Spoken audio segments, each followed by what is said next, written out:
a production breakdown. A failure in the transportation of finance sectors can destroy a company's business, break people's lives, and affect the economy of the entire state. The true cause of a disaster is not always clear. It can be a human error, hardware failure, or cyber attack. And we could have prevented all this if only we weren't so arrogant. People believe there is an unbreakable safe, a strong and indestructible dam, or an invulnerable IT system. It's just nothing.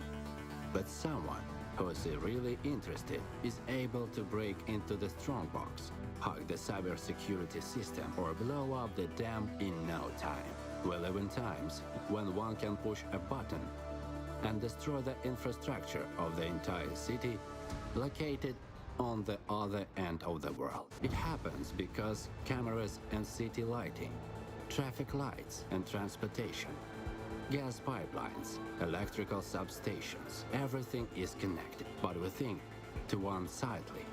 While we are thinking about how to build higher walls, someone is already digging a deeper tunnel. And until we start rigorously testing each other to destruction, a chance will always win. The Standoff allows a company to become a target for simulated attacks to be able to avoid these dangerous risks in reality. Test yourself and your team of defenders against the strongest hackers. Try complex technologies that are not available in a common life. There are no restrictions, no rules. We are creating digital future and want to make sure it will be truly safe. Join us.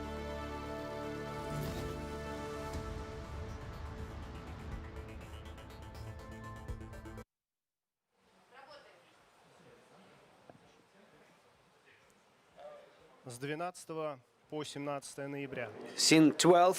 From 12th until 17th, banks, offices, factories, streetlights of one of the cities can be shut down.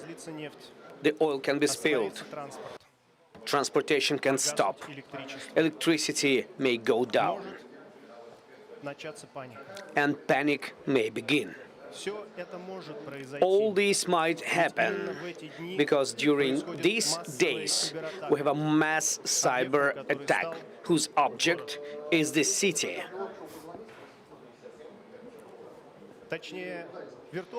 Virtual city being more precise, digital city, everything else, offenders, defenders, software and hardware, products, processes, all this is real. Why do we need all of this? To understand how deep technologies influence our world, to learn, foresee similar incidents, and prevent them in real life. By this, making our life more comfortable and protected. In order to understand how the modern digital world is built, we created Standoff. It's the first in the world open cyber fight for the resources of the digital city. In here, 24/7, since 12th till 18th of November, we're going to see the fight between the defenders and offenders for the resources of digital city.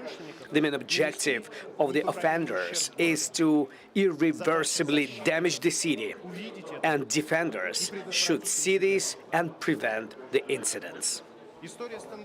The Standoff history started 10 years ago. Back then, we came up with an idea. What if we'll do something different from traditional CTFs and back bounty, something that would reflect reality, how this world is working? And the Standoff, for the first time, was produced 5 years ago. And now, 5 years after, we continue something that we have understood back then, that real fight between hackers and defenders is real in virtual, digital environment. This allows us to learn. This allows us to forecast possible behavior of offenders in digital world and make our life more safe. Right now, in the year 2020, it's a very complicated year, and the common offline format of events, big halls, great conferences is not available. And the online format is a little bit tiresome. So we've created a hybrid, both offline and online.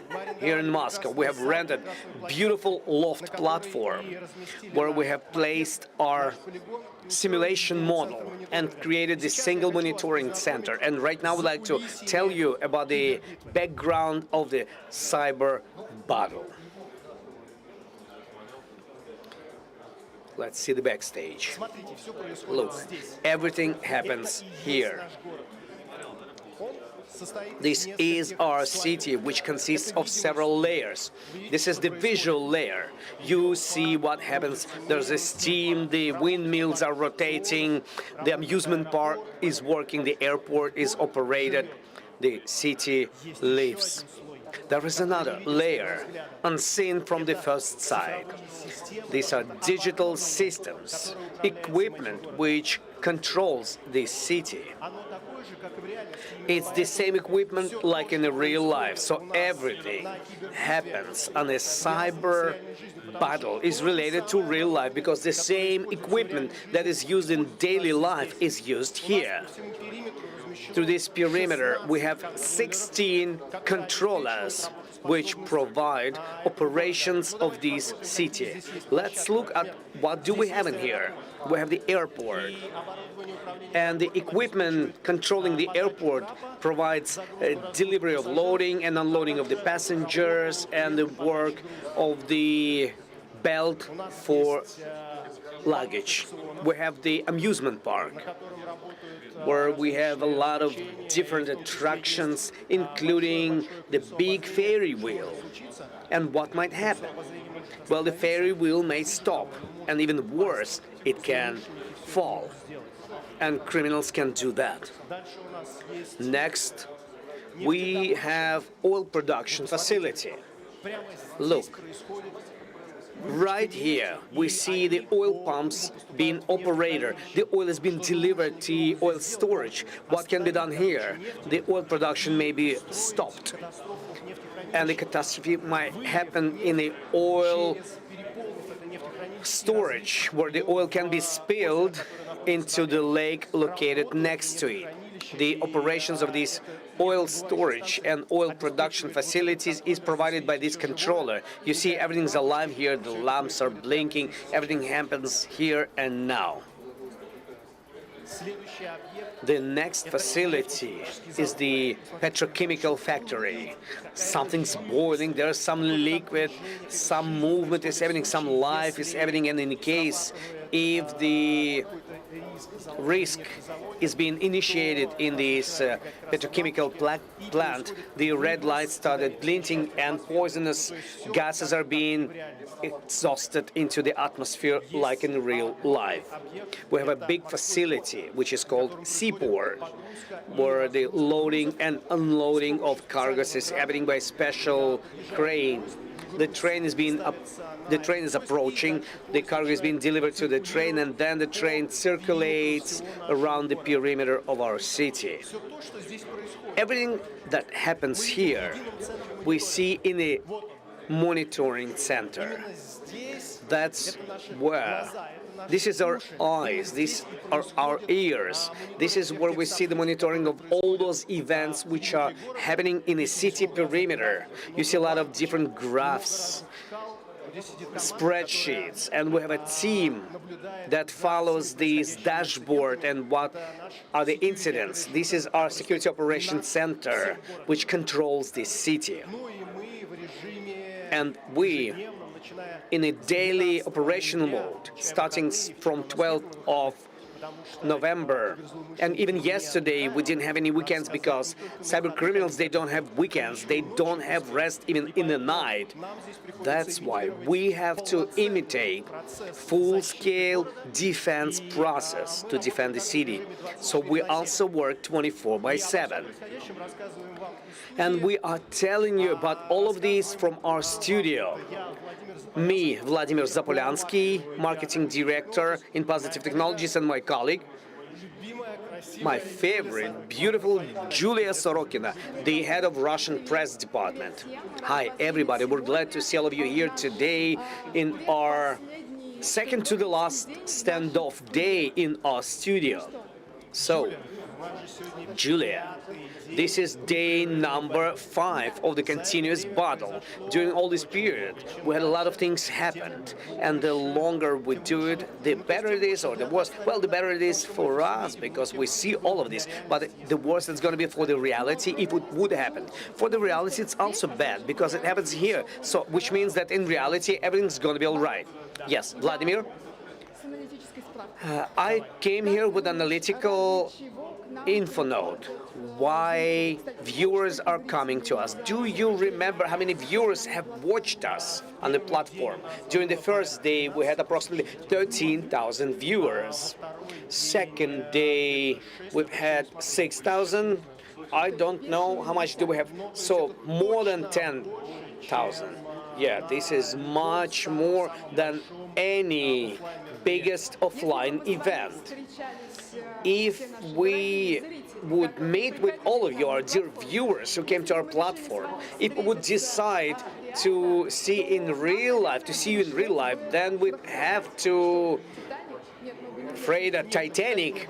Well, I wouldn't go to Titanic, but let's say big airport, the big Kremlin Palace. Well, if we will decide to do it offline, not the Kremlin Palace, but the full Red Square. Good option, good option. So all these 20,000+ people, why did they come to us? I have options. So you have some information that you have collected. Well, we are asking people why you are coming to us. And you have guessed, and I will explain you why have you guessed that. Okay, let's do it in the following way. Let's say that on the first place, we have good and useful information. 75% of our viewers go to us. They come to us to hear presentations by experts, possibility to communicate with them and ask questions to them. And you can also communicate with them through the chat tool. Yes, we'll speak about it later. What else? On the second place, top two. Top 2 on the second place. This is to see what is a cyber battle, maybe. This is in top 3, because this is the only event like that in the world which shows all the realities of our digital world. And in the course of these 5 days, we are reproducing all the events which might happen in the course of 5 or 7 years. So we kind of speed up the time. So you have almost guessed. You didn't give us exact words, but your answer compiles top 2 and top 3 questions. People want to learn more about modern methods of attack discovery, and this is 60% of our viewers. And additionally, 45+% wants to observe. The attackers want to observe the defenders, and then how do they interrelate with each other? So this is a quintessence of our standoff.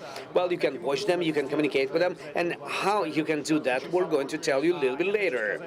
And right now, we'd like to tell you that me and Julia and everybody present here and everybody, we all are hardcore people. Everything happens live. Everything is live. We have no records. That's why you can communicate to us. You can write to our chats. And then we'll be able to discuss it with Julia and discuss it with our guests. We have a great big program until 8 p.m. Okay, can you tell me now what did happen during these last night. Okay, I will tell you the general information for the whole previous several days retrospectively, and then we'll speak about the most interesting ones. Okay, dear viewers, I do know precisely that we are being watched by defenders and offenders and simply observers who observe this process. And you do know that we spend here 5 days. I've missed one day. Thank you, Volodya. I've missed one day too. Thank you, Julia. But we all are going here. Sleepless nights. And during all these days, out of the 14 objects that I have behind my back, 7 were attacked. Attackers, you're like working 50% from your full capacity. They have realized 11 risks out of 47 possible. This is not much as well, but I know that other risks were realized several times. Yes, and our full chemical factory is storming. And also, our attackers have realized 2 new risks, which we even didn't offer to them. Great likes to you. And in total, 21 reports were submitted about the incident, so 21 times risks were realized. You are absolutely right. More often, the oil and gas sector was attacked. Our NAFT company was not able to withstand 9 successful attacks against it. They have stopped the operations. They have stopped the processes. We had fire. We had poisonous gases being spilled into the atmosphere. Whatever could happen with chemical processes, all the ways which could be used to violate their operations, all these happened. And by the way, you can see the illustration which shows you that top 1, it's Nuft on the first place. This is our petrochemical factory. On the second place, from the point of view of the interest, from the side of it's a big, broad group. This is the electrical energy generating facility. And top 3, the third one, it's heavy ship logistics. This is our airport. Wonderful. But that's not it. We have changed the advertising content. Thank you very much, dear friends, for respecting this censorship. Thank you very much. Well, there were, uncensored passwords that I were able to see in our SOC. Thank you very much. And also, something else has happened. During the first day, our attack platform was attacked by DDoS in real life. 365 standoff, we had DDoS attack against us, and we were able to withstand it.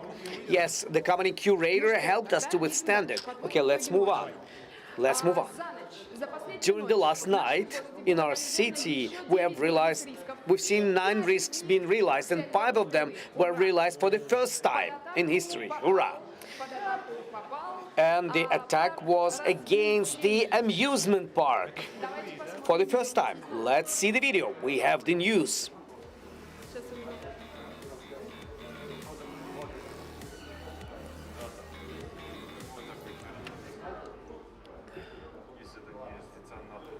Financial losses from halting operation. Ferris wheel control system was compromised.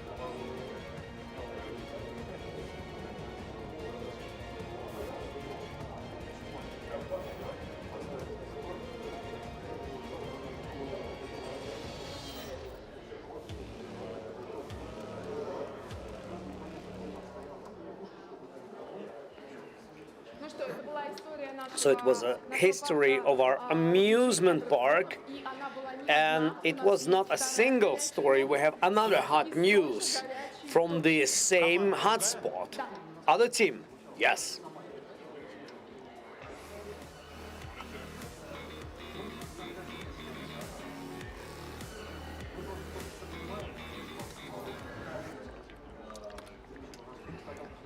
Financial losses, operations halted. Damaged attractions, physical injuries, disruption, wheel control system, damaged.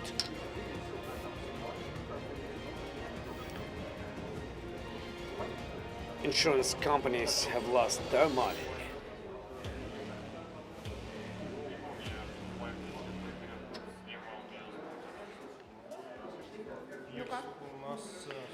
What can you say? Well, looks awful. I'm not afraid of amusement parks, honestly speaking. Everything's very safe in here. That's wonderful. But tell me, please, our ferry wheel have rolled away on the... So they were able to break the control system, so the wheel was rolling. Yeah, the team back to WAS have got the access to the control system of our Ferris wheel, have rotated it to such a speed that it have jumped off. It was in the middle of the night, so nobody have been on it, but they were able to realize it, and that's not it. That's not it. As a result, after the wheel was fixed and relaunched, our attackers were able to disconnect it from electricity, stop it, and hypothetically the ferry wheel attendants were not able to leave it. I would like to say that this was in the middle of the night. Not many people are attending the ferry wheels. Well, right now I will only ride on the horses. That's the story we had. What else was so awful? We also had incidents in the office of 25 Hours Company, which includes the business center. And our business center was not lucky. It's the company which regulates not only the entertainment park, but the business center and also our street lights. The street lights are okay, nothing happened to them, but attackers have got access to encrypted storage of the CEO of this company, and they have a possibility of transferring secret data, secret documents to the competitors of our 25 Hours Company.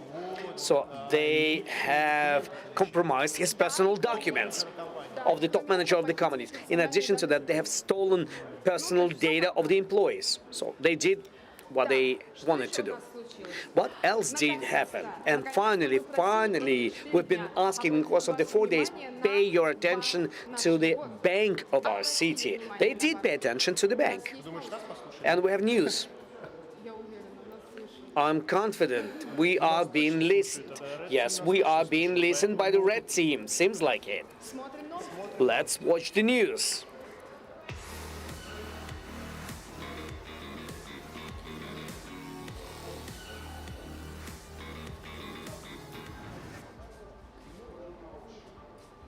Reputational damage.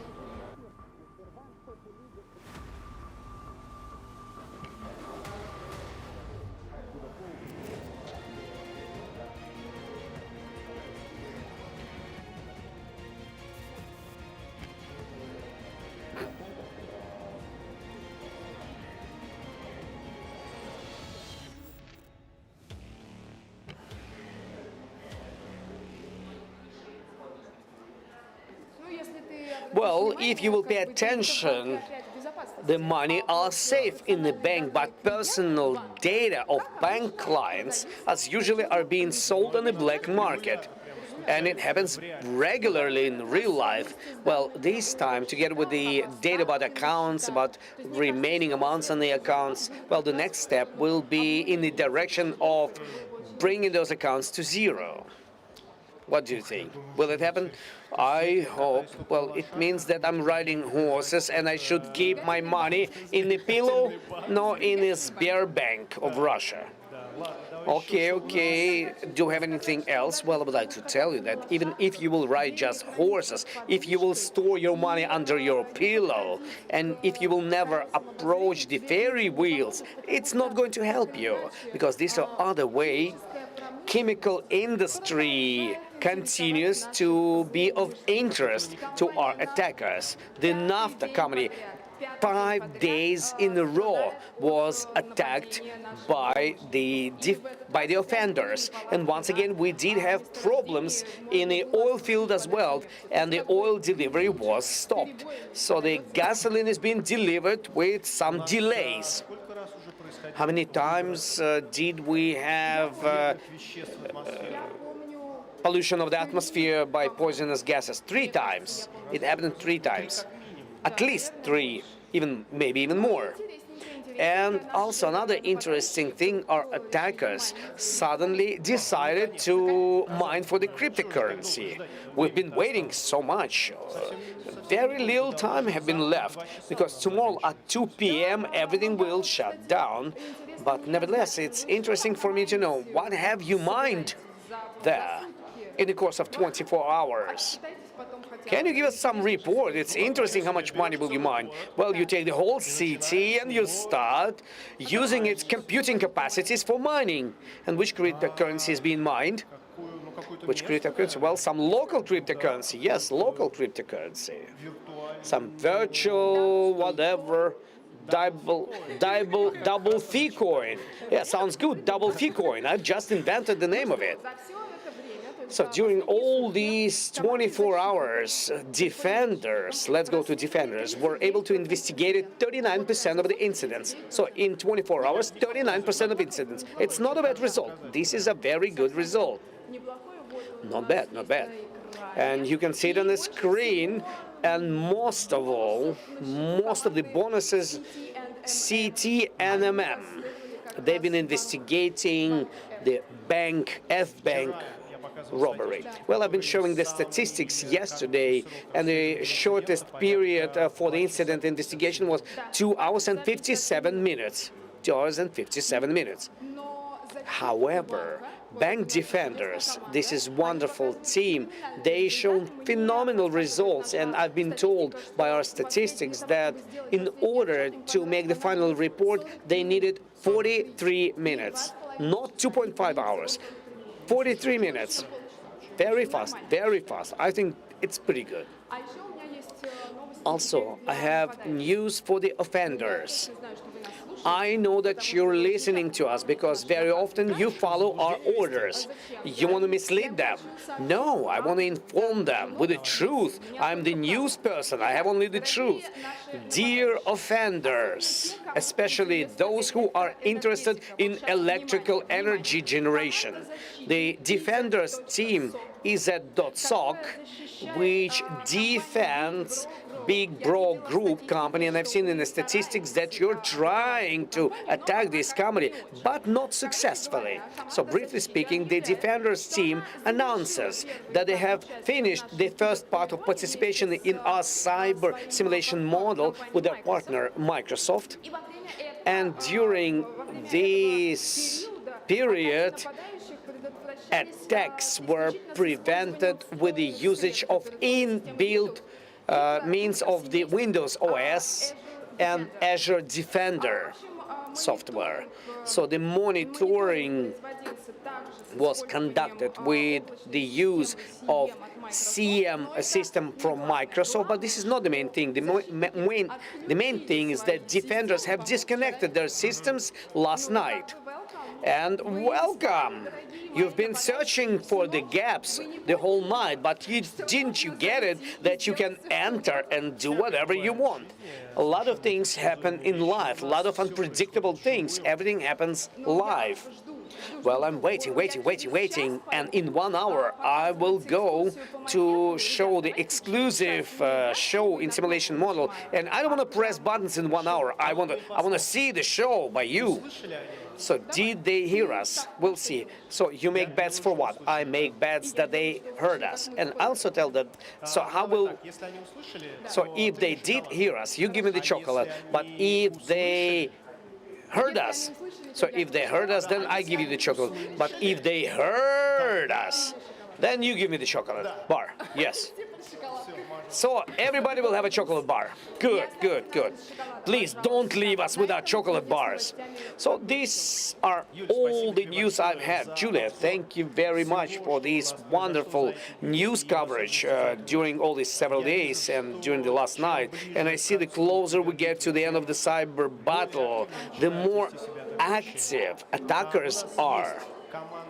We have leader teams which are on the leading positions for quite a long time, but it's all unpredictable because tactics might be different on the side of the teams. They can have some incidents, and then suddenly will be shown to all of us, and we've seen it on multiple occasions on the scoreboard.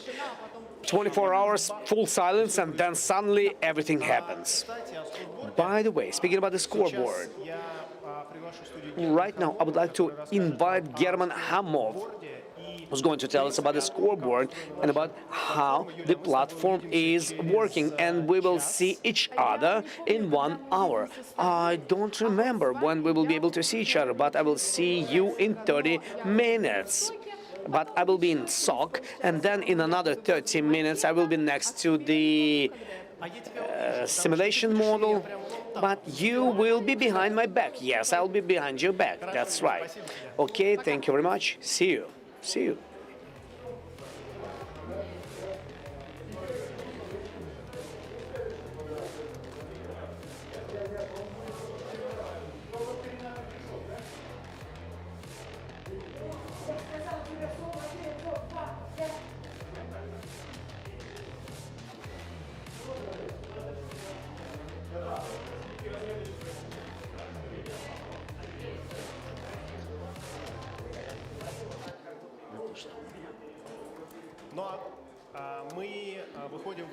Well, right now we are going online to live stream, and we're going to the system which a week ago have not existed. It's a full platform which allows us to see how the cyber fight works, to communicate, to make direct live streams, make records and post them, share posts, make a lot of parallel online rooms. And right now, finally, we have German Halmov in our studio. Lift your hands up. Did it with his own hands. Hello, German. Thank you very much. Not with only my own hands. We had a big team who did it together with me. That's why in the course of a month and a half, we were able to do it. Month and a half. So it means you can sleep 1 month and month and a half just make it work. No, let's not do that, because half a month we should debug it. We've been debugging it in a very extreme mode just before the launch. Can you tell me, please, how the platform works and what can be done on it? The platform works in such a way so that we could transfer the experience of usual offline event into online, and therefore we've tried to do that in such detail as possible. And what is the most important thing on the platform? We have the battlefield. It's called, well, it's the battlefield. It's the scoreboard section where we show the points of different teams, and many of you have already seen how it looks like. And what really happens there on the battlefield. So you can see the battlefield on the screen. We show all the objects of the city infrastructure which are being attacked by hackers and defended by blue team defenders. Hackers are trying to implement business risks on each of these facilities. If they're able to do that, then platform users see it online that this particular team have realized this particular risk.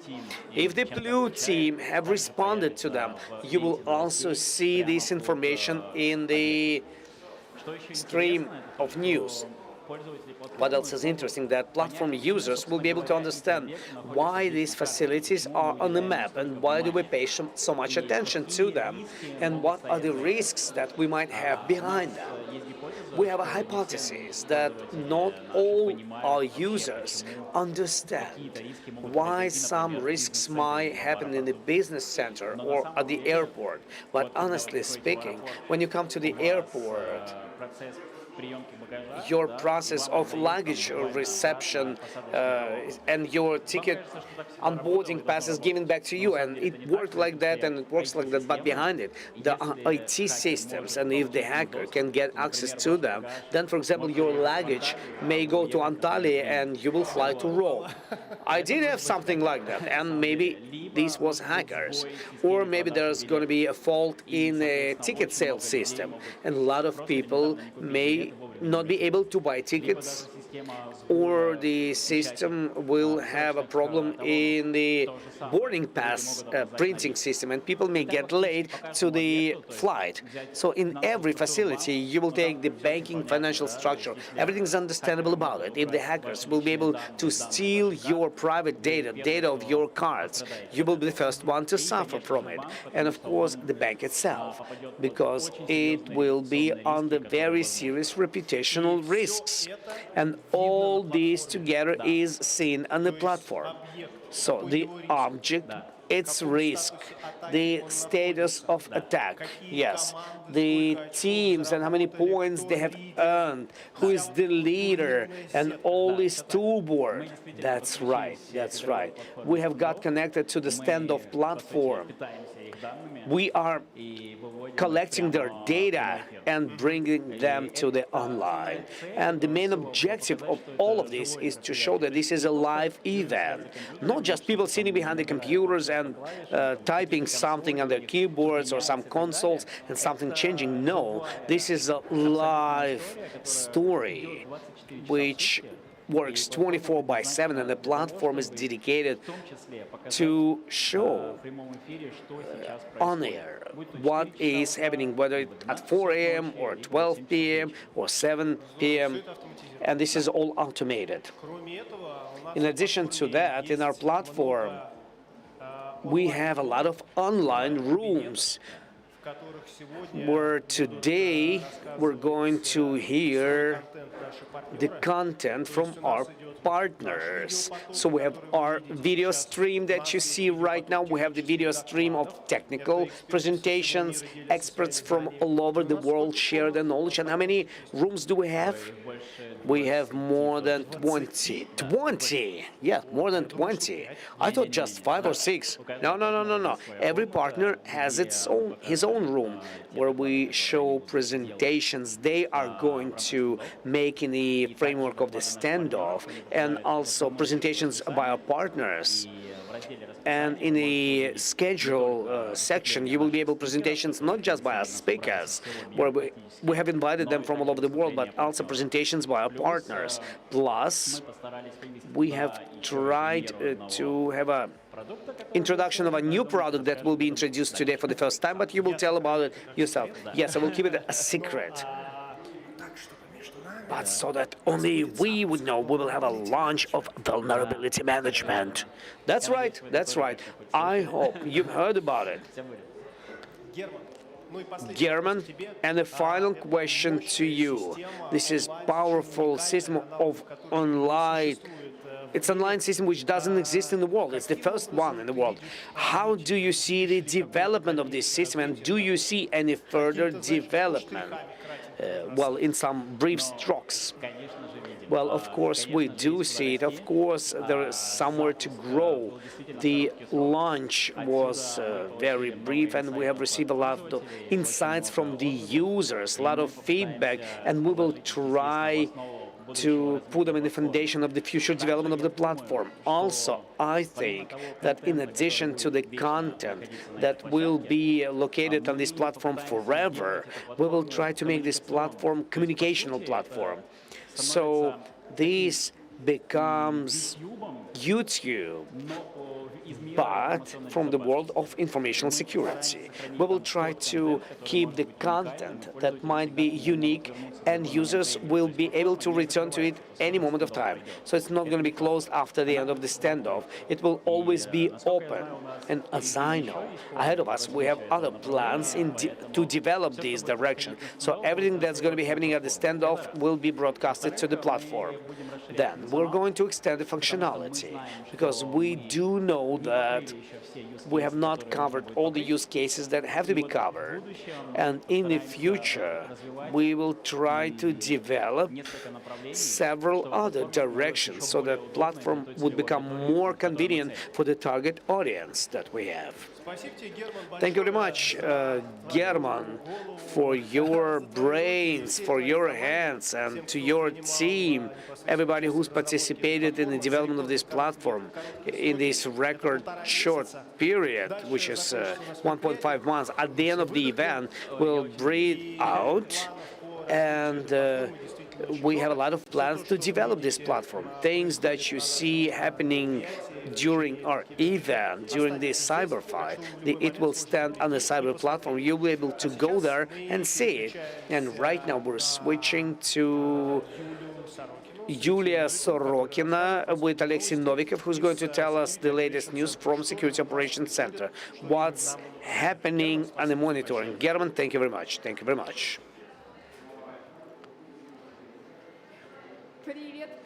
Hello, hello. As I've promised, I'm still here. I'm still in SOC. Behind my back, I have beautiful screens. Under my left hand, Alexei Novikov, who in the course of day 5 is sleepless. And he answers all my questions. So what about you, Alex? I'm wonderful. I'm okay. How was your night? It's a good Friday. Is it Friday? It's the 5th day of our work, so it's Friday for me. Okay, unfortunately, this week we work 6 days. Tomorrow we'll have another day, and then we'll rest a little bit. Well, I think that we'll not have enough time to rest tomorrow because you will have to dig through this volume of data that you have accumulated, right? Well, but we'll rest. Yesterday you told us that that volume of data and events which were happening here will not be able to be collected in the course of 5 years. I didn't tell it to you, but I have good ears, so I've heard. I wasn't present there, but I was standing next to the person you were. Well, we'll rest for 1 day and then we'll fix it. Okay, tell me please, what's interesting happened during the last night that you want to dig into in the first order? Well, I don't know about the last night, but what happened during the last night, I'm finally happy. We have a whole new office with all the business risks. What is this? This is the office responsible for the ferry wheel, 25 hours, 25 hours. And in this office, our red teamers have realized all business risks at least once. And how many did you have? At least 4, I think, if I'm not mistaken. So in this office, we have 4 business risks that were realized. So this office also manages streetlights. So streetlights also went out. No, we have office 25 hours, and this office has different facilities under its control. And the facility called Entertainment Park has all these business risks realized, and all other facilities which are not related to this office. Well, in some of them, some risks were realized, but specifically on this particular object, amusement park, they have realized all the business risks possible. Yesterday it was fun. The ferry wheel was falling away, the lights were disconnected, the confidential data was lost, so the entertainment park had a lot of fun. Do you know who's at fault for all of these? Well, if you will look at the tour board, you will see who realized most of the business risk.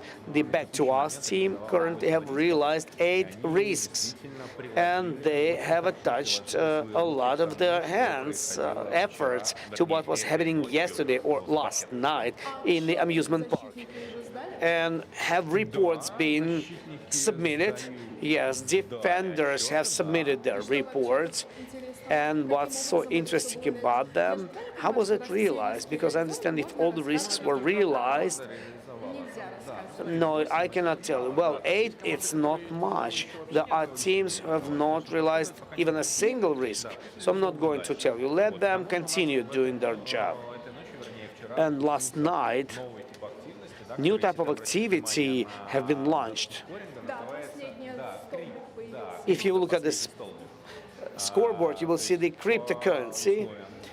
According to the objective, our red teamers have to launch a special miner on most of the service of our city. And how many objects have been used to launch? A lot of them. And these miners were launched. So they're mining the cryptocurrency, which they will exchange for the coins. And these coins will be transferred into the points. So currently, you will see the team that is on the first place already has 121 point. Crypto point. What do we want to show by this? We want to show how many hosts and assets simultaneously can be under control of the red teamers in our city, and how many of those. are under control. Oh my God, you love numbers. I have to calculate. I love. Definitely, it's not being met, but I will calculate it by the next time, and I will tell you exactly how many computers. And do defenders, they know about it? Yes, defenders know it, and they send reports about incidents related with the work of crypto miners in their infrastructure. And how many defending teams have noted it? At least half of them. So perhaps this is half of our facilities. Well, do you understand that in one facility they might have several dozens of workstations and servers, and crypto miners are installed in almost every object, and they successfully work. Okay, the next question. The spoiler. Today, separately from Alexei and from what has been happening, we are going to discuss the analytical information for Q3 and incidents. And during this analytical report, the most interesting part is about what do we see in real life. We see the crypto malware. No, please don't encrypt anything, because if they will encrypt the computers, so we don't have encryptor malware. We don't have any encryptor malware. And which software have been used already? Red teamers mostly use remote software, which allows them to get remote access to those machines they have brought in. We had this information. So my favorite number, and there are verdicts like for the girls, blonde girls, computer worm, virus, backdoor. It's for the girl, the backdoor and the virus. So why is it so interesting for you? Everything depends on which functionality is in there, and if it's a backdoor, first of all, is to provide the backdoor connection. There is also from the functionality which allows it to proliferate a load. And do you know when the worms are used? When it has to crawl to other machines by itself. Maybe some big epidemics might happen. Well, if we want to cover most of the computers, for example, crypto miner. So, it's the crypto miner! Not really that exact one, but analogy is very similar. You can package your crypto miner in the computer worm in a special shell, which will allow it to proliferate in the infrastructure. And then every team will be able to select the way how they will proliferate it. They can use vulnerabilities if they will find those vulnerabilities which can be utilized in the biggest number of the workstations or servers, or they can use authentication data, stolen passwords and logins from the bank they have just stolen. Well, bank, yes. Tell me, please. I'm going back to the software. Which types of malwares are used right now in our infrastructure? Top 3. Because I see here the list, but it's in pieces. Well, top 3 are backdoors and loaders. Backdoors and loaders. Well, initial loaders, which comes by mail to you, then are checkers or invented employees of the office. They will open it and it will start functioning and it will download the useful part. So these are the main 2 objects that we are fixing. Also, we see a lot of different web shells. Yes, we see a lot of different web shells where guys are breaking into web application and they are loading a lot of different web shells. And also, before I will leave you and will go to the when I will go to the simulation model. Yesterday I've lost the story about loading to the advertising boards of third-party content. How did it happen technically? Well, they had a special application. So they've used this web application was broken, and then through this web application they could manage this screen. I don't remember. This morning when I have arrived, they had videos from YouTube. Yes, I've seen the YouTube videos. I don't know have they cleaned it or not. Well, even if they have cleaned it up, I will say goodbye to Alexik, and then I will go to the board and I will ask Vladimir to show me how it looked like, because it's too sad that I've missed everything. Thank you, Alex. I'll come back here. I don't remember exactly. Maybe in 1.5 hours. Please follow the news. We are going to be here and the numbers will be updated.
And finally, I have reached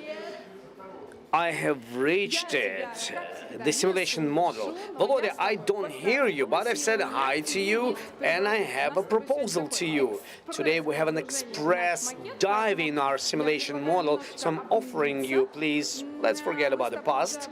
We've been discussing with you the stories with the amusement park, but due to the fact that our observers were able to break it just recently. So I will ask you to show me this visually for those who missed it yesterday, like I did. And a second story that I would like to see, because even I didn't see it in recording, how the advertising videos were replaced on the boards. Will you make me happy?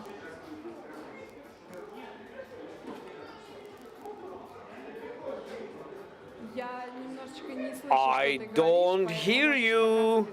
So maybe you will show it to me with sign language.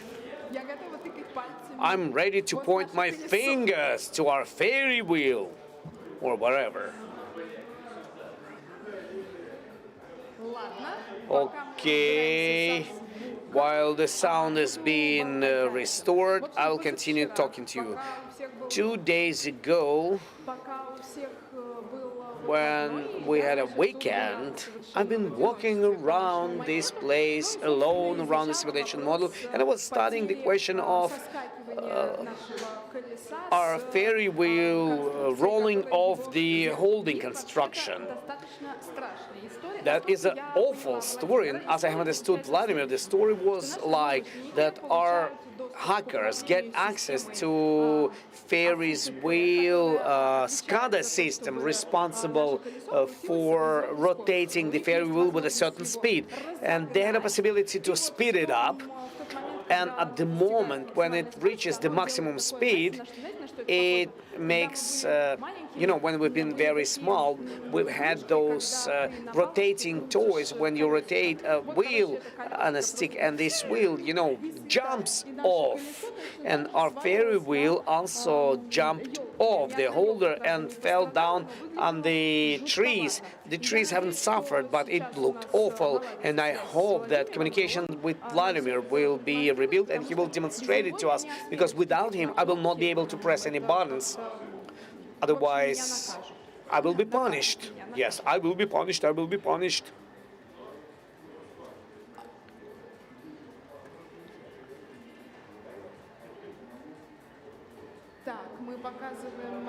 We are showing the model of me. Okay, any assistant, can you help me, please?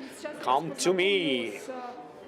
And I will show you one of the Vladimir's team members who've been creating this model, and I'm being approached. I'm going to be saved by the bell before I've told you a lot of stupid things. Hello, what is your name? Kirill. Hello, this is Kirill. I'm Julia.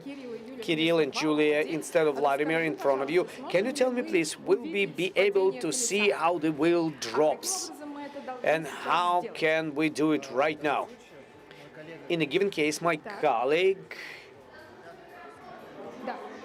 will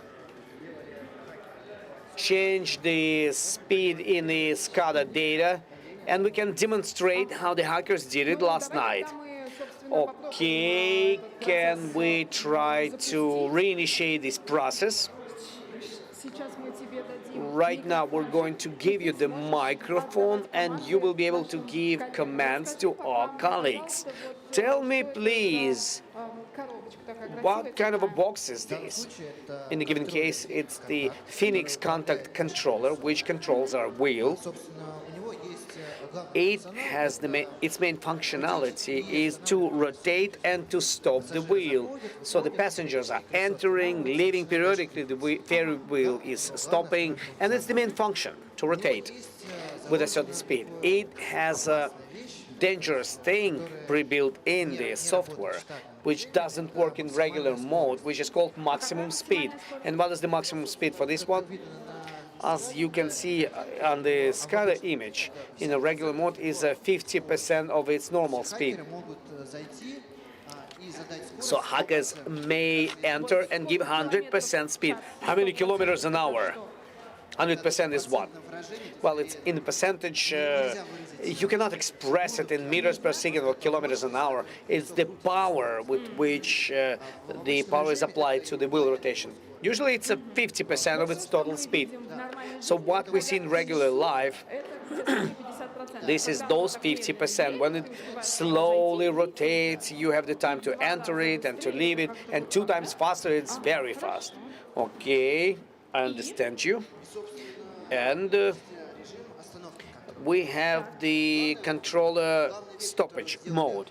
The main thing that hackers did last night, they penetrated SCADA system, they've got admin access, and were able to realize the dangers and speed up the wheel up to 100%. Well, can you show me the stoppage of the wheel and then speeding? Okay, let's go from simple to complicated. First of all, we'll make the stop of the wheel. The wheel is going to stop. Okay, how the wheel is being stopped. In a given case, we press this button. Okay, you do it from the screen. Yeah, you can see it from the screen. And the same thing was done by hackers when they have got access to the system. They had to get password, learn it. So you have one password that you enter and those that attackers can enter. No, these are different passwords. For us, we had a simpler password to use it for the demonstration. Right now, you're just being said, thank you very much, and your password will be discovered. Okay, let them try. Okay, it has been stopped, and the red light is shown. How long will it be shut down before we will remove the signal stop and put it in the normal operational mode? And in normal real life, the Ferris wheel, how long it can stop like that? Eternally, until people will start jumping from the above. What is the total height of our wheel? Well, if it's going to be in the proper scale, it's going to be 10-15 meters. So 10-15 meters height. It's how people can be removed from the above. Only rescuers, special rescuers should come by special stairs. Okay, people are hysterical are on the top. Let's drop them. Okay, quickly. Let's drop them quickly.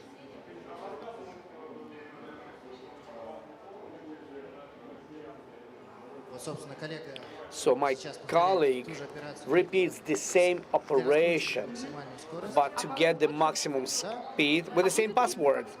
Will we see how the speed is growing? So where should we look at? And you will see that it's going to be growing gradually. And how much time until maximum? Well, 160 was enough. 70, 80. And the signal, I've heard a signal. 90, 90. And it has fallen away. It has fallen away on the 80. I've been following the numbers and I didn't see how did it fall. 80 was a critical one. 80 was critical. You cannot forecast on which maximum speed it's going to drop. So things that we see right now, it's a catastrophe with human damages. Fortunately, everything is plastic here, with human casualties. Okay, let's move on. Let's move on, because we wanted to figure out how and which advertising boards show the prohibited content. Well, prohibited content is being shown on a big screen. This big screen that you see on a high scraper. Right now, they are trying to upload it, and all of them, yes, all of them. Hackers replace the video. You cannot fix it. We're trying to load the video they've loaded. Maybe we have some problems, glitches with the network. Okay, can you tell me please about yourself? Did you participate in creating of this simulation model? Partially, yes, I'm a part of the Vladimir's team. And what you were doing with your own hands, my own hands. I'm more developer and network part developer, so everything which is under this model. And what is under this model? The frame, it's so beautiful inside. What's under it? Cables, internet, Ethernet, network connection, and what you've been doing. I've been tuning, setting up the work of network so that hackers wouldn't be able to penetrate from one office into everything. So everything that is limiting their operations was done by me, especially the SCADA part. So it's an integrational operation. So the software development, so that information would transfer from the controllers to the model. And how long did it take you to set it up? It's a teamwork, not only mine. Since the spring, we're doing this. Tell me, please, if we would speak, well, if I understand it properly, if we wouldn't speak about this model, but if we would speak about the real Ferris wheel, would we have similar controllers and similar integrational system inside? So the full-scale project, roughly speaking, can I say that your team, in the course of 6 months, have provided the operational activities for these facilities which are real, according to the objectives? Was it like it? Perhaps we can say that. We can say that. Okay, good, good, good. So in 6 months, it's possible to build amusement park, business center, railroad communications, the whole infrastructure supporting our city. It can be done in 6 months. So if somebody on your project says that, no, 3 years, don't believe them. 6 months, 5 years. What? Tell everybody 5 years. You should. It's too late. I gave your secrets. There are people who can do it in 6 months. Okay, let's move on. Because I know that we've had last night my favorite Naft have suffered once again, but there was no oil spillage. They weren't able to get there, but they have stopped our pumps, right? Yeah, last night the pumps were shut down. Can you tell me, please, in more detail, how did it happen with those pumps? The story of how was it? So last night you were sitting and suddenly and suddenly that's it. For us, it was really unexpected. When did it happen? It happened approximately at 11 p.m. 11 p.m. Everybody have left. We have relaxed. We thought, well, hackers are going to sleep. We've been silently sitting, drinking some tea, and suddenly, baba, and pumps have got shut down simultaneously. Because Vladimir have told me that they work in a certain schedule. 2 are pumping, 3 are resting. Yes, in a regular mode, they work like that. The green one means that when they all pump. The white is those which are resting. They are not working right now. Right now, they all are pumping. When you will see the white box, how fast the change is happening. So right now you see 1 pump and 2 have stopped. So they are interrelated and you can see how does it work. Okay, let's try to stop them like it was in last night, and I will do it.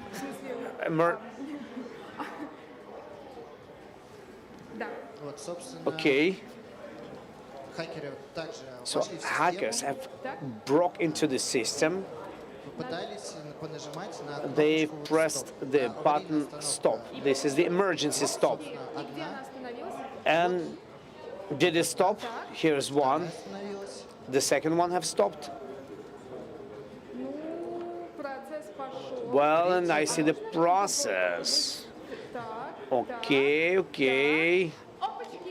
Oh my, we have been stopped. And we see the red light. The oil is not being pumped into the storage.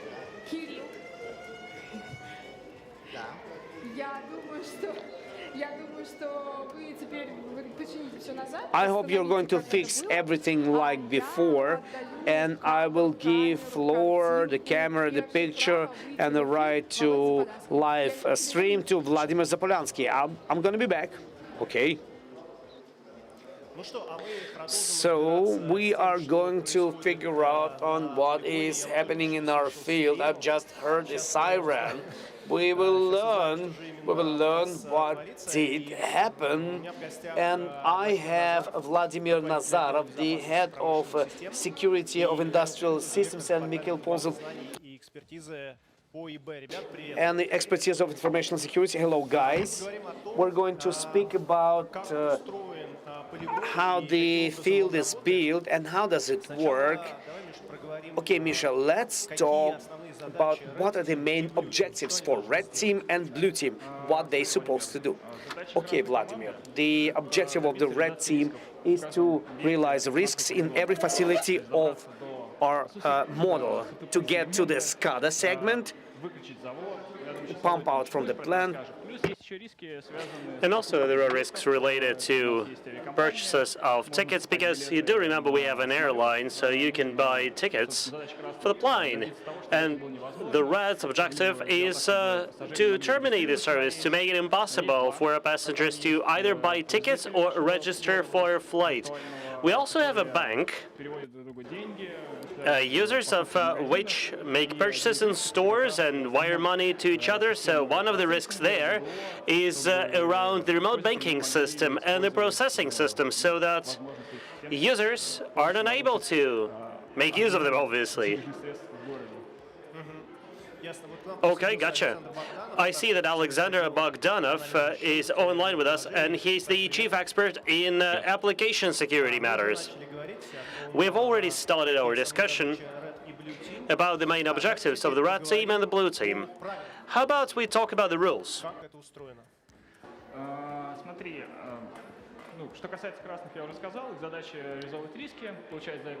Well, like I said, the objective of the red team is to trigger risks and actually earn our internal currency. That is the point. Also, if they penetrate any nodes, they can launch a miner there, which will help them make extra points. And as regards the blue teams, we wanted them to emphasize monitoring, and therefore we have limited their capabilities in terms of actual defense compared to previous contests. But they can use their web application firewalls. They are more limited on the inside. We have just a single team that has access to endpoints. The only thing that we allow them, prior to the start of the event, the blue teams were allowed to run an inventory stock taking exercise, that is sort of discovery of all their infrastructure, and set up the logging to, well, make it most convenient for them. We don't really have much of a competition between the blue teams, which means that we won't, I'm sorry, we are not pitching the reds against the blue. But there is a competition between the blues. Mostly the reds are competing with each other. I would like to ask Sasha. Sasha, tell me please, what is happening with the red teams? What do you see and what did happen in the last 5 days? Red teams are very active. In the first day and in the start day, we had 170 reports. Today, this number have exceeded 900. Yes. 900 attacks did we have? No, these are reports in total with a bug bounty, reports about risks, and reports of the defenders from monitoring. Speaking about bug bounty, as of this morning, we had 506 reports, bug bounty reports, out of which 340 were accepted. These are big numbers. Tell me, please, the red teams, are they competing against blue, or they are competing between themselves as well? Red teams are actively competing with themselves.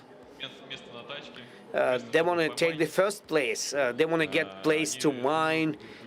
They are kicking each other away. They break back connects. They patch, doing the work of defenders. So they are closing vulnerability or services from other competitors to hold the ground for themselves. And we can say that there are teams which have patched services, and even more vulnerabilities happened, and other teams were able to use them, and it happens like that as well. So one team does something, opens vulnerability, another team sees that. No, the red team have compromised the gateway, have received the access, decided to patch it, updated it, but this update have received two more vulnerabilities which immediately have not been available. So other teams have seen this new vulnerability, tried to use it, and made competition inside. They've been pushing away each other from the. They've been exchanging messages between each other. They've tried to find agreement to work jointly. Not everybody are able to do that. Some of them think that these are actions of defenders, that defenders are pushing them away. But we see this picture and we understand that it's not like that. Defenders also are trying to withstand those red teams from the tools they have. But very often, reds are competing with each other. Aggressive guys. We have 29 red teams and 9 blue teams, six blue teams. And in total amount, more than 200 experts do participate in this cyber fight in the course of these 6 days. So this is a real battle, serious battle. And we don't know who've been trying to patch the service, attackers or defenders, but maybe defenders have made it worse and opened to critical vulnerabilities. So, or maybe attackers wanted to stop everybody else from getting in, but they helped them. Vladimir Nazarov, do you see that red teams are doing something with SCADA right now? And are they fighting for SCADA with each other? What do you see about the red teams in this segment? Well, I think that we all see they are fighting to hold the ground in the SCADA. Everybody sees that. But together with Mikhail, we've been discussing yesterday, and we had a lot of similar problems. For example, we have a situation with the screen. We have agreed and we had a queue out of those attackers, and one after another they were realizing their content on our screens, because we have only one screen and there's a lot of attackers, and there were problem between defenders who broke something, or some problems with the channels. So we've asked them to stop this attack. We fixed everything, and then one by one Mikhail was letting one after another. He permits them to do those attacks so that we would see and everybody would understand which time period was used to achieve this or that vulnerability utilization, because everybody's pushing everybody away, and it's a fight. It's a real fight, because we have one infrastructure. We don't have a lot of time. Attackers are very active. They're not sleeping. They're not eating. They're just attacking. They're thinking about the victory. So basically speaking, well, congratulations to them. That was the main objective of this event. Sometimes it's awful that they're not stopping 4 days in a row. I say, hey guys, are you sleeping? They say, we have no time to sleep, we have to win. Sasha, which activities do you see on the side of red teams? Do you see reduction of their activities in the morning, or maybe in the night, or maybe some waves of activities? How does it look like? Well, there was a small reduction of activity right now when they decided to rest a little bit before the finals. They want to push everything they have. And activities are happening one after another, in the day, in the night, in the morning. They're not sleeping, and they're not letting us eating or sleeping. And out of interesting things, we have a Telegram chat with those guys who are doing reports with our SOC, and we are checking all of this. Yesterday, we have calculated the number of messages for this period, and it happened that we have one message per minute or even more. So every day, one message per minute. Internal, between organizers, when we discuss the reports, and we have a lot of them. And during this whole period of time, the stream is not stopping, and every minute we're figuring something out. New reports are arriving. We're checking them up, and it's an eternal flow of reports during all these days. Nobody's stopping. We work 24/7, and right now there's a little bit drop of activity, but what can you say about the leading team, leading red team?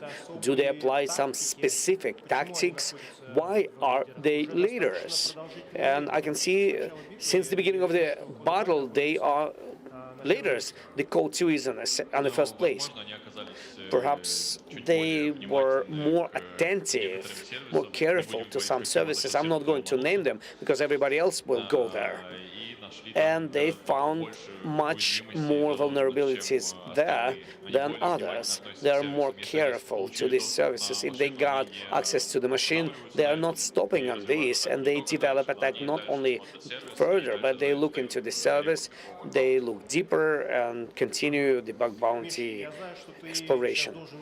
Misha, I know that you have to leave. You have 3 minutes left, but due to the fact that we have several parallel online streams and a launch of a new vulnerability management product launch, and it's going to be happening right here at the bottom floor.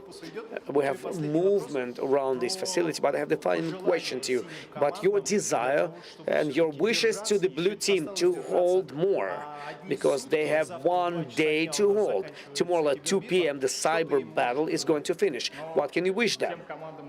To those teams who have problems in offices, they should get together and get mobilized, try to hold the offices, but you should remember that everything should be operational, the business should work, the applications, business applications should work, like SCADA, and you should remember about it, don't forget about it. The team, which is okay from the defense point of view, they can relax a little bit, and you should let red teams to get together as well, so that it would be much easier for us to see how do they act behind the firewalls and to figure out which tactics and techniques they are using in order to apply it in the future work of ours.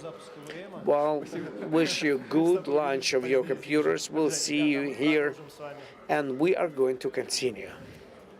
Вов, у меня есть вопрос к тебе. Vladimir, I have a question to you.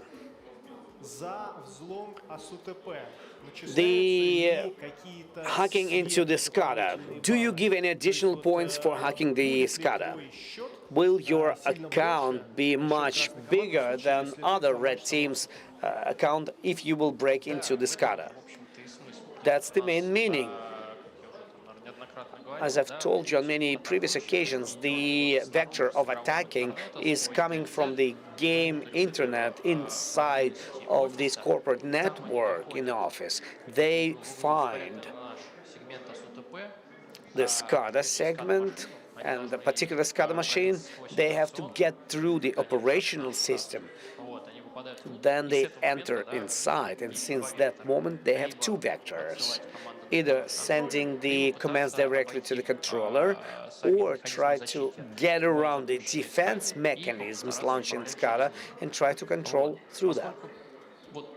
Due to the fact that this objective is in the end of those business risks, and these business risks are the most important one, and in real offices it looks like that. So there's office building, and some corporate services, and then inside of the plant, behind the wheel, there's a workshop which does something, and it is the basis of the business which gives profits to the company. That's why the business risks related to SCADA, they give 1,000 points, and for bug bounty we have lesser number. Is that right? From 1,500. 1,500 for bug bounty lesser. For bug bounty, we have more bug bounties than business risks. From something like 200. Injection 150, 200, 150. So these are your prices, interesting prices. These are points. These are points. Yeah, I get that. This is points. It's just back to the point that it's much lower. 150 and 1,500. So it's 10 times less. At the same time, we have bonus, which seems that the team that will be the first one to realize the business risk on the cyber field, they will get bonus as 25% more to this initial view on any of the facilities. Yes, on any of the facilities, and this is a common rule. But for the realization of specific business risks, it works only one time. This is our rule. Is that right? Yes, it is right. So if our guys have dropped the wheel for the first times, of course, when the points will be accumulated, this team was the first one to get 20% more. And those who will come and drop it once again, they will get only their 1,500 without any additional points above the main points. So that's how the gaming mechanics works for us. Which principle did you use for this scoring system? We've been thinking, we knew the approximate number of vulnerabilities, and we've tried to calculate in such a way so that the bug bounty amount would be higher than risk realization or mining. There should be a sense of doing everything, including SCADA risks, and they should be much more expensive, definitely. Well, I've been watching the scoring. The first day, the first team have been realizing the business risks, and they had 3,000. The other team was working next to them. They had similar numbers. They had 2,900, but generally they've been supporting 25 bug bounties. In other words, it happens that it's comparable number. However, but each team have achieved its result in a totally different way. So we cannot say that it's a tactics, but it works like that. Somebody receive results in one way, other people get it by other way. And it's not so easy to calculate, but yes, analytics will calculate it in the end. But right now the numbers are diluted and many business risks have been realized and dozens of bug bounties have been submitted. So in total, it has been mixed up, but we do see big scores for leaders. They're trying to do their job the best way. 150 per vulnerability, and these numbers that you see. And what is the total number? What is the total score? Well, let me see on the scoreboard. Colleagues with camera, okay, code by 16621. Total score. Back to us goes next. 15,603. Okay, 1,000 points. Then detect 1,500 points behind the second place, and then 4,000. Significant difference. Well, the second place deserved the place by realizing the business risks. They've not been submitting too much bug bounty. They've been looking at the business risks, and they have got lift this method. They are not able to use it with counter tactics. That's what I wanted to tell you, that you can see that these are leading teams. They behave differently, and these teams back to us, they constantly solve my tasks, and they directly are coming. If on the server they look at all the tasks, and one consecutively is being solved after the another one, and I can tell you I don't think they are even breathing or eating. Yeah, they have these food delivery tubes with the taste of banana and apple, and they're sucking into it. And there's a second tube with sleep. The sleep is activated. The activity of the brain 27%. Okay, guys, which vulnerabilities are applied for bug bounty? Remote code execution, security injections, SSLF, reversal, mostly. These are those vulnerabilities which we have limited for bug bounty. We accept the whole list. Otherwise, I don't know, we would be cloned because we can't sleep. We have more than 900 reports and more are coming, because the main types of vulnerabilities which facilitate to realization of business risks are being selected already. Okay, we still have 24 hours left. Give your recommendations to both parties, attackers and defenders. How should they hold 24 hours and how can they win? Let's begin with you. Be friends. You will have enough space for everybody. Don't kick anybody away. And don't make blackouts. The more services are not operational, the less chances you have to mine something or to get to the bounty. So please keep infrastructure intact, but move forward. You still have a lot of time. I'm going to shoot in Sasha's head or the back, and I will say that, of course, if something's not working, we will check it, but you will redirect it to me. Yes, I will. Of course. We are checking if the service is working. But the reasons, there's a lot of reasons, or maybe offenders have had something, or something like this also happens technically. Or something's wrong with computers. Then we roll back and we see the beginning of the fight for the new machine, new virgin machine, and they start fighting for this machine to put their own miners, removing somebody else's miners. Everybody's starting fighting, everything breaks, and it's been repeated. In 30 minutes, we start raising this machine once again, roll it back to snapshot or figure out what happened with it, and every 30 minutes the process is repeated. And it's the smell is normal. Well, there's a lot of those bounties, and every hour the number of those machines is much more, and this is kind of a snowball effect, but it's a lot of time. on the side of the attackers and on the side of the defenders. They could take new points, but they spend more time, both yours and ours time, to install the old machines. Okay, thank you very much, dear guys. It was Sasha Bogdanov and Volodya Nazarov, and vulnerability management specialist Mikhail.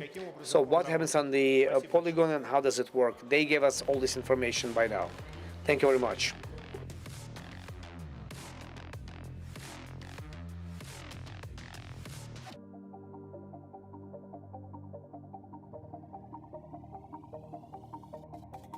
Hello everybody, my name is Yulia Sorokina and you already know me as the head of the press service of Positive Hack Days. And now I also manage the press service in Russia for our new super project called the Standoff.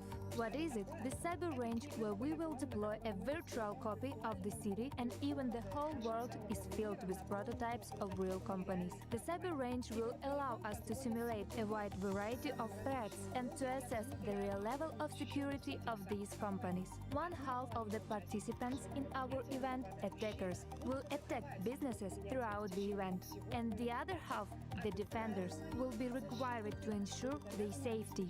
For you, dear journalists, we have prepared a set of equally interesting events. You can expect press conferences, press briefings, interviews with the best representatives of the world about offensive and defensive measures in the country and even in the world. So do not miss the November 12th to the 17th online cyber battle of the year. The Standoff. Come join us, it will be hot.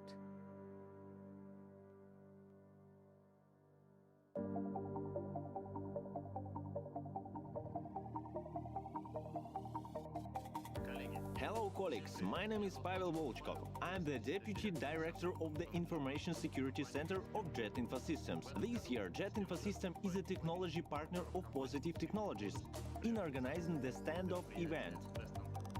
The Standoff is a cyber polygon where teams of attackers and defenders will clash.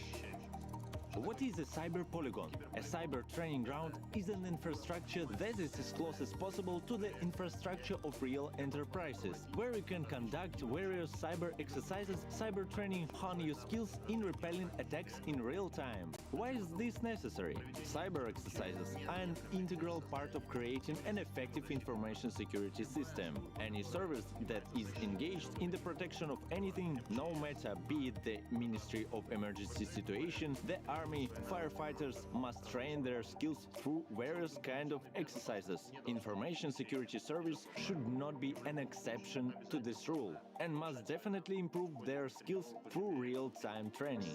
November 12 to 17, the global event The Standoff. Come join us, it will be interesting.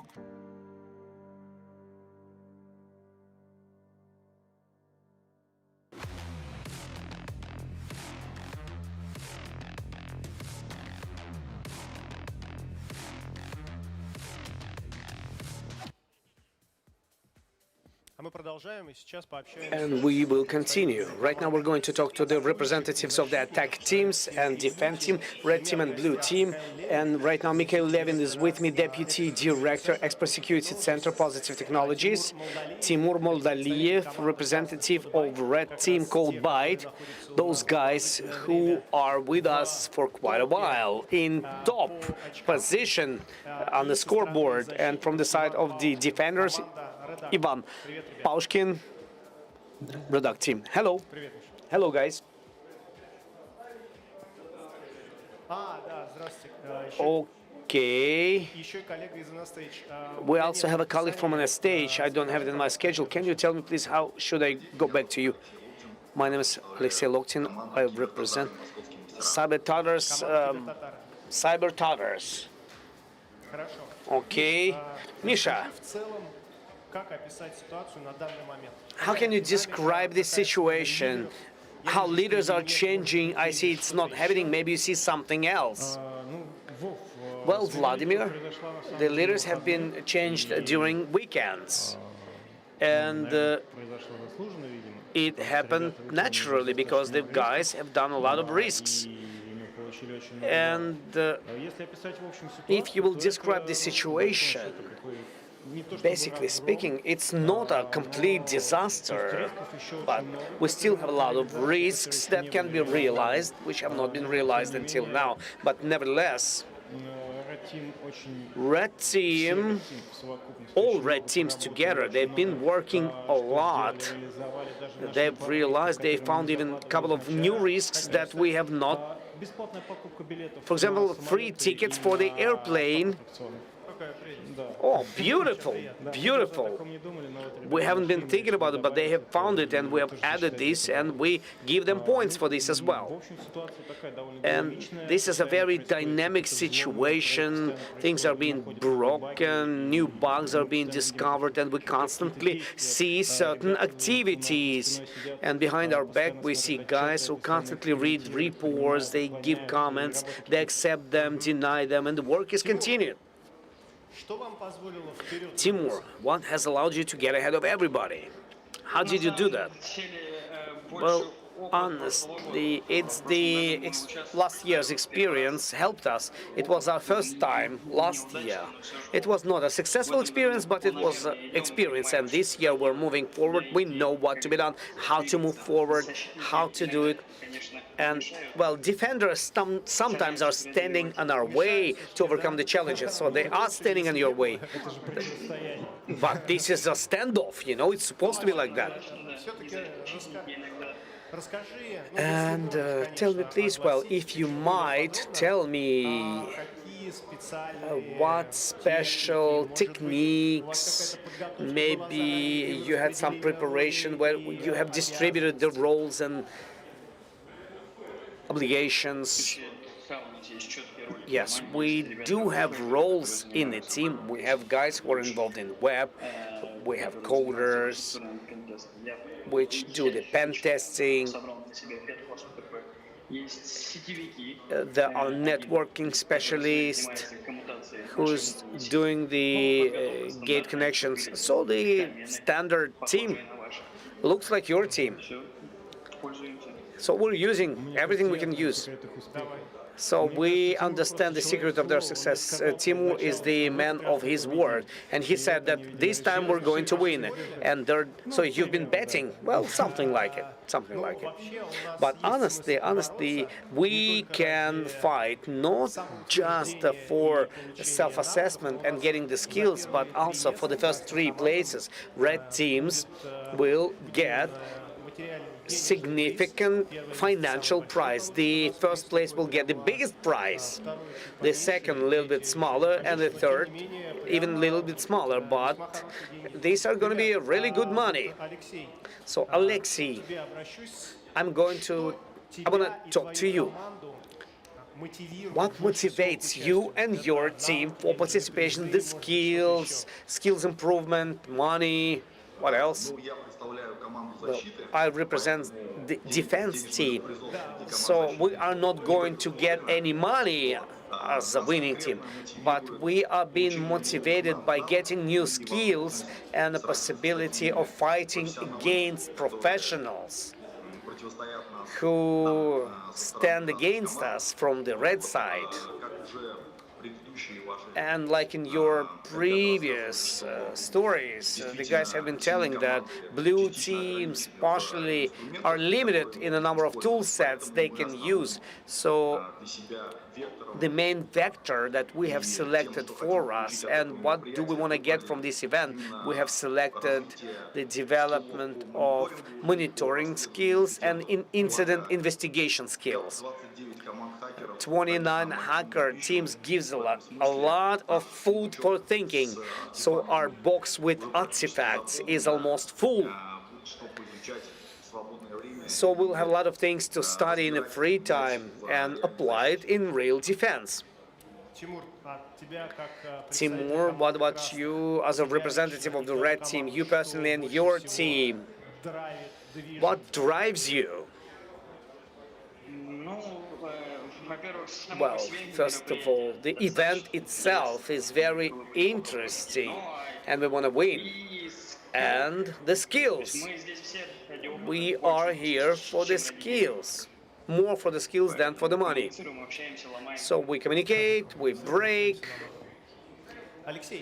Расскажи про свою Alexei, команду. can you tell us По please какому about your принципу ты её team? собирал? How did you assemble your team? What was the main principle? Our team is assembled of specialists of our SOC Center Cyber Art. Some of our employees are involved specifically for the standoff. Also, we are coupled by our colleagues from Moscow, so we have a united team which organizes the relations. So we have assembled it just before the event. So in the process of this event, we've been distributing the obligations. We had very little time for preparation, and as I've told you, first of all, we have included into our team our new specialists and incident investigation specialists as well. Иван, теперь вопрос у меня Ivan, будет к тебе. then we'll have a question to Как you. вы готовились How you've к been мероприятию? preparing За yourself какое for this время event? вы How much начали time in готовиться? advance Как you've started распределяли preparing роли? yourself? Из How you've been каких ключевых distributing the roles? вещей, Which key состояла things подготовка? you took into consideration when you've been preparing? Hello.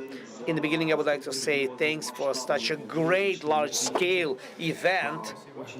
Thank you. It's a unique thing. Thank you. And answering your question, I would like to tell you that we started preparing ourselves almost 2 weeks before the event, because we made the decision that we want to participate. We participated in this event a long time ago. First, we have distributed the roles on the basis of how do we work right now. We represent Rosatom's SOC Center. We took most of our colleagues from our SOC and additionally guys from our IS department. We've been distributing objectives in the directions we have right now. So right now we have people responsible for network infrastructure. We have people responsible for mobile systems and for monitoring as well. Also, alongside the event, all the obligations have been distributed because we have non-stop flow of reports, because the monitoring is the eyes. We are looking at the screens without losing the attention. Are you sleeping, Ivan? Are you sleeping? Last night, well, I've slept 4 hours, and this is too much. This is a lot. I even had time to shave because my beard started scratching, itching. So this is a non-stop event yesterday. I've remembered that I have to eat at 10 p.m. И тебе все это нравится? And you like it all. И ты нам за это говоришь спасибо? And you're saying thanks for this to us. Yes, this is really cool. This is drive. This is action. This is adrenaline. I never felt anything like it. How many people do you have in your team? In my team, we have constantly participating 8 people, and we have some temporarily 5 people joining us from time to time. Timur, what about your team? How many people do you have? I know that you have maximum that has been defined by the rules. That's why, how could I reformulate my question? So, are you in the framework of the rules? Тебя не слышно. We cannot hear you. По регламенту 6 человек. 6 people according to the rules, so we're following the rules. Following the rules. He said and smiled into the camera. Вам как нападающим. Okay, you as offenders, what was the most interesting in realization? The most interesting, the more difficult? Ну, наверное, риски SCADA систем. Well, SCADA system penetration in the first office. Закрепились это. When we got hold of this, it's the oil plant. Мне прежде всего это было интересно. First of all, it was interesting for me because I'm the employee of the oil producing company. So it was interesting for me to stop the operations. So you have been attacking it constantly, or not only you. We are amongst other ones as well. широко Okay. сейчас закреплены. Everybody's trying to get hold of it. Ты про нефтехим завод, You're да? speaking about the petrochemical plant То он у нас бедняга постоянно because it's constantly suffering, pollutes the air with poisonous gases. At least it did it 4 times during the last period of time. In reality, it would be shut down. In reality, it would be shut down immediately. Otherwise, everybody got poisoned. Иван, Иван. вот ты как руководитель СОКа, As a SOC head, расскажи, как вы организовали tell me, команду please, именно how вот в you выходные? organized your team Такой during немного weekends? необычный. Unusual question. How do we work during weekends, or why do we work during weekends? Давай так, да. То есть Well, I will rephrase it. How did you organize these operations? Because under this question, I have, well, how difficult was it for you as a manager to tell guys, okay, guys, we'll have to work during the weekends? And how many of your guys did go to work, and how many of those they said, well, it's a weekend, I will go to my villa to eat shish kebabs? What did you promise them? How did you motivate them? How did you make them working during the weekend? Because the weekends for the SOC, it's the weekend time, even though it has to work 24/7. We did have an objective that we will work not in game but in life. When we have incidents, we work even in weekends and at nights. But about the game, I didn't ask anybody to come during the weekends or in the night. Everybody is sitting when they want. They've slept a little bit and they come back, irrespectively to do they have work or they don't have work. They put it aside, and right now we are playing, defending, and then we'll do everything else. Well, your guys, how do they perceive it? Do they perceive it as a game, or do they perceive it as a practical exercise? What is their mindset? I assume that they perceive it as a real-life situation, because this is our skills, this is our knowledge, this is our work. And if we cannot defend infrastructure in a game, how can we defend it in real life? So everybody's approaching it responsibly. Alexei, tell us please about your tool set. What do you use to be able to see, to fix whatever happens around you? Speaking about the tools, I think all the defense teams have similar tool set. We, from our side, have not been bringing anything additionally to the tool set given to us by the organizers. And this is application firewall, this is CM systems where the logs are being collected, which are being monitored constantly. This is network gateways, firewalls, and that's it. So it's a very limited set of tools.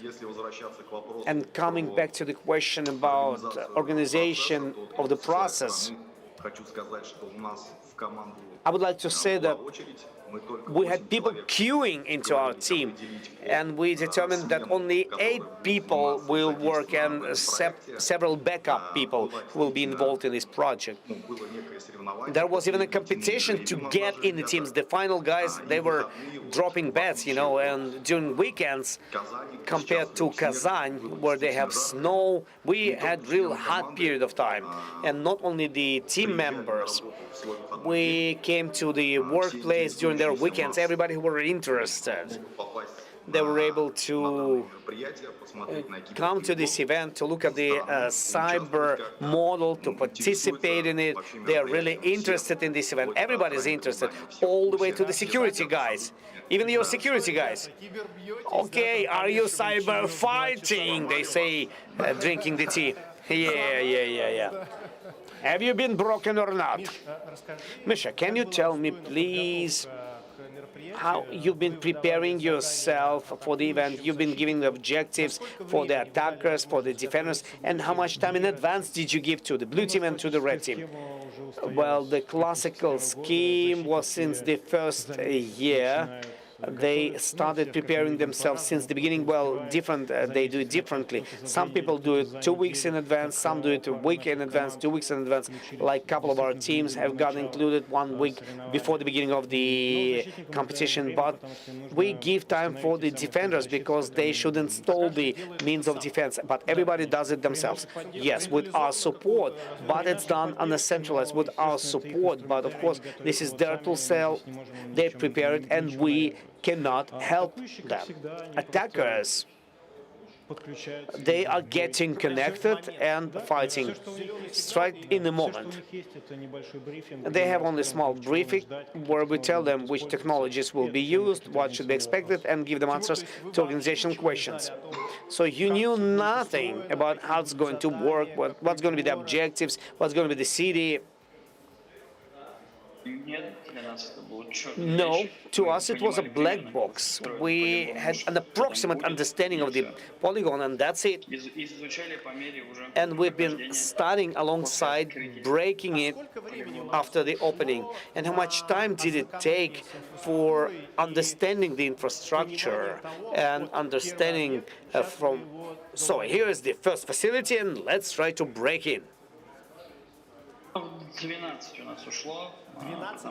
12 hours.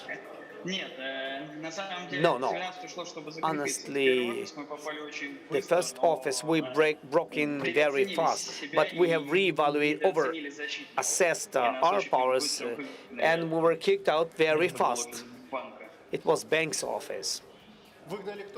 So who kicked you out? Defenders? Yes, defenders. Defenders. No attackers have entered it by that time. So in total 12 hours to get hold on, and several hours to begin the first attack. Yes. Misha, looking at what is happening, after which period of time you could see the attacks and how much time attackers had for investigation of the infrastructure? They've started immediately. The first reports came to us in the first 30 minutes after the beginning. These were first bug bounty reports, and the first break-in to oil company happened within few hours. First 4 hours, I think, even less than 3, because we've been agreeing about the report because these are rules of the game. But nevertheless, the hack happened very fast at the early stage. These were you or not? No, it wasn't them. No, it wasn't us.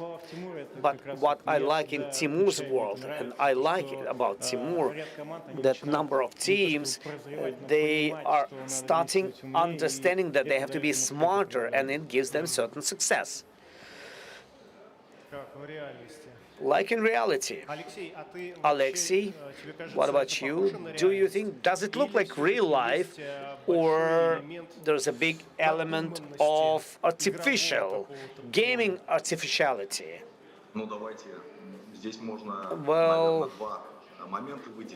two things I can tell you in answering this question. The first one, from the point of view of approximation to reality. The admins of existing systems could get Fs and be fired because the infrastructure, in the condition we received it in, it wouldn't stand any criticism, and we wanted to bring even elementary order. And during the event, well, this is as for the admin part. As for the modeling of business processes, as for checking on the availability of the infrastructure, very important parameters that you closely follow, and we are trying not to violate it. Business processes are kept on a high level. We have 97% availability for the availability of the infrastructure. That's from one side. And from the other side, as in real life, we have constant mismatches in certain situations, like between the services. during the weekends, we had a service for HR departments, which was published in the internet without any defense. It was model situation, which might happen in real life due to disagreements between the departments. But after the inventory of the infrastructure, we have discovered the service, we have defended it. So you are modeling real life, real business processes and real bugs which might happen in real life. So from this point of view, everything is very close to reality. Timur, right now you receive a lot of new skills. These attacking skills, why do you need them? I'm always following the position that it's impossible to defend yourselves if you don't know how to attack. What do you mean by that?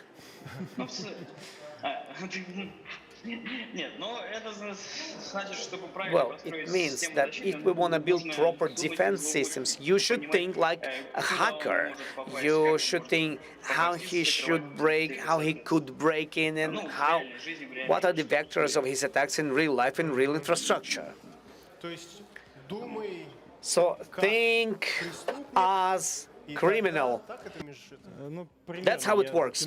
Approximately, yes. I will give answer for the Timur. He is too modest.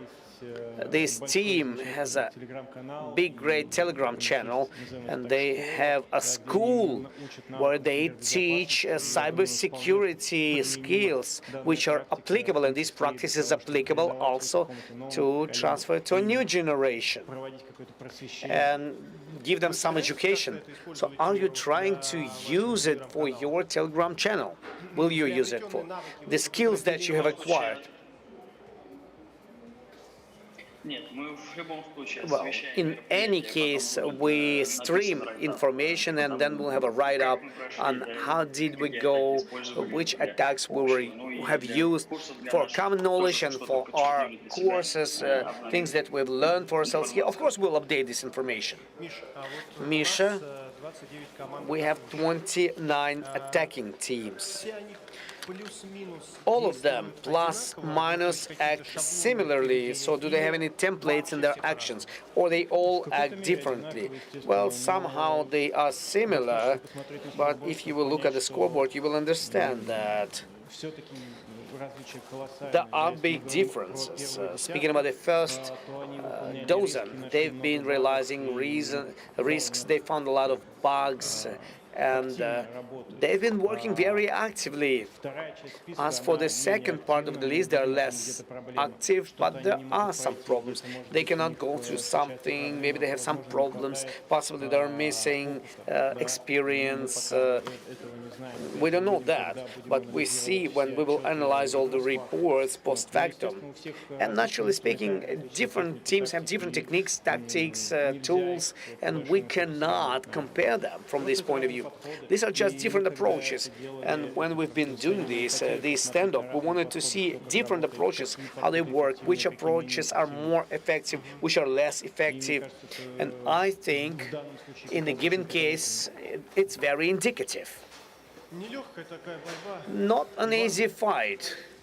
Ivan, I see that notwithstanding the fact that yesterday you had a late dinner, irrespectively to the fact that you had enough time to shave yourself and you've been working during weekends, what secret could you share with us, to the guys, from your experience? How can they hold 24 hours more so that blue team would be able to withstand in these attacks?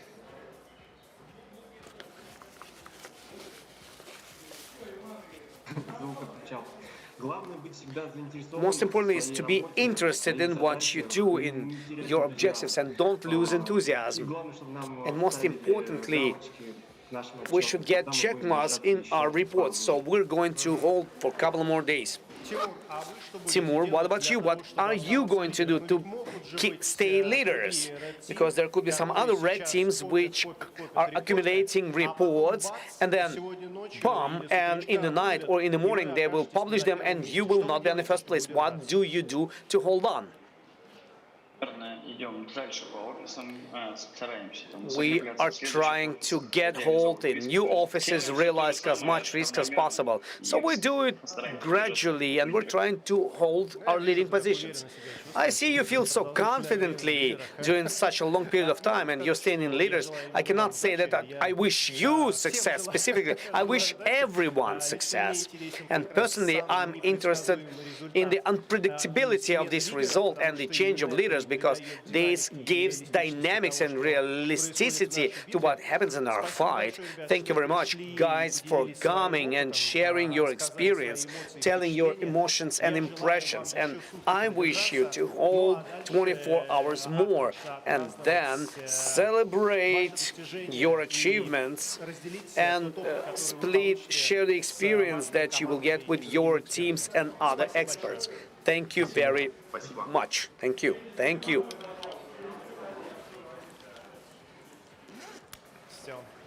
That's it. Thank you, Misha.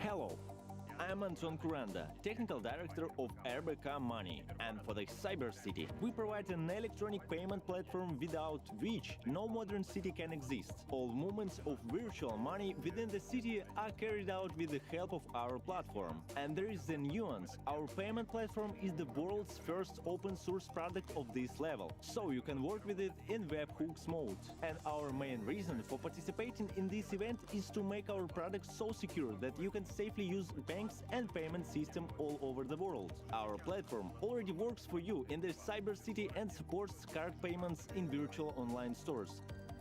We have long wanted to participate in Standoff, and this year we decided to do it. This is the first time Standoff is being held online, and this is new for us. It is very exciting, but I'm sure that we will successfully pass this test. We made a really cool product. It is probably the only open source payment processor in the world. Therefore, we invite you to protect the payment traffic of virtual residents, to search for the vulnerability of payment platforms. Join us November 12 to 17. You will like it. It will be interesting because virtual money is practically same as real money. Do you need our money? Welcome to Standoff.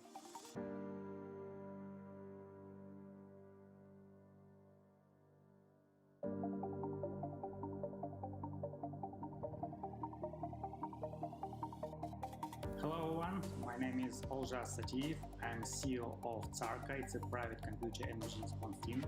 We are a team of ethical hackers from Kazakhstan, and this year we will participate in Standoff. It will be our first time. And last 3 years we won on international hacking competition on Standoff. We took first place in 2017, and also we took second place in other years. It's a really good opportunity for ethical hackers around the world to participate in Standoff, because this year it will be in online mode. Previous year it was in offline. What is Standoff? Standoff, it's an imitation of smart city with a lot of smart systems, and red team, they must find some vulnerabilities in this system and trying to hack this system. Our team, it's a red team. On the other hand, also some organization participated as a blue team, and they trying to defend the system. And this event, it will be between 12th and 17th of November. I think you must try to participate in this event because it's really cool. Welcome to Standoff, and see you later.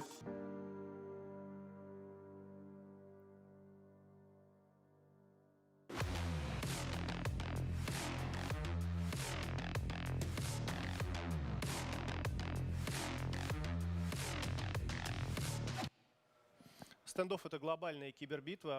cyber fight, where experts from 6 countries participate. We have a lot of global experts from different teams and different countries. And in order to communicate with our next guest, Kostya Murayo, I will switch to English. Hello, hello. Can you hear me? This is Kostya Rayo, great director. or Director of Global Research and Analysis Team at Kaspersky Lab. A good friend of mine. We used to work together for 9 years, some years ago. How are you? How it's going on? All good, all good. Thanks for asking. It's still a bit like the last days of summer in here, so it's sunny outside. It's still warm, so the winter hasn't really settled in. So we still have a bit of time before, let's say, the true days of snow, mud, you know, like the gray comes. Where are you based, Kostin? Where are you talking from? I'm based in Romania, in Bucharest, which I'm sure the most of you are familiar with, a country of vampires, Transylvania, castles, good wine, if I may say, also very good food. Everybody, of course, is kindly invited to visit if Why I'm asked? Situation allows. Why I'm asked? Because you started explaining about the weather, about the last summer days. We have 0 degrees Celsius in Moscow now. So it's pretty dark and it's pretty cold. But nevertheless, our cyber range going on. So, you know, we started Thursday last week, and today is 5th day of our cyber range. There is the whole competition between the attackers and defenders. There is more than 200 experts from 6 countries across the world. And we've seen a lot of risks which already worked out on our cyber range, and 17, as I remember, risks worked out just last night. So it's really a lot. We haven't seen so far the kind of thing we are going to talk with you on our cyber range, and the topic for our discussion is ransomware. So maybe some of the attackers used ransomware, but I haven't heard this news from the reports. So Kostin, tell us about the ransomware, what it is, and when did it start? I think ransomware is probably something that everybody has heard of these days. It's all over the news. So definitely a subject that attracted a lot of attention during the last years. If we kind of try to remember how it all started, you know, like there's all these memes on the internet, how it started, how it's going. There's actually an interesting paper that was published back in 1996. That's a lot of time ago, right? It's more than 24 years 1986? ago. 1996, actually. Okay. 1996, yeah. 2 researchers called Adam Young and Moti Jung. They published one of these academic papers that was called Cryptovirology, Extortion-Based Security Threats. So I guess the idea with this paper was to kind of prove and maybe to warn that it's possible to create a Trojan, worm, or virus that antivirus product will no longer be able to remove from the system. And they were like kind of saying that it's possible to design like a mathematical, cryptologically offensive tool that will encrypt your data and then hold you at ransom point and ask for money for decryption, obviously.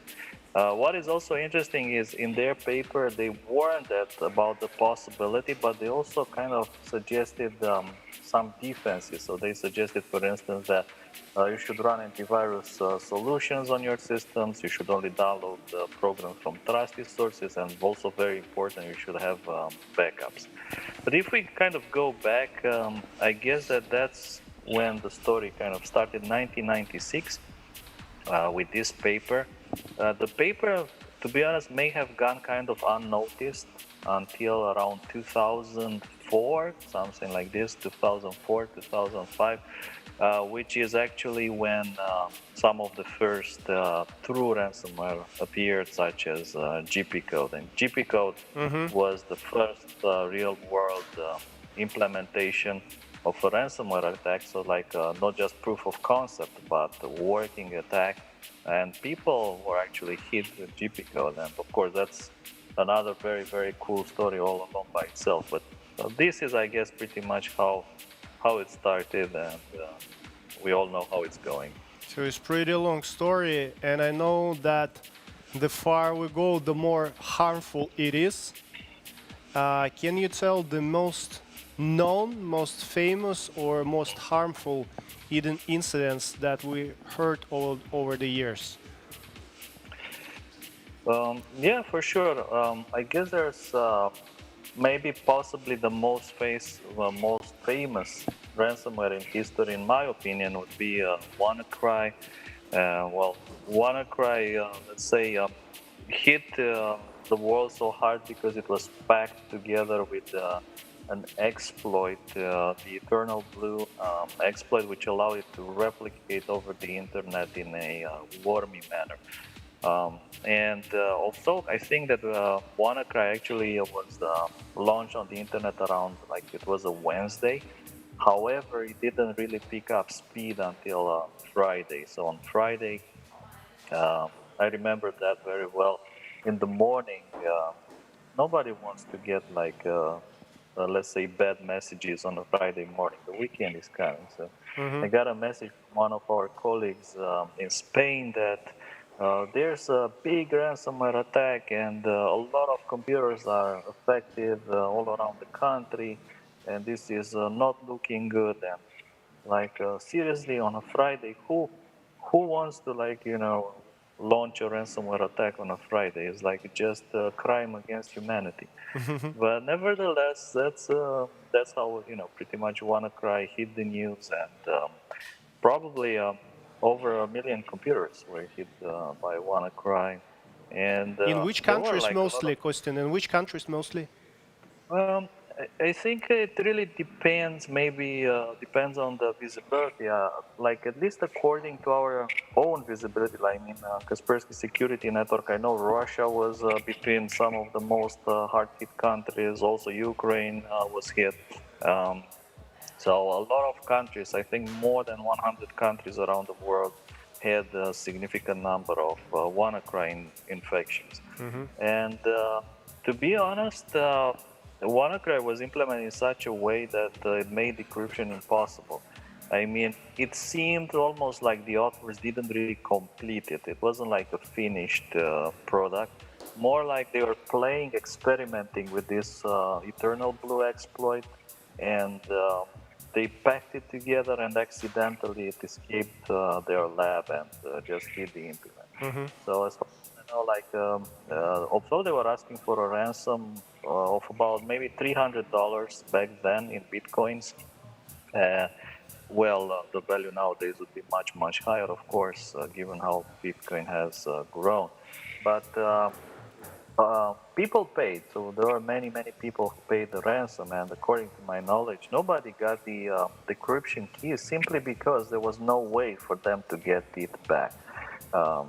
Like, there was no, let's say, mechanism for the authors of WannaCry to deliver this decryption key, which is maybe what sets it apart from today's attacks, which are much more kind of customer-oriented. So there's like all these long negotiations between victims and the attackers, which I guess make them different. So yeah, WannaCry was for sure one of the largest ransomware attacks in history, probably the most famous attack in history.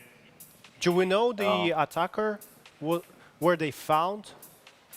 Yeah, it was actually quite interesting that in the very early beginning, people were scrambling to try to find the links. Who is behind this huge attack? Same for us. So I remember this was on a Friday, so I worked all the way like till the night, and then I worked on the Saturday, Sunday, and it wasn't until Monday evening, maybe around 8 p.m. my time, that a researcher from Google, Neil Mehta, published a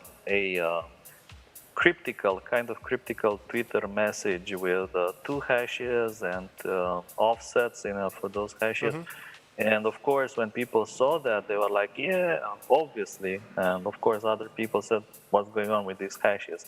But what he pointed in that message was a code similarity between WannaCry, an early version of WannaCry, and a malware from the famous Lazarus group that was used in the Bangladesh bank heist. So for those who don't know, the Lazarus group is an advanced persistent threat group who's been operating for a very long time.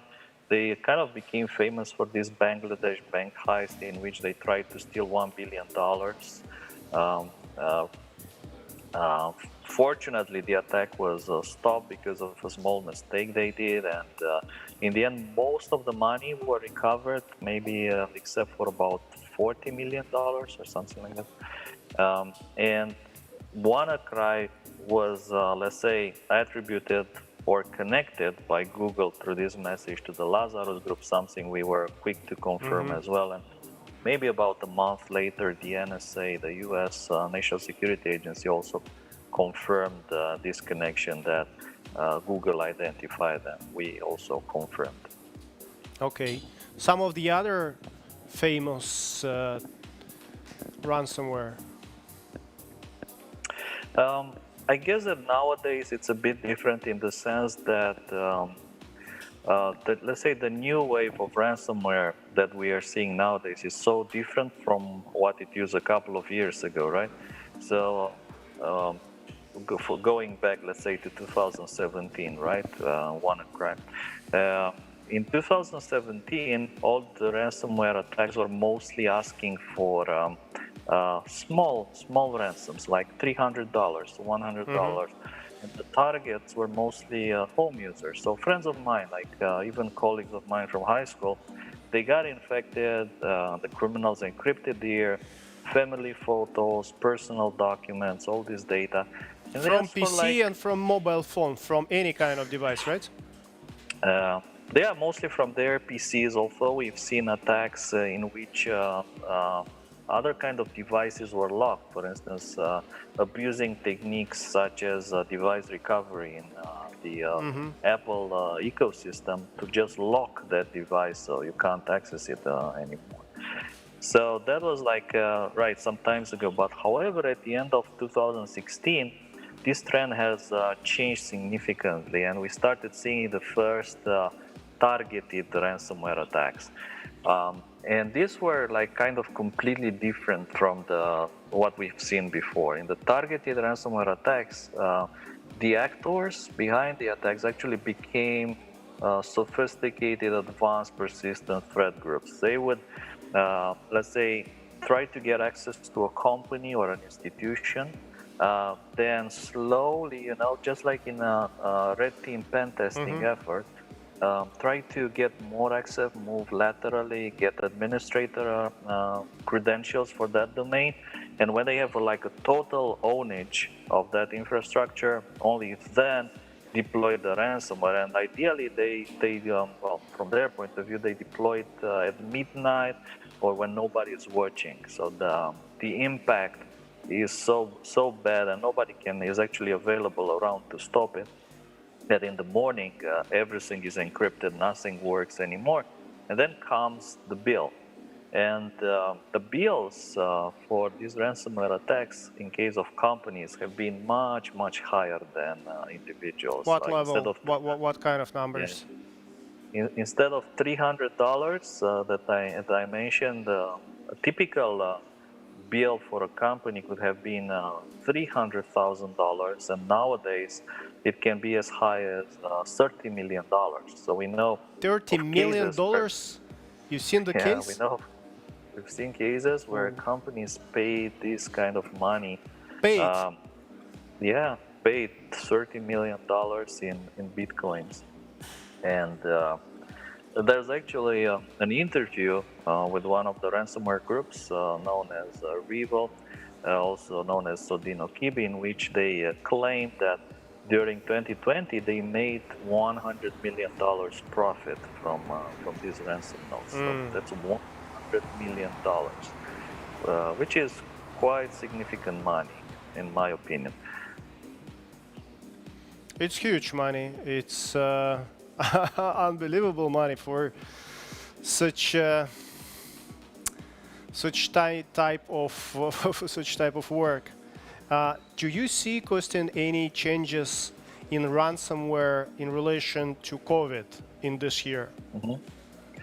Yeah, I guess this year was kind of tough from the pretty much from the beginning. Yeah, I remember maybe not so many people remember February or January. There were like these news of something like some kind of a bad flu coming from Asia, and I remember myself flying back home from Canada in March, when it was still possible to fly without any problems. There were absolutely no screening, no temperature checks in all the airports. But I do remember one thing which remained in my mind, kind of behind me, two rows behind me, there was a person who looked sick.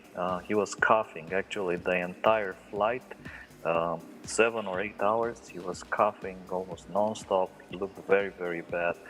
So I was kind of convinced that probably he's sick, but it was like just a sign that this is not good. It can't probably go well. So what happened is that in March, there was suddenly a lot of interest from everybody into anything COVID-19 related. So similarly, criminals started exploiting this topic as well.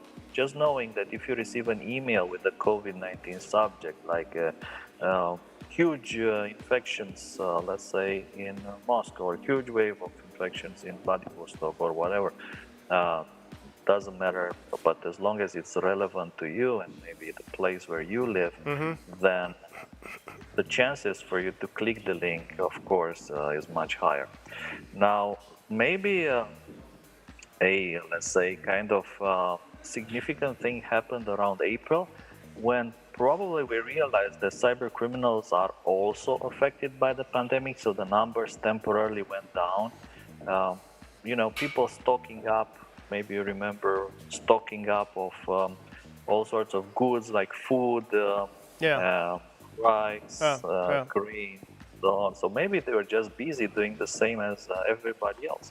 So then, like, the situation kind of, let's say, got better, and the attacks again exploded, and we're seeing an increase of maybe about 25% in the number of new malware we receive every day here in Kaspersky compared to the beginning of the year. So around 25% Plus increase. 25% comparing to the previous year.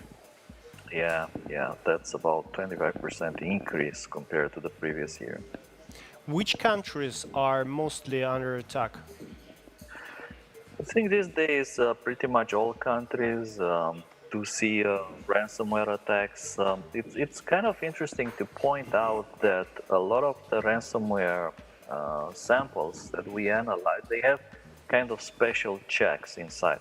So for instance, we've seen samples that would simply just not activate. They would simply exit if the system language is Armenian, Bulgarian, Moldavian, Ukrainian, Russian, Belarusian.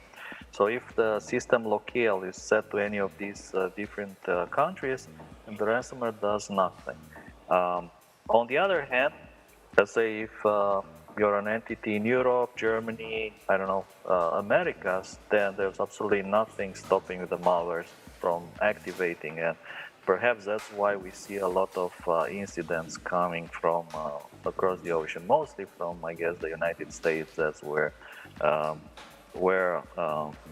lot of these ransomware attacks are successful, and companies do actually pay the ransom up to the point where the Treasury, the US Treasury, put together a kind of paper with recommendations on how to pay the ransom, which is instruction to make it simpler, right?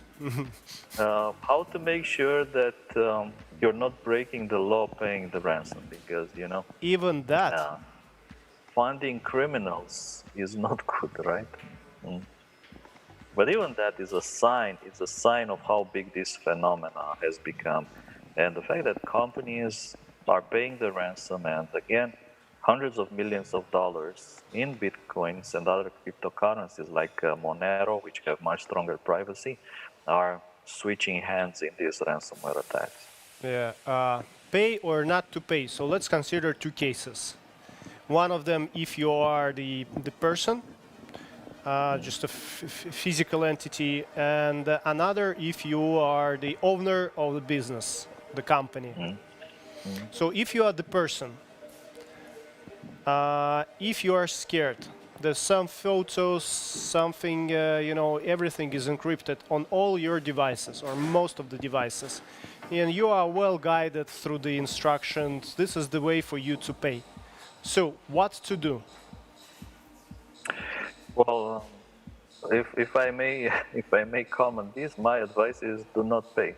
Like the most important advice is probably to not pay because there might be other alternatives available. And actually, we have put together with other security companies, with Europol and law enforcement from many different countries around the world, we put together a website called No More Ransom. So this website actually has decryption tools for some ransomware variants around the world. So one of the things you can do, like instead of paying, make like a backup of all your information, right? Just save all that information somewhere and keep an eye on nomoreransom.org, and because maybe one day it will become possible to decrypt it, like free of charge. All the companies contributing in No More Ransom, we all do this free of charge. There's like absolutely no money involved. So my advice is not to pay the ransom. Instead, just try to wait and see if a tool will become available to decrypt your information for free. Okay, and if you are the company, the business? Well, the problem, like, it's much bigger for companies, and to be honest, there was a kind of a shift that we have started seeing probably massively last year only, when these attacks are no longer about encrypting the information, they are no longer about ransoming the data, but it's all about leaking your information. So before the ransomware gangs started stealing information and then threatening to leak it to the public if you don't pay, the ransoms were small. Like I said, were like maybe in the range of a few tens of thousands of dollars. However, the cyber criminals realized that information is power. Information is the new gold out there. And threatening a company to publish all their private information, all their customers' information, is a much more powerful tool than just encrypting their data.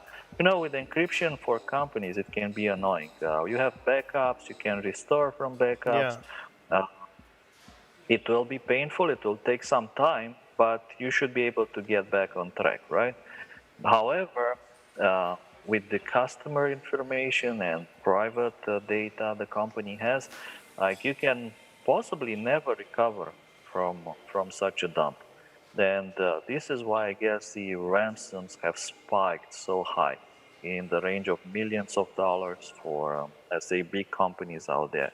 And I guess that this is the most significant ransomware trend of this year, which is a transition from just encrypting the information to stealing the information and threatening to publish it on the internet. From practical experience, if you pay, does it guarantee that your data will be unencrypted? Hard to say. From what I have seen myself, from what I've seen with my colleagues, as long as you can, let's say, keep in touch with the attackers, I've seen people receiving the decryption keys. At the same time, I've also seen attacks in which something, let's say, very simple happened. The attackers were using some privacy oriented email services, I don't know, like Tutanota or Proton Mail, and they were just, let's say, banned on that platform. So you lose like the ability to contact the attackers. Moreover, some of these services, for instance, they are banned in some countries, right? Like in Russia, it might not be possible to send an email to Proton Mail because the email could just be blocked. So there's like no way to have the conversation. So Again, my advice is don't rush, don't pay. Instead, save the information if that is the case and try to wait. Maybe one day it will be possible to decrypt it for free. Thank you very much, Kostin. I can't say it's optimistic recommendation or your forecast is optimistic because I see that the ransomware is growing, as you mentioned, 25% comparing to the previous year. They exploit the key topics actual for the people at the moment, like COVID.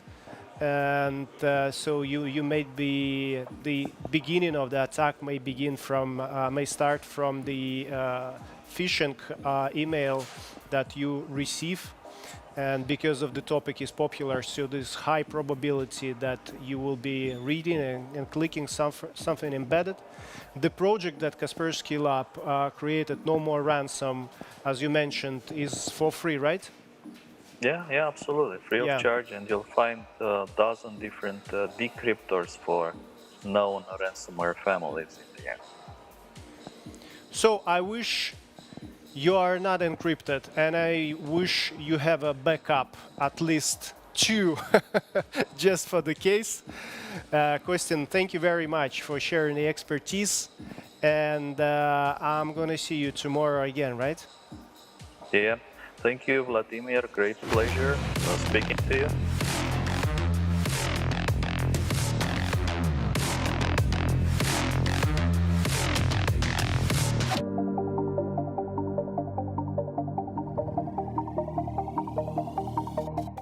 Hi, my name is Sergey, and I'm a hacker, the Russian hacker. Hackers are challenging everyone, but this time we decide to challenge hackers.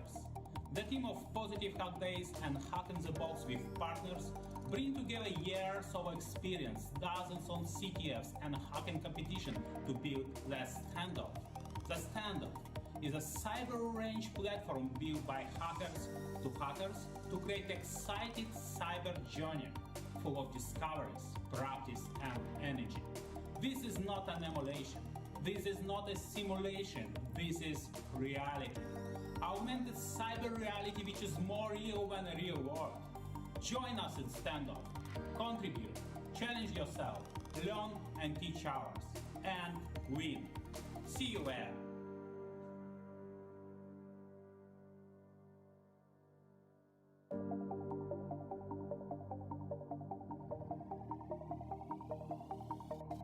Hi everyone.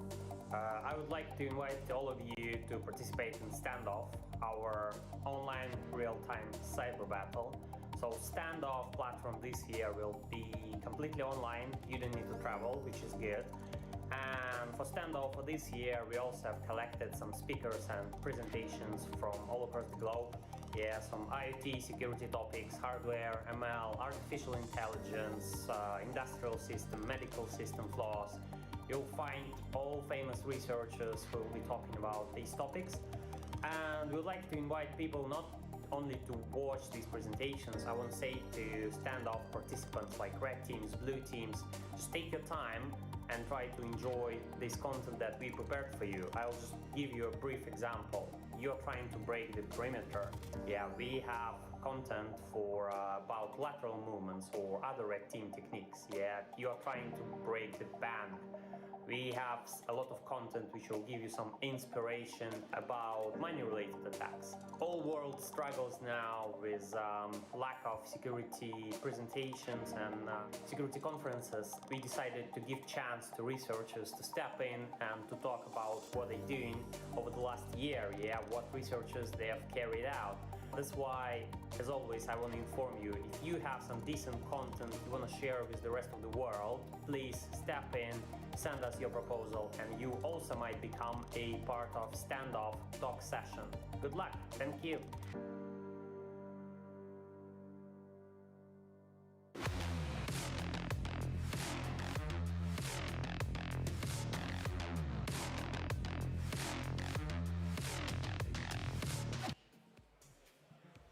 Мы продолжаем, и у нас в гостях Василий Томилин, Technical Solution Architect, Cisco Systems. Cisco Systems, Vasily Tamilin is with us. Hello, Vasily.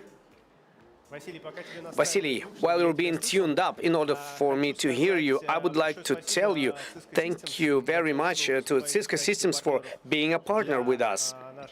For our standoff, I know that your equipment is used here, which allows us to organize a lot of things. So thank you very much for partnership and participation. We're trying to help you with sniffing on what participants are doing to collect certain analytics. How do you sniff? Through online or offline? With the help of our monitoring systems. No, not sniffing, not the... I'm speaking about specific system and how does it work.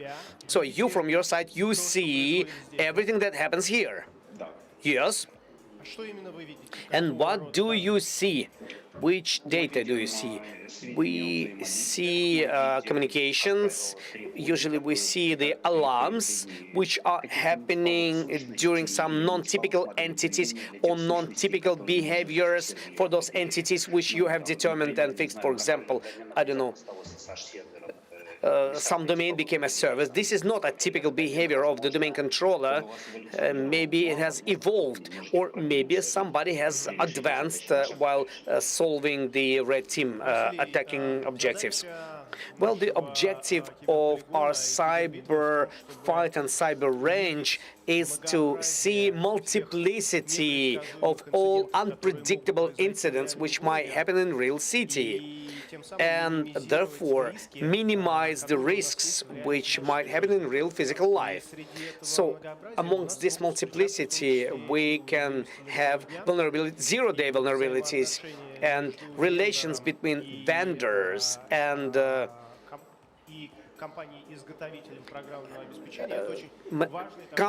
development company for the software. We being security vendor, we do see either on the side of the client when we discover certain vulnerabilities or during our cyber fight, when we find something, we will inform you about it, and we have great process in this direction. So can you tell us, please, how this process of zero-day vulnerabilities looks from the side of the Cisco? What is it? And how do you behave? What do you do with the information that you get from security vendor? You see, what is the story? When we speak about zero-day vulnerability, it sounds awful. It makes us being focused. But every vulnerability had a chance to become zero-day event. And it's not important, was it found on the light side or on the dark side of the power? But then we are interested in another vulnerability of our products, whether they're going to have a zero-day flag or maybe they are not going to have this flag. And honestly speaking, how can I say, well, the corporation takes a very proper position in this direction, because if you will look, we are telling everybody what are we doing with those vulnerabilities, because we have a policy which is published on our website, which tells how can we specifically process any report to Cisco related with potential vulnerability of our software and hardware or services or whatever. Because it's understandable that we have discovered problems. There are problems which are not confirmed. So the first thing that we do, if somebody comes with a report to us, we will try to understand how much this information seems like a truth, then we'll try to reproduce it, and then we'll try to make a contact to those who informed us to agree with those people. This is according to our policy, how we're going to move on. Because we do know that in the industry there are different principles of publishing vulnerabilities.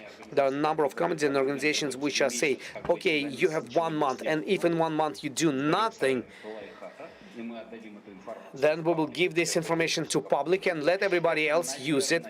Then perhaps from one side, this should stimulate all vendors to cooperate, and on the other side, we can argue about the ethicity of such approach, about the disclosure of the information between the researcher and us, so that at that moment of time when the researcher, for example, makes a presentation for a certain conference, we do have precedents like that, or when the researcher says, well, I have discovered it and I really want to tell a story to during Hackfest, how good I've discovered.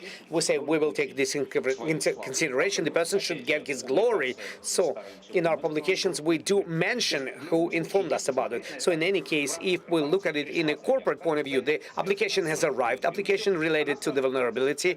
It's been sent to special department, C department, and maybe everybody have heard product security department C, which is going to rule all the processes inside of the corporation. It will communicate with the development department. We have hundreds of products, dozens of OSs, thousands of applications, and we have to understand who should be cut, who should be taught. And from the point of view of neutralization, what PSIR does, it's a bridge between a big corporation where everything's mixed up and talented researcher who discovered this vulnerability. So PSIR confirms this, or doesn't confirm this vulnerability, classifies it, determines its seriousness, and will try to provide this balance that to the moment when we will publish this information to the world, and we always give this information to the world altogether, we don't have closed feed for the subscribers and open feed for somebody else. So in order to have the patch for this moment of time or a new version or something that helps us to neutralize this vulnerability in our products. Separately, I would like to remind to all the clients who potentially can look at this record that irrespectively to the fact whether you have service contract or not, if we are patching the vulnerability, it's free of charge. You just come to us with the URL to that or another bulletin. How much time does it take to process the information that you acquire from the researcher till the moment if it's been confirmed to make a patch, approximately from your experience? These are different stories. It can be very different. There are stories that we can boast with, and there are stories for which sometimes we could justify ourselves on a personal level, of course, but in the policy it says that all the timelines or all the timeline of events is ruled by PSIR department. This is their absolute jurisdiction, which defines the course of events of this company. And that's why, of course, what the clients want from us. They want to get information about vulnerability, everybody jumps, and next morning everybody want to have a good patch. It doesn't happen like that.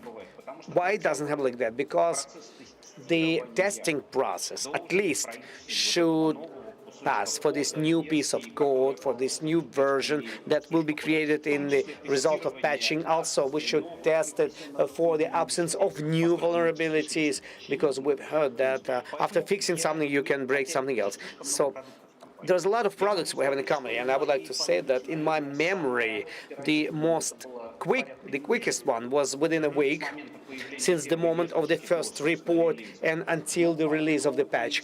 And longer stories might happen 2.5 months. Possibly even longer. I don't want to say, I don't remember about longer periods, but different products require different solutions. Dear clients, if you look at us, I would like to remind you that we are talking in a direct stream. So if you have any questions to Vasily, ask them in the chat, and I will be able to ask them immediately to Vasily. Vasily, I have another question. It's more a philosophical question, even though it was verbalized during the first day in a Standoff chat. So I'm a researcher, for example. I have discovered a certain zero-day. Why do I need to report this zero-day to vendor if I can earn a lot of money on it? How this question is being regulated? Maybe there should be some motivation from you, maybe some explanation of how this works from your side. How do you explain it to the researchers? You see, it's a standard question to Cisco that we hear in decades. Why Cisco doesn't have a program bug bounty? And if you look at the history of the company, many business units and the companies that we have merged and acquired, Meraki, Duo, they did have bug bounty programs, but the situation was in such a way that in big Cisco corporation, we don't have public bug bounty program. It's a fact. I wouldn't give any comments, but this is the situation today. So you're not going to give any comments why it's so. I have my own opinion on this. It's not a fact that it's an absolutely right opinion, because it's understandable that it's very easy to justify availability of the program bug bounty. We say that we will pay a little bit money to the researcher and we will actively, well, everybody does it. Yes, a lot of companies do it like that. But in our corporation, we don't do that. But many researchers are researching our products. There are researchers which do that in course of more than decades. And they actively relate with the corporation. We also have, well, it's life. So there are researchers who found the vulnerability, then they criticize the company for the way they fix this vulnerability by proving that this is not an absolute good fix. Well, it's a normal approach. It's a viable living process because a certain developer will discover something and it's not going to be the most elegant solution that's going to be discovered. Well, we have patched this particular hole and there could be another one. Okay, I would like to say that you have a well-developed educational program, and I think that Cisco fans, there's a lot of them all over the world, who value certification and knowledge that Cisco provides. Your community is very good, and it influences why people provide a lot of information to you. Big popularity of our products. Many people who are interested in practical security analysis, they use our products as well, just because it's in the focus of their attention. Something like that. If you don't have bug bounty program, then what do you do to find vulnerabilities faster and reduce their numbers? What should you do in this case? It's a separate story. If you look retrospectively in our company, it happened since the year 2008 or maybe even earlier, when the questions of code quality from the security point of view have overcame a certain threshold and started very serious for the corporation. Because back then, we have organized a process which is called Cisco Security Development Lifecycle, within which we have more than 90% of our developing departments on a step-by-step way. It's a big corporation, multi-profile company. We are implementing the single process within the corporation. However, I'm not going to dive in extended development processes, but there are certain moments. First of all, for every product, we have a product security business line, things which shouldn't be in a product, and it's a big advancement forward, because in a product we shouldn't have usernames and passwords encoded. It's a normal thing for those who do security, but maybe it's less obvious for simple developers, etc., etc., etc., in a more viable requirements of security department. In addition to the availability of this list, we have implemented practices based on tools with the usage of automation and human operations, statistical analysis, dynamic analysis, statistical analysis, vulnerability analysis, with the usage of commercial products, non-commercial, etc., etc. So we have a certain practice of internal pen testing of our products, and on a step-by-step way since the year 2008. By the year 2015, it has improved. Well, this train started moving faster, this vehicle started moving faster, and right now we are leaving the garage, I would say, in our... So if you're leaving the garage inside of your corporation, do you have an objective to leave this garage into a beautiful future? Do you have an objective to make your products without vulnerabilities at all? or 99.999, you would have a level of quality related with quantity and complexity of vulnerabilities discovered. Or I will rephrase it. What is your objective about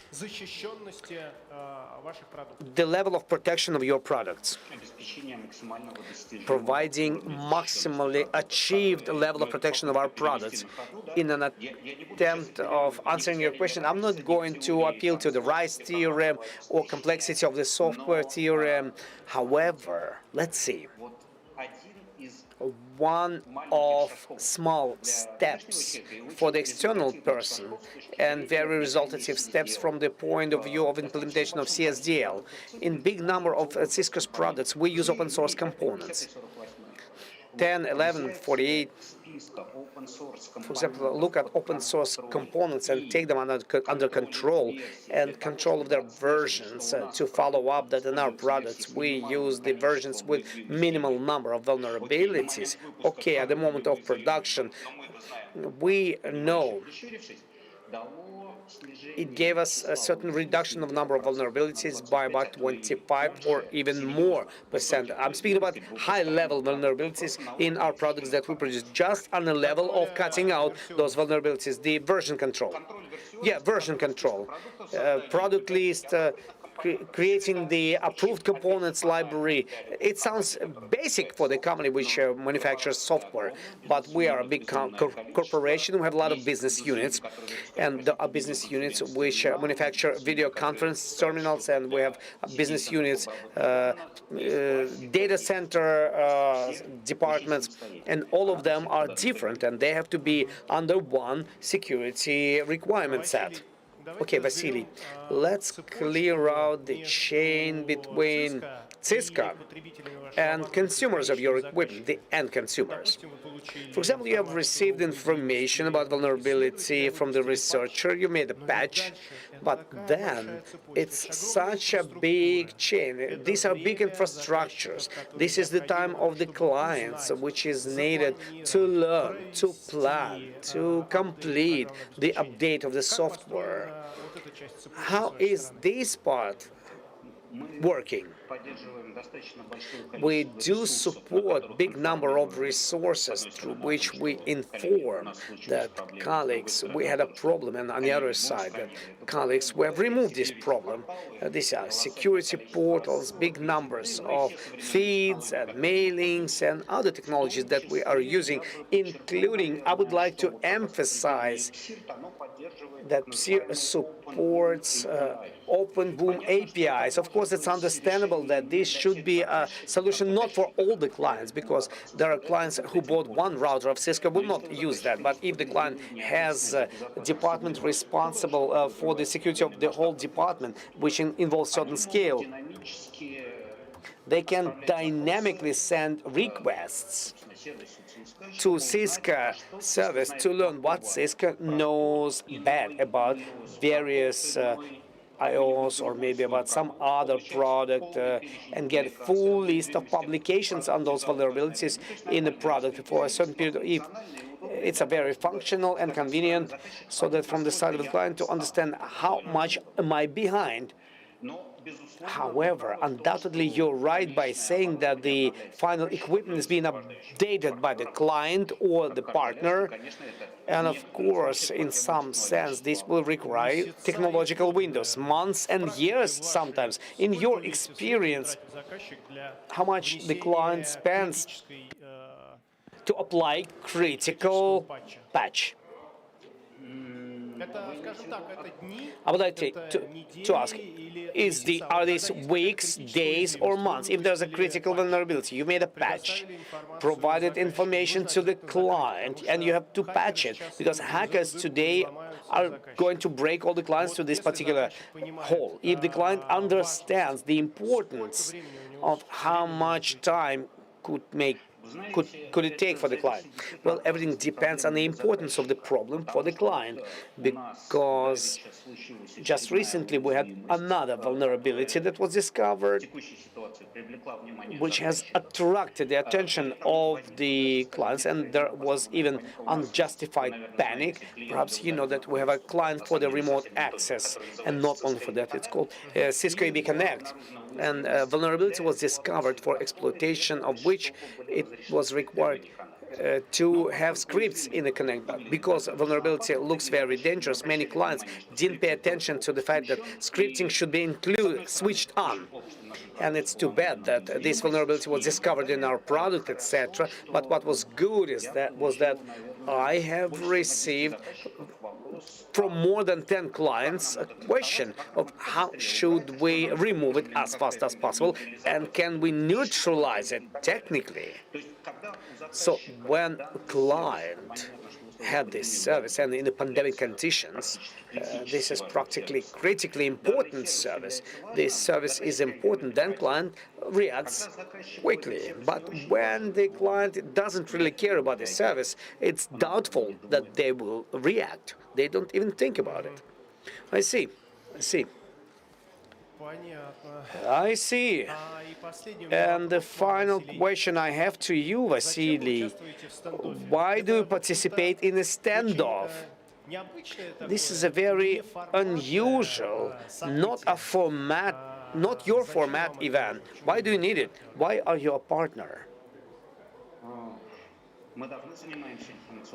We are involved in information security for quite a while, and we're involved in it not to threaten our clients. We try to do everything good, and Standoff is a platform where people improve their skills. That's why. Why don't we participate in such a good event? So the more vulnerabilities will be discovered, the better it's going to be for you. The peacefully our clients will sleep. The more will be found, the more will be patched. That's what we do as well. We've been thinking about those community people, about those teams and red teams which participate in our competitions, and we came to the conclusion that it's important not who, but it's important but what is done. So understanding of all possible vectors, techniques, tactics, tools of attacks, behaviors that we see on the side of different red teams, it brings us closer to real life, but in a very, very speedy situation, looking at the number of incidents that's been discovered. And by this, we're learning. We're sharing our expertise, we share our information with you, with our partners, and with the community. That's why our key idea here is to learn and to share this information with everybody else, so that in the end run we would make products and would make the city and the country more protected. We share your ideas. Thank you very much for this conversation, Vasily. Thank you very much for your partnership. Thank you. Have a good day.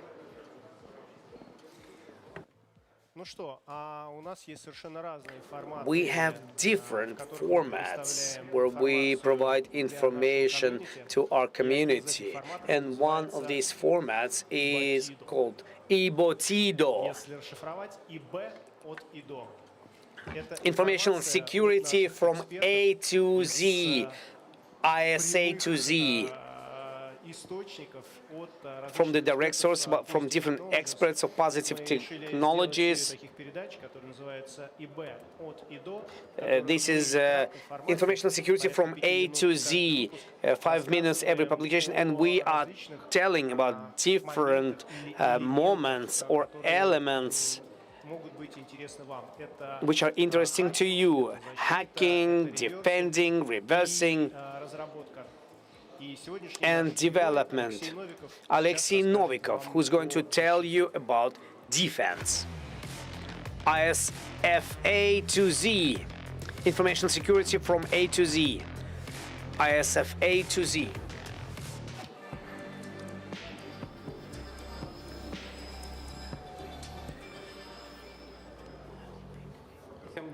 Hello everyone, my name is Novikov Alexei, and I'm the Expert Center of Security in Positive Technologies Director. Strives for perfection. And today I'm going to tell you about my personal top incidents during my career. I'm involved in professional security more than 15 years. This is practical information security. This question is related to defense with investigation of incidents. And at the same time, I'm trying to do it in such a way so that those incidents wouldn't happen. And if they happen, they would lead to minimal consequences and risk. The incident I would like to begin my conversation with happened when I was young, green, and the trees were high. It was in the beginning of my career. There was an attack against one of the internet providers, and it was so difficult that users in the result, in those regions where this provider was providing internet, they have received access to local services, but they were not able to get access to resources outside of this region. When for the first time I've understood that such insignificant incidents could lead to significant consequences for a big number of people. Incidents which to me are on the second place are the incidents which show that not all hackers are technically educated. They may not understand which tool they use. They may not understand how it works. Very often they don't even understand into which type of organization they hacked into. So very often the devil is not so dangerous as it is being drawn. One incident was related to the fact that hackers have used special software to get remote access inside of the organization. While he didn't understand how it functions, or maybe he didn't even know that this software logs all his activities and logs his successful connections. So when we came to one of our clients for investigation, and when we have discovered this software, we have seen this log and we have understood what else he visited, and we have informed those organizations that they've been broken, and criminals have created a very good portfolio which will be used by law enforcement agencies. Incidents of the third type I always like. These are incidents which are related to social engineering. This is when criminals, they show not technical skills but knowledge of human psychology. The most indicative incidents, business email compromises. The criminal gets into the mailing between two partners, and he communicates with each one of them as if he communicates on the name of the partner. At the proper moment of time, when he hears about payment of a certain account or a certain invoice, and instead of real document, he sniffs his document, so the money are sent to another account, to another country. Therefore, one of the partners loses his money. Such incidents, they require complicated technical preparation, but they are about fraudsters who know modern psychology of people. They know how people communicate with each other, and they know how to find the best time for their attack. This is so-called cyber fraudsters of the modern world.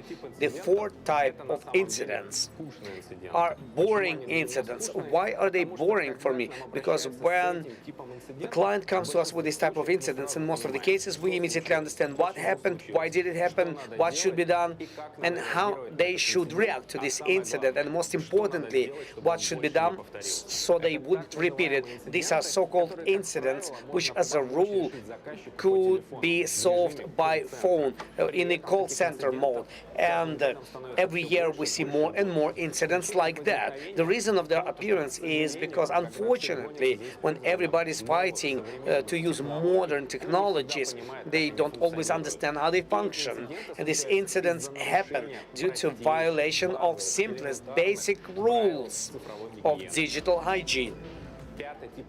The fifth type of incidents are the most interesting incidents. For me personally, those are incidents which are very difficult, complicated, technological. These incidents, as a rule, they are done by well-advanced group of people. Like they use zero-day, they use non-basic techniques and tactics for penetration into the infrastructure to get hold of it. And at the same time, all these incidents, these are other way are related with the actions of spying groups. Their main objective is to be in the infrastructure as long as possible, to control it and get necessary information. The most memorable incidents for me from the group which used the vulnerable MSEC software. Different researchers, different vendors would call this company differently. Project Sauron, Strider, etc. These are those tough nuts which you disclose when you understand how difficult they were. And thanks to those incidents, I develop myself as a professional. I get pleasure from my job every day. The incidents of information security, this is the most important thing which is available in the information security. And it's not important to find all the vulnerabilities, to clear them out and to build a process or paper-based compliance. The most important thing, if the incident of information security happened in your company, it shouldn't lead to big losses or realization of any dangerous risks. In order for this incident not to influence the company, region, country, and which incidents are faced by you. It was me, Alexei Novikov.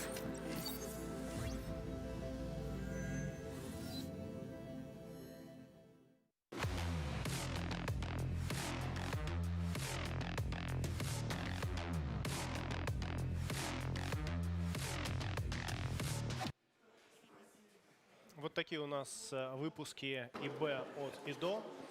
Коротенькие форматы, в которых мы собираемся. Information security from A to Z. This is where we share our expertise.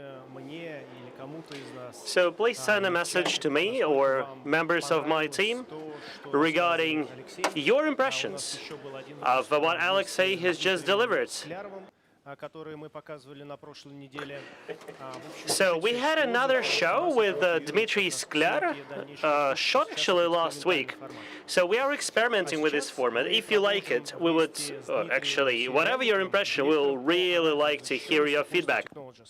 And next speech will be delivered by Dmitry Serebrennikov, who is PT director for analyzing level of protection. So I hope the weather is great. Weather is sunny here. Yeah, I guess sunny summer days. Yeah, we've just been talking to Konstantin. He is connecting from Romania. He was saying, well, it's the last day of summer, it's a sunny day, and I found myself hard-pressed to come up, with a positive answer to this. But we do have a serious discussion, because we will be talking about risk verification. Shall we start with a definition? How would you define information security risks? And how they are related to the cyber battle raging here at the Standoff. All companies are afraid of something. It could be financial losses or reputation risks, or business stoppage, or theft of customer data. And it is these events that we usually call information security risks. These are catastrophic events for business that may happen. Actually, we have engineered quite a lot of risks like this in our cyber range, and many of them have already been triggered. These are cases from real life. They denote things that adversaries can actually pull off in the real world. Well, and is it really a veritable replica of what happens in real life? Will many companies have similar business risk? Absolutely. If a company becomes mature enough, or when it becomes mature enough in the field of cybersecurity, it realizes that some events should be avoided pretty much at all costs. And in order to learn whether they can happen or cannot, they will use risk verification tools.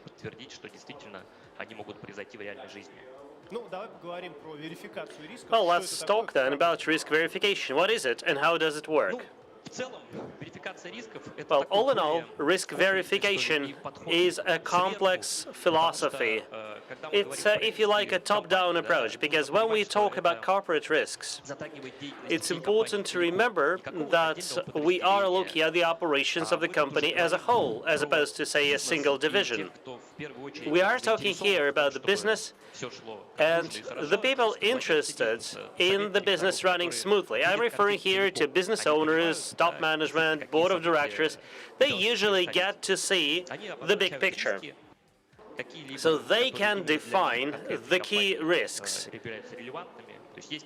they consider most relevant. Obviously, some risks will be common, such as theft of money, but for example, there will be some industrial risks. Loss of customer private data would be another type of common risks. And actually, in a risk verification exercise, we try to show that they are realistic. And how do you do that? I mean, you just said that, but what does that imply? Well, I'm sorry, what does that imply? You know, some teams here have been doing it for 5 days, and they've been discharging toxic gases, and they've been dropping the Ferris wheel. You know, real life is no different from the standoff in this respect, because in real life, we always make it, just like here. It's important for companies not to lose heart and to keep remembering that, you know, it's best for them to learn it in an exercise as opposed to real life, and obviously up their defenses. We are using all the tools at our disposal. It's a technical and pen testing and social engineering and, you know, Wi-Fi from an uncontrolled area and so on and so forth. And the main objective here, obviously, is those risks. The current trend, obviously, is about attacking remote workers. Well, because so many companies have deployed, you know, VPN services and what have you, and many of them are vulnerable.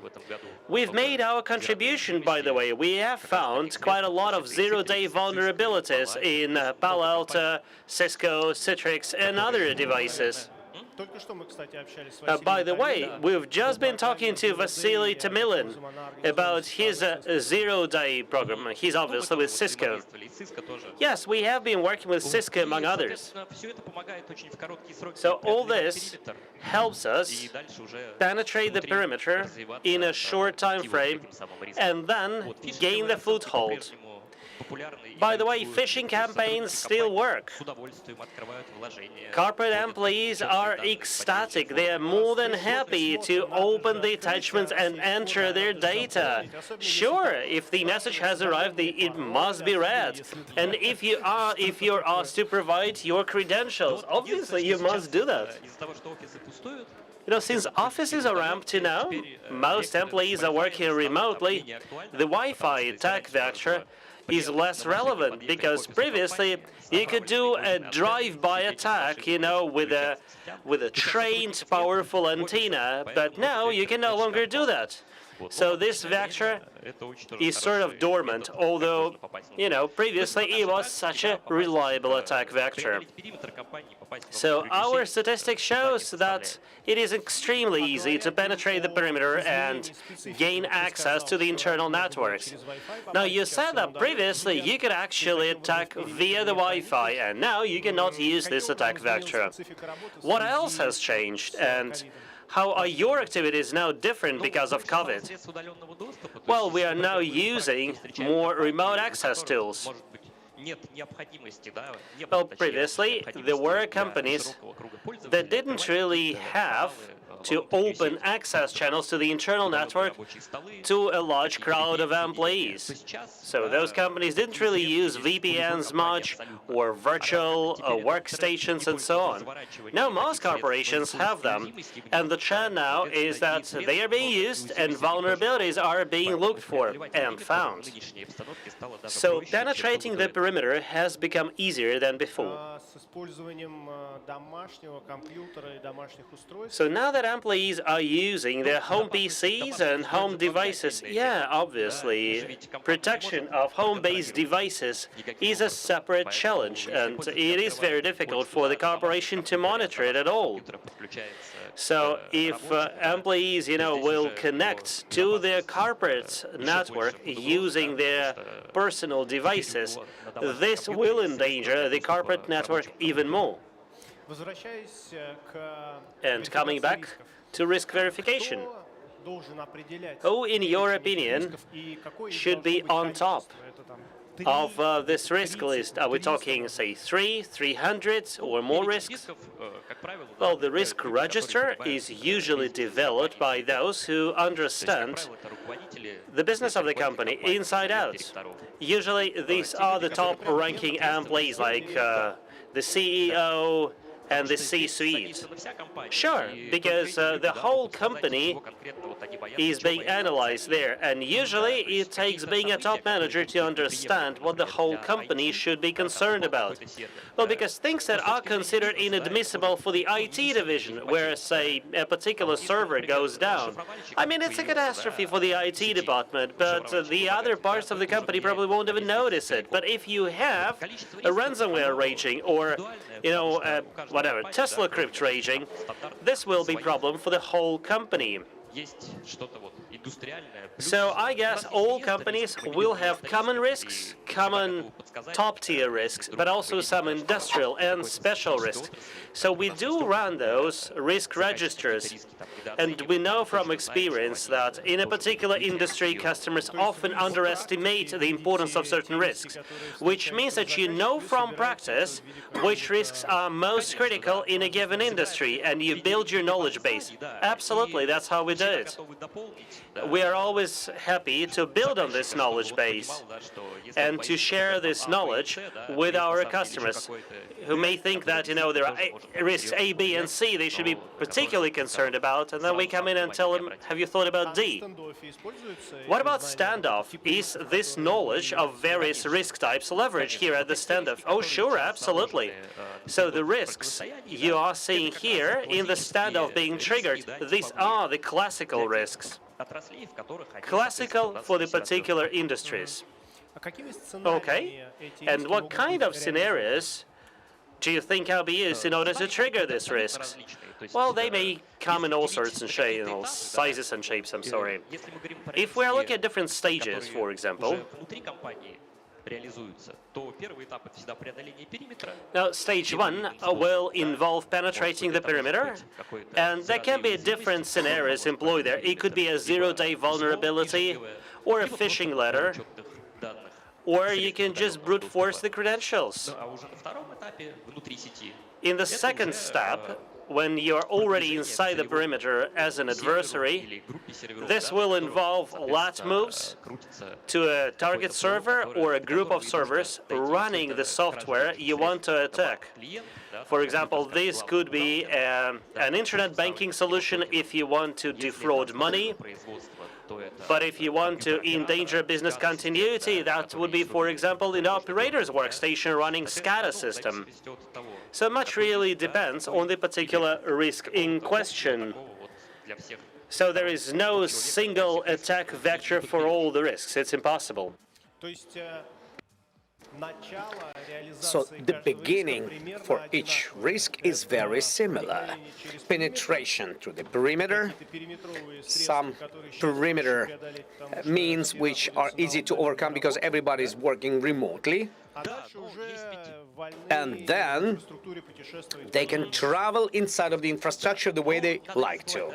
And we shouldn't forget that there are risks which do not require overcoming the perimeter. For example, the risk of forging the main site, which leads to reputation losses when the main site of the company is being broken and something bad is published there.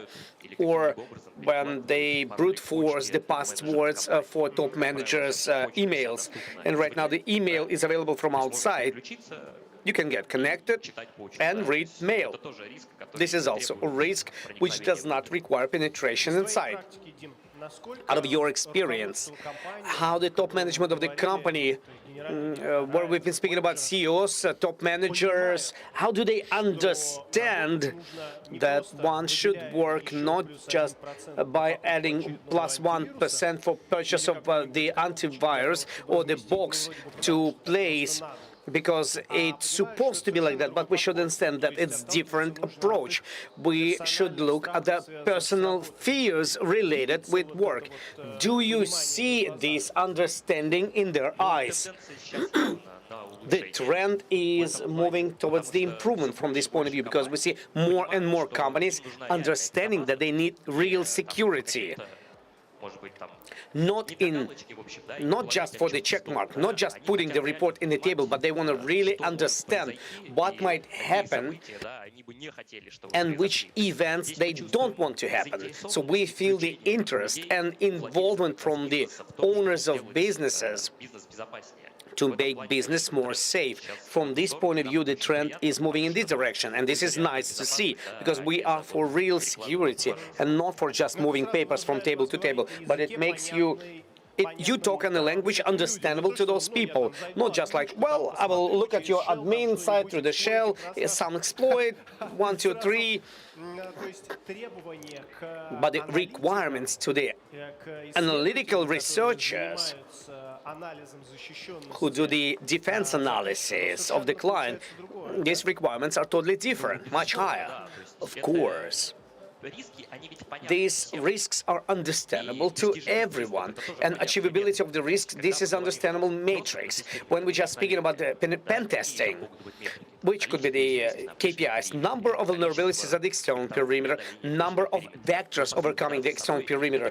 But this is wonderful that companies know about it. They cover these risks, but this is not really understandable matrix for the business. It's much more understandable for the business when the business says that there is an event which shouldn't happen.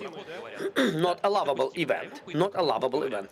And then they're being told that, well, you see, they might happen in your company. And it's understandable to everybody. It's not a technical level without complicated words and terms. Everything can be stolen for money. Everything is understandable. If I properly understand, all big companies today have security operations center, either outsourced or insourced. All the companies make pen tests. And basically, this is a common paradigm, understandable and forecastable. Is there a significant difference between risk verification, the approach that we have just discussed, and the paradigm, which is common for everybody? Well, of course, there is a difference. As we've been saying, the difference is in objectives. Plus, the difference is that risk verification is more applicable for the companies with mature level of security, when a company has its own security operations center, processes, and in the process of these operations, we actively are being defended by the SOC of the client. We're being banned, we're being blocked, servers are being disconnected. So there is a full-scale resistance, like right now on a standoff between defenders and attackers. Do you see what happens at the standoff? Your guys see that? Yes, we look at the reports from the attackers, and we have to understand that in any case, break through the perimeter, nobody's protected from this. And availability of new zero-day vulnerability, nobody's protected from this. You have to understand that at a certain moment of time, perimeter will be hacked by the hackers, and it's a common fact. The understanding, people should have this understanding. But we think it's very realistic to do it in such a way so that even overcoming the perimeter, these events which shouldn't happen, non-acceptable events, will not happen. We should raise the level of security to such a level, so that, and we will teach the SOC so that criminal will be immediately cleared from the system. Because the approach is changing, especially if we're speaking about penetration testing. We're overcoming the perimeter, then we go to the domain controller, and SOC and security guys. They understand the vector of the attack, where pen tester is going to go. But when we speak about risk verification, we could have risks which are not related to any classical endpoints. For example, the risk of mail reading from the top managers. You should overcome the perimeter for that. You can simply brute force the password from outside. Or the chief accountant's computer. You shouldn't run to the domain controller, we should get to a specific computer. In other words, the approach is changing, different, and it's not a typical situation for the SOC and for the security guys. So the verification is much more complicated and well thought through attack, which leads to specific objectives and risks.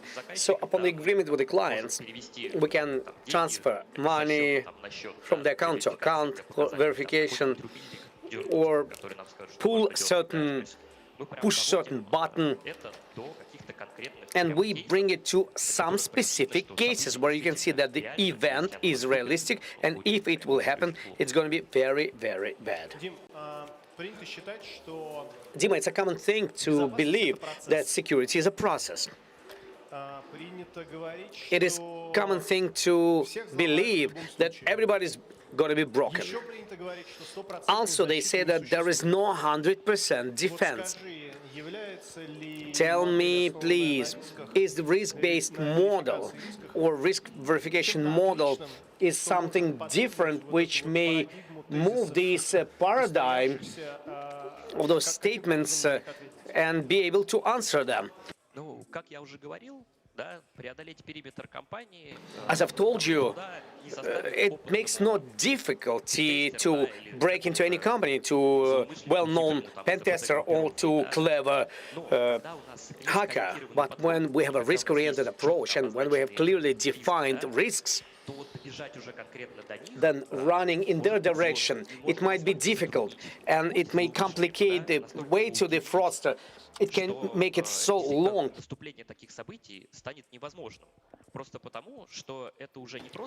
It's not simply that person came into the perimeter and did something, but we clearly understand that if we are afraid of losing our cash, we need to do this in these procedures. We should extend this way for the hacker. We should segment these transfers in such a way so that we would clearly know that even if somebody will break in, he will definitely go this particular way and not the other way. So you can make him a path, and it's going to be the only path available through which he will be able to move down to this risk.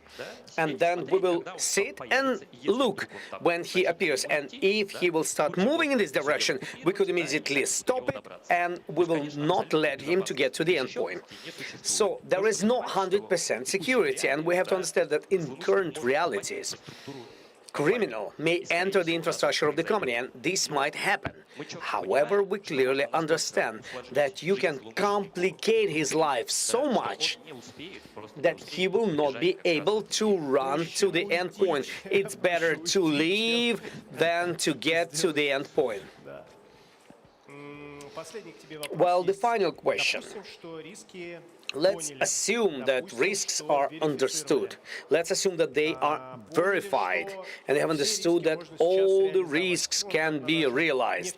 Like at our petrochemical factory, no matter how we verify those risks, because it was steaming poisonous gases 5 times since the beginning of our standoff. So we've discovered risks. What should we do about it? First of all, we shouldn't get disappointed. Don't panic. According to our experience, when the company does the risk verification for the first time, most of the risks have a way for verification, and you should be ready for transformation of the whole company. Because when we speak about risks influencing the whole company, it means that all divisions should be involved. These shouldn't be just IS people, but also IT guys, segmentation, dividing business segments by networking process. So if the whole company starts transforming in the proper direction, then next time you can run to 1 single risk or 2 single risks, and in such iterational way, by tightening the system, by tuning up the security paradigm in the direction of risk-oriented approach, you can do it in such a way so that no single risk will be achievable. So you can achieve the level of protection which top manager requires. You can do it in such a way so that the failure of the business or natural cataclysm or maybe catastrophes at his factory, they can be avoided. Of course, it is possible, but certain time will be required for this and resources. Well, this is more comforting news, and I understand the point B. And it's understandable that it exists. Thank you very much for the interview. Thank you very much for telling me about business risks. Verify reports. So that all this knowledge that you will acquire from there, you would use for the whole community to defend our clients in a better way. Thank you very much. Thank you.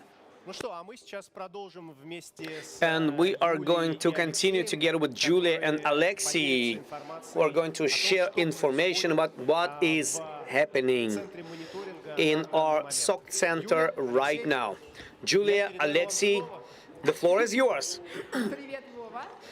Hi, Vova. Hi, this is lunchtime or maybe after lunchtime, which means that this is time when we go to... Where did you come? I came to Security Operations Center, which is the big brother, which follows the city, controls the city. Alyosha, what has happened in the last 4 hours in our city? What were you able to see there? What have you observed behind those who left their footprints? We have less than 24 hours to the end of our competition. 23 hours and 36 minutes. No, 22 hours, actually. 22 hours and 15 minutes, approximately. And I would like to say to those guys who realize risks that they have less and less time. And they have to reinforce their forces less and less. And which are the offices? Nobody been touching them. Big brother grow. Remember that they are expecting for you. Don't disappoint us. Destroy everything. Yes, because I believe that it's going to be sad to those SOCs who came, who monitor some infrastructure, and no risk has been realized. Alexei has forgot about his favorite iron railroad. Containers in the sea. We still are waiting for them. Please don't disappoint us. We have very little time left. Where is my watch? It's 22 hours and that's it. And everything will become not accessible. Unfortunately, yes. Thank you, Alexei. Okay, everything got fixed. So why only 6 dangerous files? This is in the last hour. We're going to change this number very fast. What are you going to do? Tell me, what are you doing here? This is a simple dashboard where you can select for which period you would like to see data. This is for the last 7 days. The last 7 days, considering that in our event it's 5 days.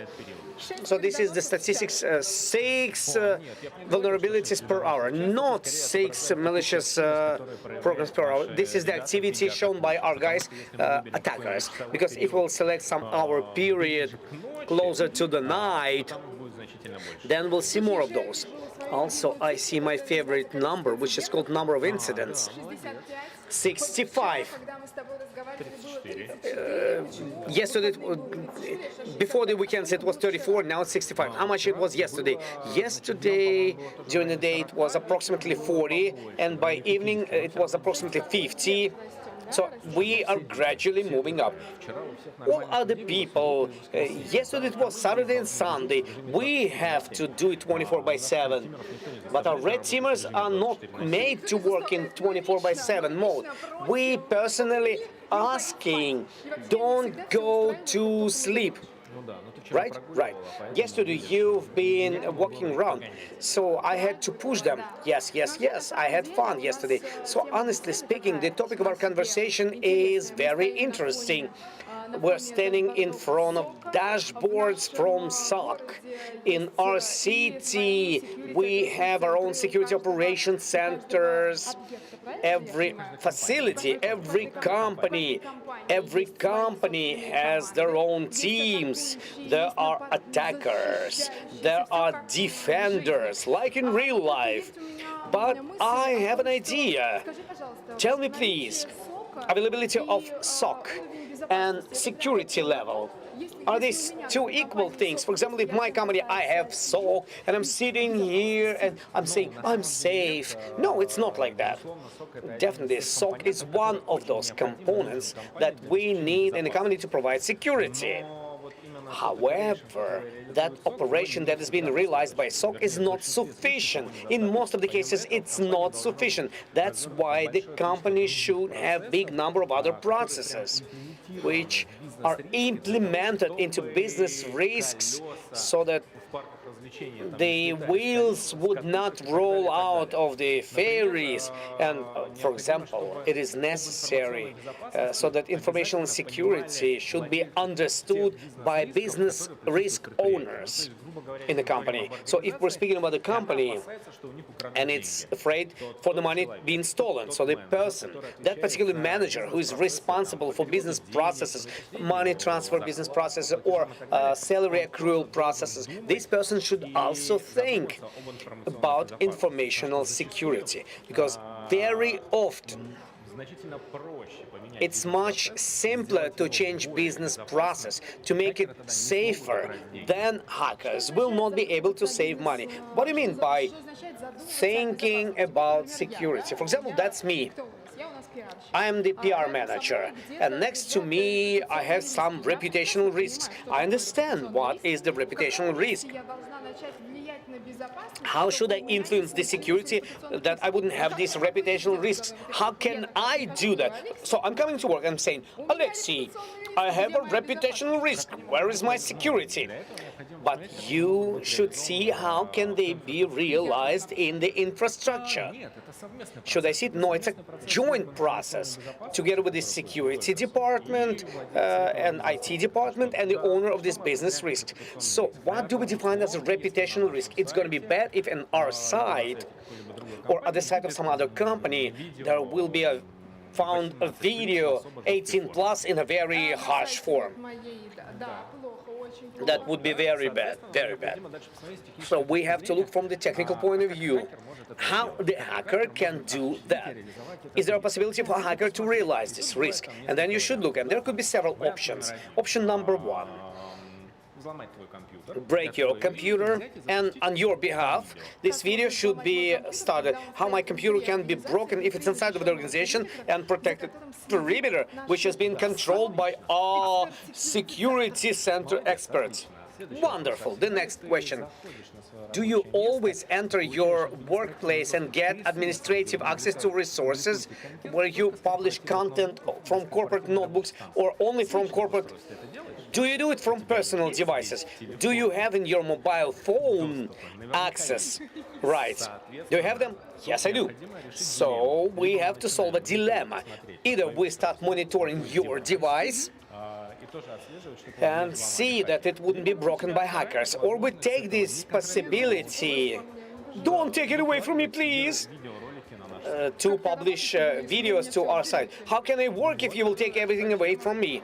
That's a dilemma that has to be solved. And our software should be installed to monitor your activity and to say that, well, I will take it away from you. Okay, I understand that one SOC is not enough. Around the SOC, we should have the full infrastructure and even some processes. That's true. But what are those? In addition to SOC and those processes, well, SOC have to understand why it exists in the company. There are SOCs which give beautiful reports. 52,172 events. No, this is number of events per second. Yeah, you can give this report. It's a bad KPI. Good SOC that tells that we did it in such a way so that in your infrastructure you wouldn't have any risks realized. But SOC by itself can just monitor when hacker penetrates inside of the infrastructure. But also an important moment is reaction. You should kick him away. SOC? No, hacker, you should kick him away so that he wouldn't publish anything. And then we have a close relations with IT department inside of the company. It is necessary to build proper processes and regulations, how to quickly automate and which measures can be taken in infrastructure so that hacker wouldn't realize them. And how fast should this happen? Well, different. How many minutes between the SOC requests and IT department reaction? Not number of minutes are important, but it's important that this number of minutes during which this reaction has happened would be guaranteed less than the number of minutes required to hacker to place video on your site. How much time hacker needs to place a video on the site? Good girl! Differently. That's why we have this competition Standoff, so that we could learn how much time, how different qualifications, how much different teams, how much time do they require to realize different business risks. And we accumulate these statistics, and upon the results of our investigation, upon the result of our monitoring, etc., we can speak about the level of qualification of hackers, whether it's a school kid, that uses common tools, or maybe some IT security group that has prepared themselves and have a possibility to use these resources for even 0 day. And we have to look at the organization, how the organization is ready for this. Some organizations are well protected from one side. They've built very big concrete walls. They've implemented automatic systems of response on the host, VR, multi-level, multi-step protection and defense. But very often they dig the hole, then jumping over. That's my analogy. When a hacker penetrates through these high walls, under those high walls, yes, the trench. Therefore, the tunnel. Looking at the organizations and understanding who this organization fears, you can evaluate the time for realization of the risk. For example, let's take an abstract vendor manufacturing some information security product, and I have understanding that for realization of this risk, hackers should make from 5 steps and higher. 4 is good. We are trying to take care of those. So starting from 5, so we can evaluate that the reaction and response up to 10 minutes is sufficient time to stop the hackers' attacks. Below 10 minutes. Yes. Oh my, I will have a question from the audience. How your recommendation to react below 10 minutes, is it that it's normal? How does it correlate to minimal reactions in the course of 2 hours 57 minutes with a report? Reaction is not always a report. The reaction that we have at the Standoff, it's not the reaction that is needed. Because when guys have cleared out the incident to realize the business risk, and when the guys have discovered all 4 steps which were made to realize it, and then they've made a report and sent it to us. But when we speak about practical security, speaking about life in the company, they don't have meaning to wait until the hacker will make 4 steps and cut him away on the 4th step. Of course, as soon as you see him at the initial stage of penetration, then you immediately block him and don't give him opportunity to develop the attack inside of the infrastructure. Wonderful, but in how many minutes our big brother will see that attack has been started inside of our city? Differently, everything depends on these activities, infrastructure, and the source of data on which we are relying. If we're speaking about traffic, in traffic it's practically simultaneously. If you're speaking about logs, well, speaking about logs, we do have certain delay. Is it a big delay? Not big one, but it's insignificant, and it's not reflected on the SLA that we can use to react inside of the infrastructure at the incidents discovered by us. Okay, you've been telling me about traffic, about logs, something else, and it brings me to the question about what should be the technological tools in the side of the IT security department in the organization. So SOC plus communications. So what should it be? Plus, minus, to feel ourselves defended like in that advertising? Well, it's a question about the fact that many people understand different things under the word of SOC and tools they have. Ideal option from your point of view, ideal from my point of view. Well, I can't find the client who has so much money. For example, you have an ideal client with a lot of money, diamonds and gold. I have a box of money I can't carry. Well, you need to have the vision of the infrastructure on the level of logs, traffic of objects. Okay, we've been speaking about it. We're saying CM, we speak about sandbox, host antivirus, NDR solutions, and also we're speaking about NTA solutions. This is something that's necessary from the monitoring point of view. Then we have if we're a specialized company, we need specialized means which monitor informational security in these specialized networks. For example, if we have SCADA, we're a factory, we need to protect SCADA. If we have a lot of web, well, for SCADA, what do we need to monitor in SCADA? Well, we need to discover incidents. Then we have a big number of technologies, approaches, etc. So we need to select and adapt what is better for business processes inside of the company. Then, if we have a lot of web resources and we understand the threats related to publication, then we need to have web publication firewall or similar type solution. Then we need a solution which centralizes all of these. You mean these beautiful dashboards for the blonde girls like me? You enter and you see red. Yeah, if you see red and if you come to the plant, you turn back and you leave. Maybe the oil will be spilled or something. But if I will press a red button and understand what happened over there, yes, you can.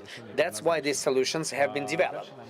Then we need information about threats, because it's difficult to protect the facility if you don't understand who can attack you, and most importantly, how you can be attacked. So you bring in to the word threat intelligence. It is very difficult to get protected from the offender against who you don't understand. And you should look at this story. There's always, well, SOC is always effectively related and works effectively only when it works in couple with the red team.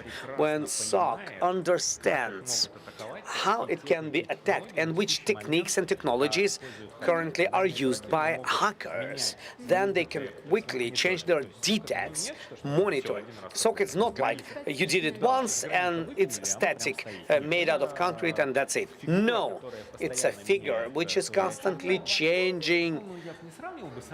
I wouldn't compare it to amoeba. Amoeba is willingless. It moves only when it wants to eat. You've been seeing very strange amoebas. But moving to the next technologies which should be available, it should be a process, and most importantly, means allowing you to make a fast response. So you need automatic reaction to those incidents which are discovered by SOC. You wouldn't be able to react inside of the infrastructure investigating the incident when you discover that account of a representative of the department which publishes the content on the internet site was compromised. Yours. And then suddenly you understand that blocking this account, like a quick response, will take 3 days. And you know, criminal can do a lot of bad things in 3 days. He can publish a lot of videos.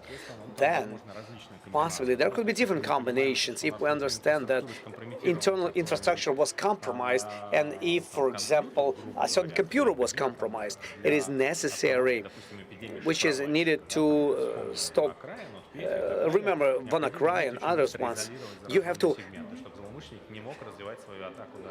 close this computer from other computers and those technologies, so you have to switch it off so that it wouldn't infect other computers. It's not necessary to switch it off, but you have to isolate it from other computers, because if you see fraudulent activity, you cannot understand where it came from and what can be the consequences of it. So when we react, we prefer to isolate, then we dissect it. How do you isolate the patient? My patient is my computer, and right now problem happened with it. I clicked a letter which says that enter here. They gave you the inheritance of Nigerian prince. So I take this computer and carry this monitor to you. No, keep the monitor to yourself. There's a number of technologies which can be done automatically. For example, we can disconnect your computer from the network without even coming to you.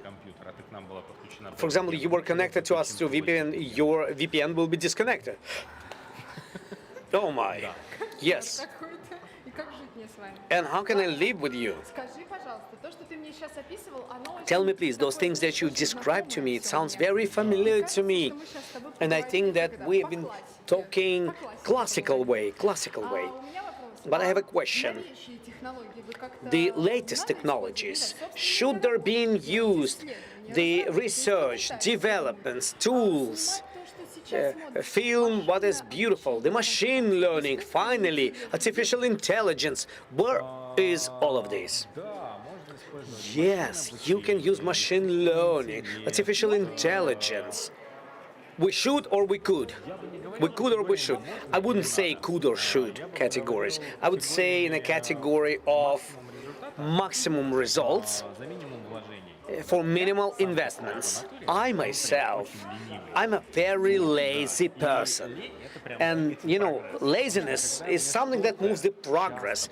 When I do something very often, then I try to automate it. And what is automated in SOC for such lazy people like me? Well, notifications, incident registration, automatic response, letters to IT department, please block my computer, or please block computer to a person from marketing, etc., etc. So these are things which are done routinely and which can be automated. Of course, during the detect, we should look at the best detects. But the detecting technologies should be, you can use email, you can use artificial intelligence, neural networks, you can use signatures, whatever. It doesn't matter. But the most important thing is to know how to detect the current techniques and tactics applied by the criminals, and how they are detected differently. Would you like to speak specifically the old way by signatures or by artificial brain working in some computer? Honestly speaking, you can detect by signatures, artificial intelligence, or you should insure both of them. Well, you have a lot of money. You can buy also meaningless insurance. But honestly speaking, it's not going to work if the results of all these products and technologies will not be looked by a person who has a knowledgeable head, burning eyes, and a person who is ready to dig into it. And most importantly, he also learnable. Because what is the difference in the information security department from other departments compared to the bus driver? Bus driver, you have learned once, and you stay driver until pension. Well, driving rules are changing, but not as fast. Maybe one sign every 5 years and you never see it in your route. But in the information security department, everything is different.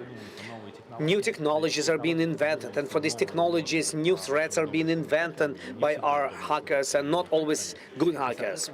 And then you constantly have to self-educate yourself. You should learn new materials, and you should invent, and you should think about how to counterfight against those offenders. This is a constant practice for your brains. It's constant self-education. It's a constant desire to be the best in this fight. And I have the final question to which you will answer the way as I love.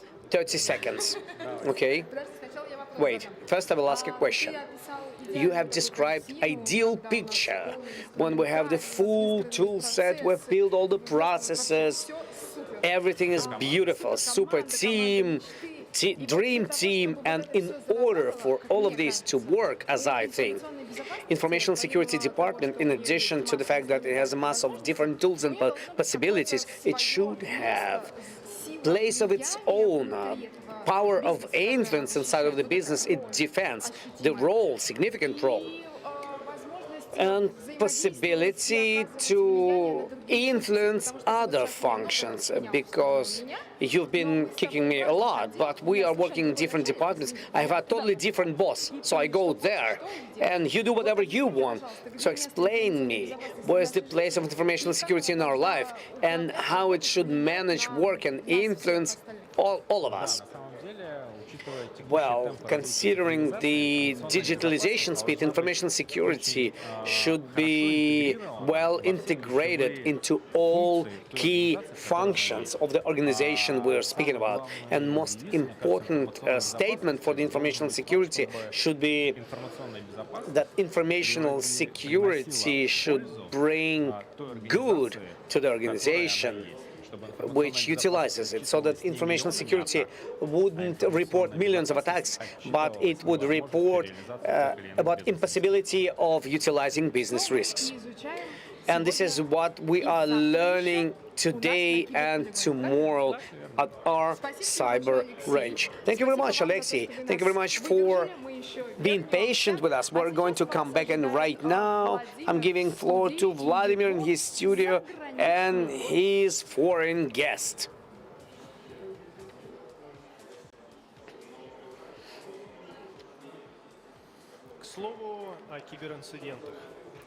About cyber incidents, my son, who is still a school kid, just informed me that they've been transferred to remote education, and he tells me that algebra was stopped because bad pictures were published on behalf of the girl who doesn't even have Zoom. Well, things are happening, unusual things, and not only at the standoff, but in a surrounding environment. As you know, and what we're trying to convey to you, we are surrounded by digital systems which influence our comfortable and peaceful existence. And due to transition of kids to remote education, additional risk happens of showing such improper images or texts to all the kids, school kids, or maybe to even the whole school.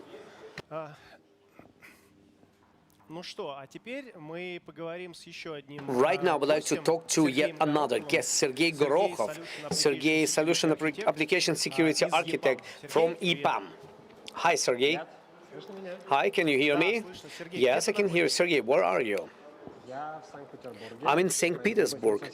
That's why I'm not from remote lands. Yes, we're working remotely as well, so I'm working from home.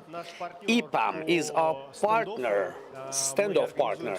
We organize standoff with 3 key partners: EPAM Security, Heart in the Box, and Positive Technologies. And this allows us to breathe some air into standoff as a big expert project, real life, make it alive, because we believe that we should see different vendors here. We should see different organizations here, including competitive organizations, in order for the common goal to provide security and technological safety. We could be able to test all technological software and hardware solutions in our cyber battle. Sergey, we're going to talk about security development lifecycle, right? Yeah. I came from developers and architects, regular architects from the development department. So this topic is very close to my heart, and I'm trying to promote it. Okay, let's disclose. What is SDL, Security Development Lifecycle? What are we speaking about? Roughly speaking, SDL is a term that was invented by Microsoft. It's the idea of building security activities into the cycle of development, SDLC, and switch from the model. When the security is tested one day before release, or the last step that has been stepped by the product before being implemented, and to change this paradigm into the idea of in-building security aspects into every phase of this cycle, starting from defining the requirements from discovery and all the way to protocols, through design, through the development, and all the way to quality assurance, and then to the production, through all the parts. So it guarantees that the code will be more protected. Yes, it doesn't guarantee anything, but we hope that in the result of such approach, it's going to be much better than if we wouldn't do that. Because when during the last day you do the security check, well, those who test the final product, they don't have a lot of time, they don't have a lot of things, they don't have a lot of information which is available for the development team when they've started everything from the scratch. And those problems which might even be discovered, they can be very expensive for fixing, because in the worst case, they may tackle the whole system. And before the production, nobody's going to change the basics of the architecture. And otherwise, it may not be even possible. So it saves us, first of all, from the point of view of coverage. We take as much as possible, and we can check as much as possible if we do everything from the beginning to the end. And second of all, we making the process of management cheaper, because we correct everything immediately while discovering it and not waiting for the final moment. In the name of our conversation, it says SDLC with a star, with an asterisk. Asterisk. What kind of a secret is this? This is from our school. The formulas with an asterisk, they are more complicated. The idea is that everybody understands and everybody knows that. At least most of the people know that. And most of the companies involved in the development, and those who are not even involved in the development, but maybe they order the development to somebody, they say that security is important and it should be part of development. We see it on the side of our clients. We see that this culture becomes more prevalent. But the security SDLC can be realized differently, starting from, roughly speaking, formal realization of a certain checklist of activities without necessarily well, on a good quality level, and the level of maturity of this process, the level of cognitive perception of this. This is something that we'd like to speak about today, like about some other aspects of this maturity. This level can be different, starting from the basic level and all the way when this process is understandable by those who do it. They understand what they do. They don't do it blindly. They do it with understanding of what they want to receive and how they are getting this. Sergey, security development life cycle. Is it for big, mature, established companies, or not just for them? No, this is not just for them. And by the way, this SDL that you mentioned in the beginning, in the years 2000, and all this idea was promoted for the first time by Microsoft. And they've positioned it as something. They've disillusioned some secrecy of it, some unavailability of these two simple people, and they said, okay, we will help you formulating this so that everybody will understand, and the threshold of entrance will be very simple to the security development. So this threshold, lowest threshold of entrance, defines the lowest level of maturity we're speaking about. And alongside development, when the team understands what works, what doesn't work, they can change it. But the idea is that everybody should do it, and starting from developers who do the product with their own hands for themselves and for anybody else, and all the way to the teams of any size. So what is the problem to test the code with the hands like everybody does it? The problem is that the tester is not a developer.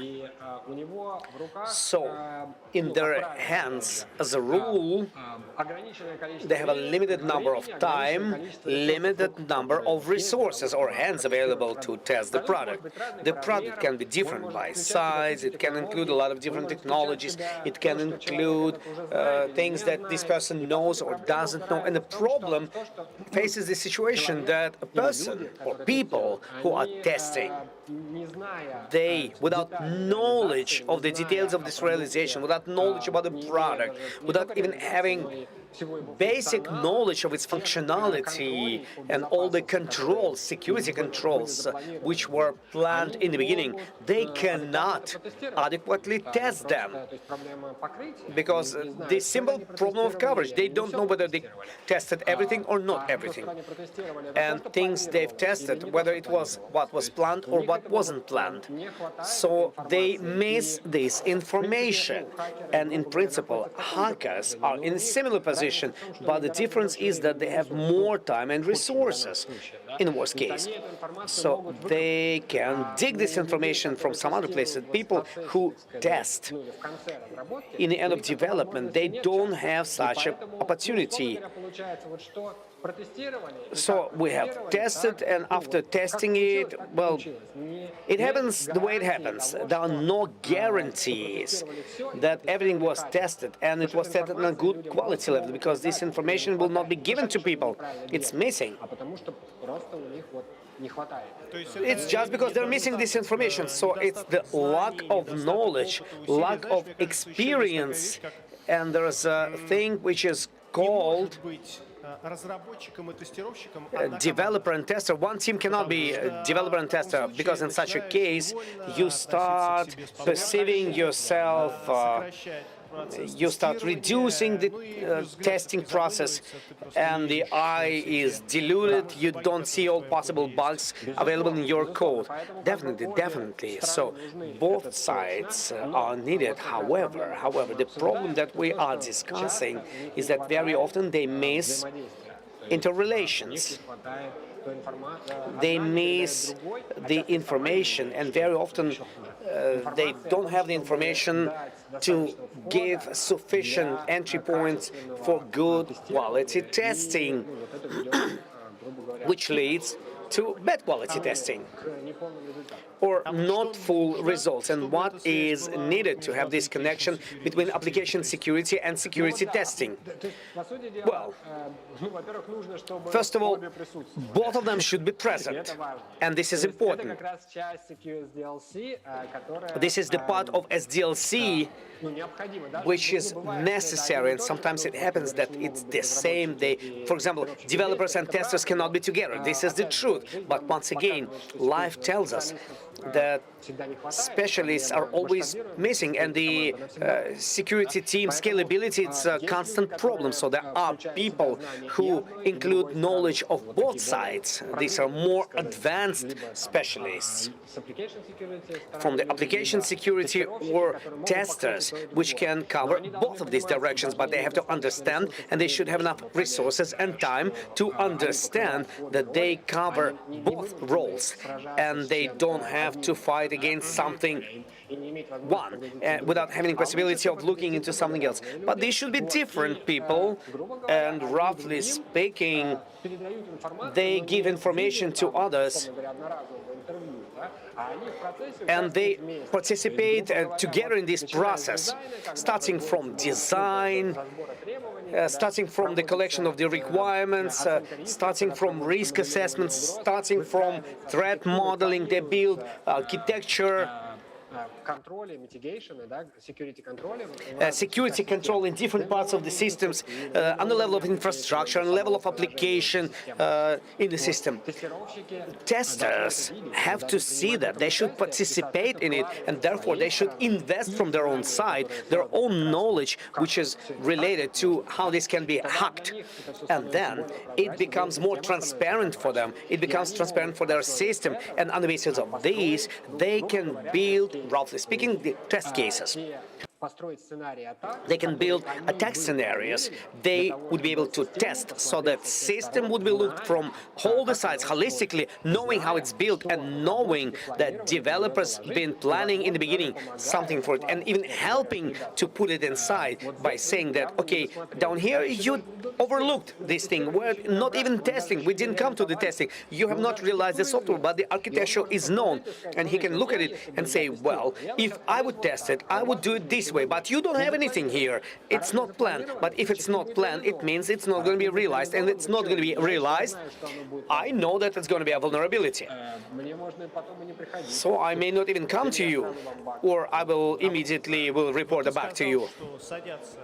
You just said that representatives of both teams are discussing possible risks, on the basis of which their discussion is being built for these possible risks, and how this risk card is looking like. Well, this is a good question, because right now I've been listening to previous speakers, and they've been telling us about SOC, and they've been telling us about the risks as well. So how can we do it in such a way? How can we overlay business problem and how business perceives the problem on the technical security level? Roughly speaking, imagining security in such a way so that business would be able to see that this is not just a technical problem, it's their problem, specifically their problem. How can we understand that in the process when we are in the process of software development? How can we combine one thing with another? Fear of the CEO with writing the software code.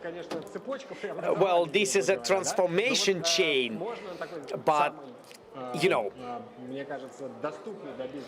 the most available for the business way is to try to review which important data and which important functions are represented by this service and which important data it works with, and combining it with the business, I'm getting approval from the business at the level of the importance of this information, from the point of view of leaking this information, from the point of view of unsanctioned changing this information, from the point of view of losing accessibility to this information or function, for example. And business is able to tell you that, hey guys, down here, if the information about my users will be stolen, I will lose my business. And that's it. So, guys, please try. Yes, I understand it's going to be more expensive, and we will speak about money later, how much it will cost you. For me, as business. But I would like to tell you, please try doing this. For example, so that it would be defended from external hackers, or for example, I give the same SOC or IT support of my product to the third-party organization. So it's going to be outside of our organization. So it's the third-party vendor, and I'm trusting it from one side. So please try not showing anything, any other information in the logs, because I don't trust them completely. Or those backups, they will do it in such a way so that these backups would be safe. They wouldn't give any sensitive information within those backups. So the business can formulate the value of what this product works with that we're speaking about. And we as technical specialists should have a possibility of knowing this agreement between the business value and understanding the architecture of the system that is being built. We are able to transfer it to technical controls, which have to be installed in different points, knowing how the system is going to work, or the people who are authorized and notarized, and we can broadcast and translate it. And in such a way, we can make a mapping, traceability between requirements and realization. In other words, risk analysis in a given case means which data this software utilizes, who works during the development, who participates during the development of this application, internal or external contractors, yes. And also was thinking that the system where this software is going to be used. If it's a critical resource, then of course it should be perceived in such a way. If it's not really important application, so the requirements to it will not be as high. From the point of view of business continuity and criticality for the business, yes, of course.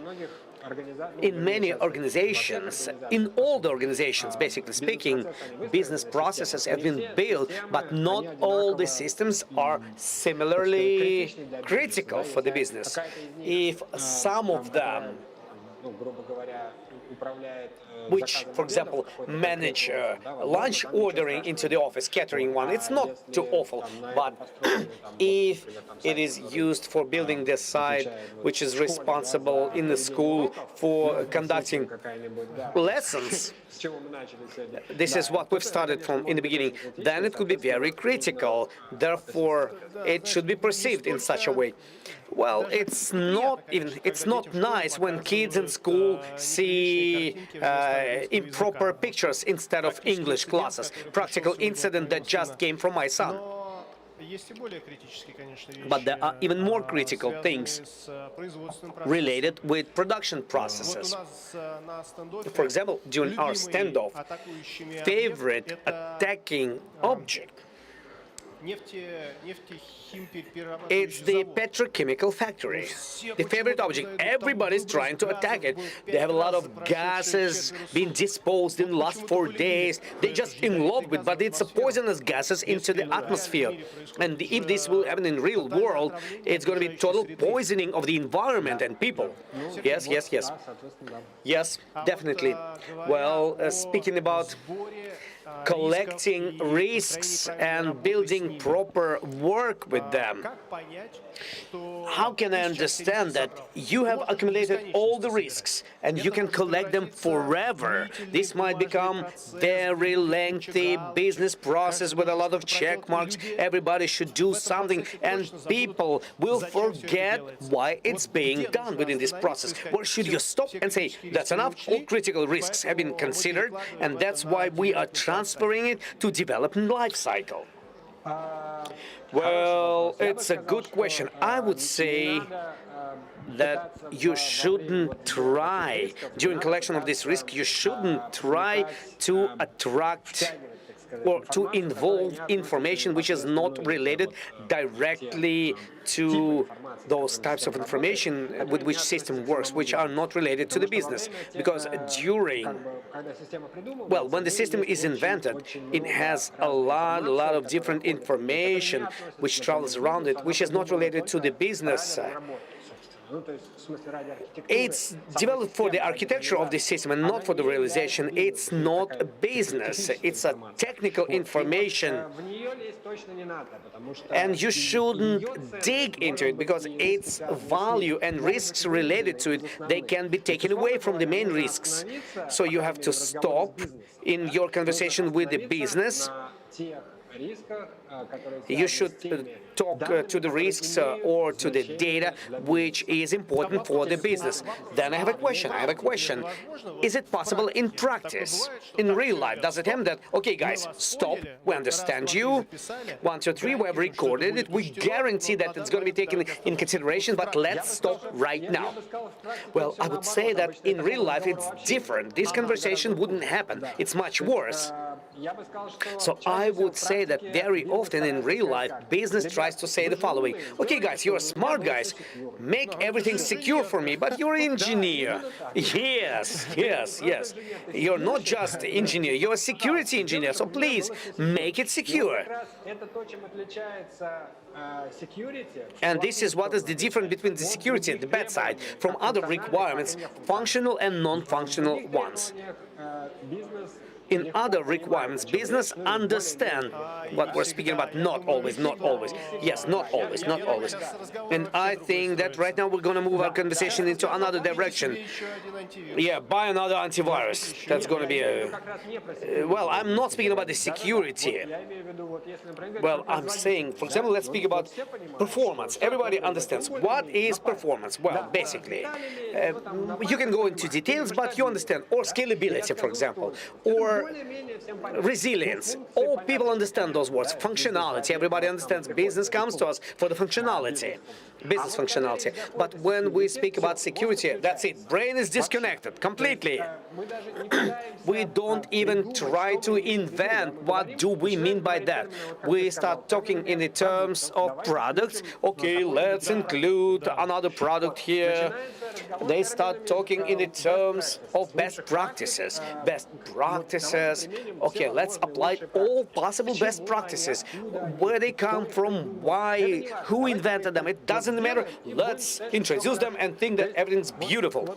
So this conversation very often immediately rolls into the realization of certain checks or certain standard things which definitely are needed, but sometimes they are applied without even thinking about them, because some encoding, we are encoding something, but we don't understand what are we encoding and against who we are encoding it. Who's going to be the person who will lose access to data? Whom are we being protecting this from?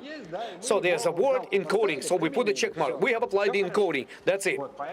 That's why, if we're speaking about practical life, this conversation is not happening between business meanings and business risks, and holding it on a certain level and achieving the fact that client who orders the system would understand it and would say, yes, guys, I understand we have to defend this, this, and this from this, and this, and we are offering architectural technological solutions, and then we are selling things which have to be realized, or accepting this risk and closing it differently, or maybe we should talk better to our people who will work with the system afterwards, and in such a way we're going to close it and they will be crystal clear and transparent. So this conversation should be initiated. So we should rely on something.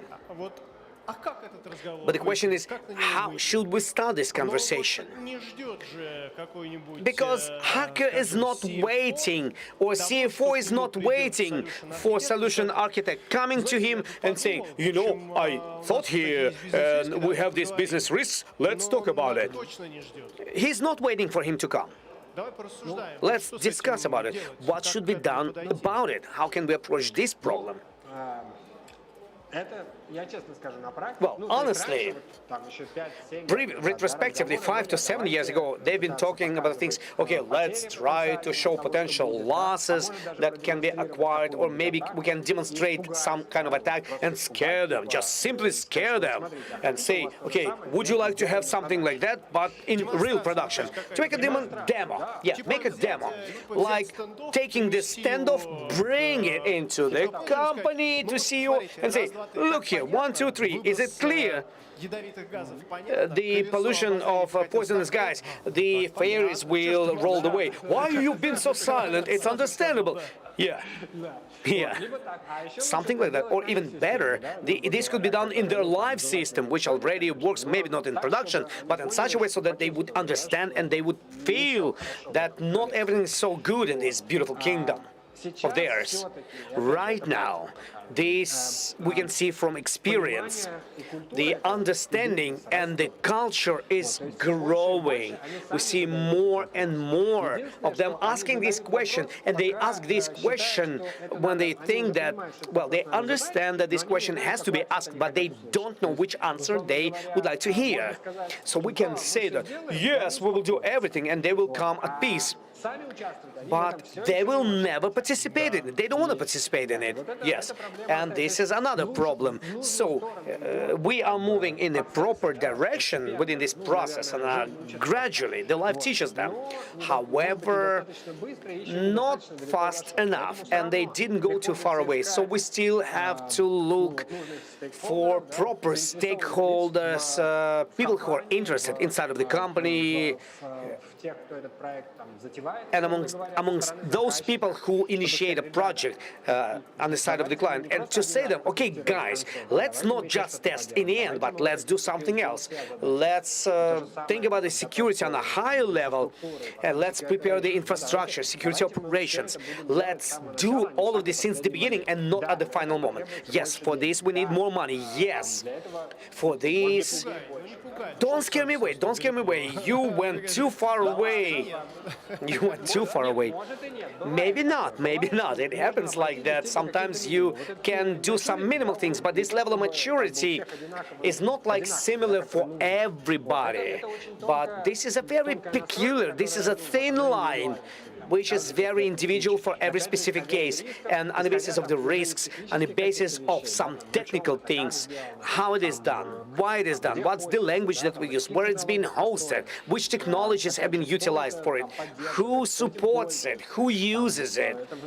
Is it an internal system inside of the company, or is it in the internet? So a lot of those aspects which determine the level of risks.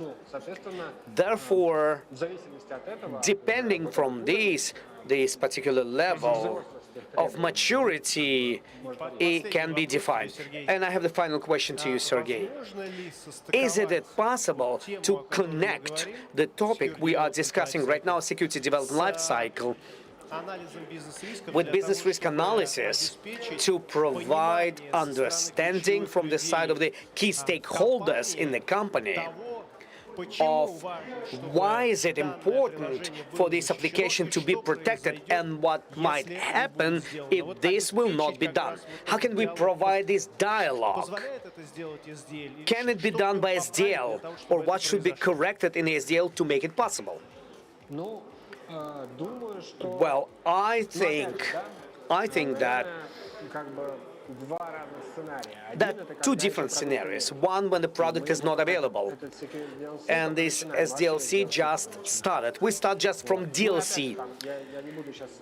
I'm not going to talk about other scenarios when we speak about the level of the company or about the level of a single project, because basically speaking, the company shouldn't do SDLC only in one project, but if they do it, and if they have a certain workshop of their own products or product line which are being developed or purchased, it has to be security program should cover on the level of the company all of them, and then automatically it's designed and projected to every specific project. So if we're speaking about one project, either it exists or it doesn't exist. If it doesn't exist, then there is nothing to scare them away. You just have to convince them because there's no process, and you have to convince the client to do it.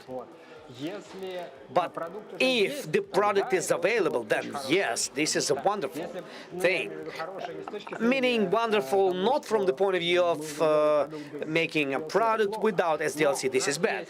But if we have conducted some activities in the existing product, if we have acquired certain results, we can show the process result from the point of view of transparency, security, product security.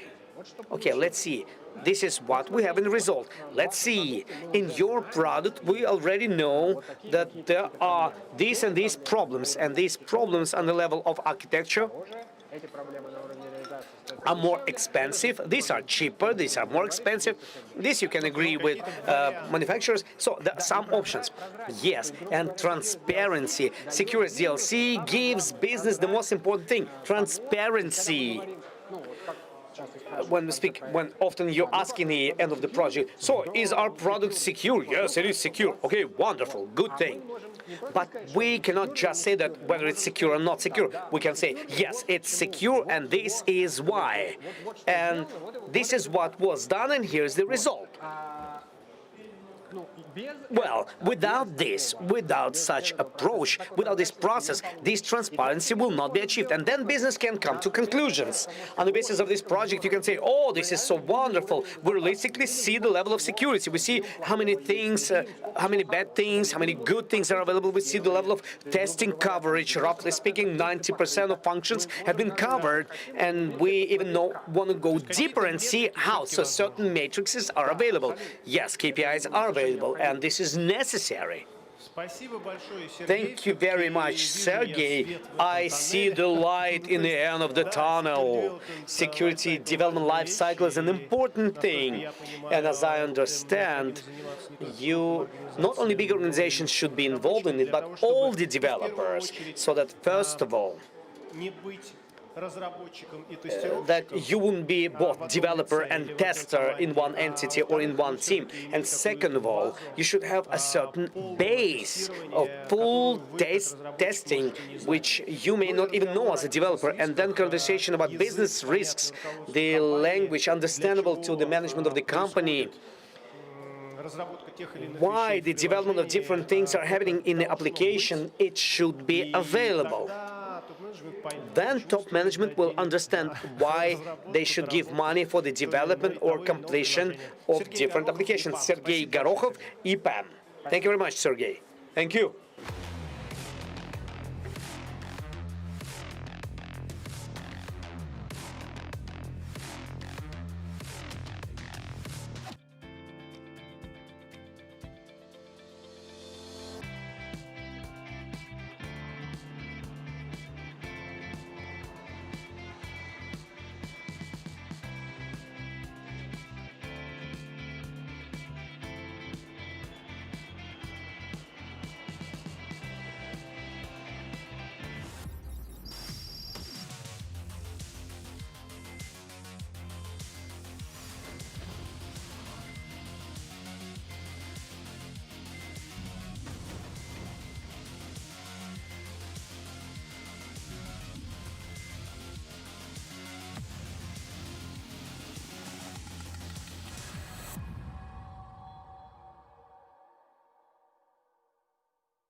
The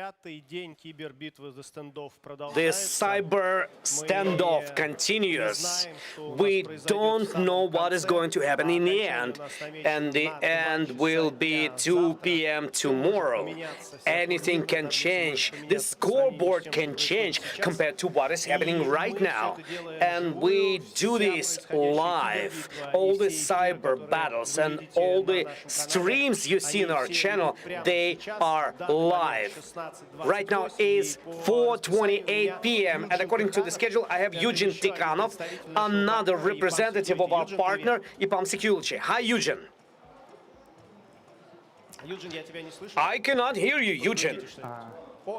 Connect. Can you hear me? Yes, we can hear you now. Well, Eugen. Following your name, you're related to Russian roots. Can you tell me, you prefer to speak Russian or English?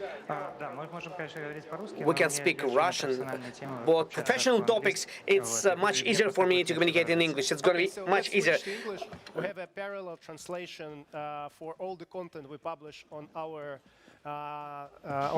online site in both languages, Russian and English.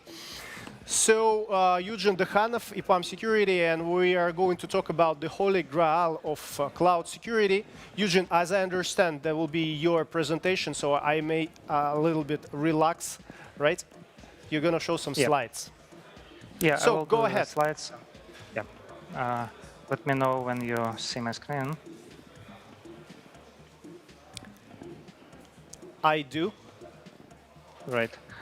Let me minimize this.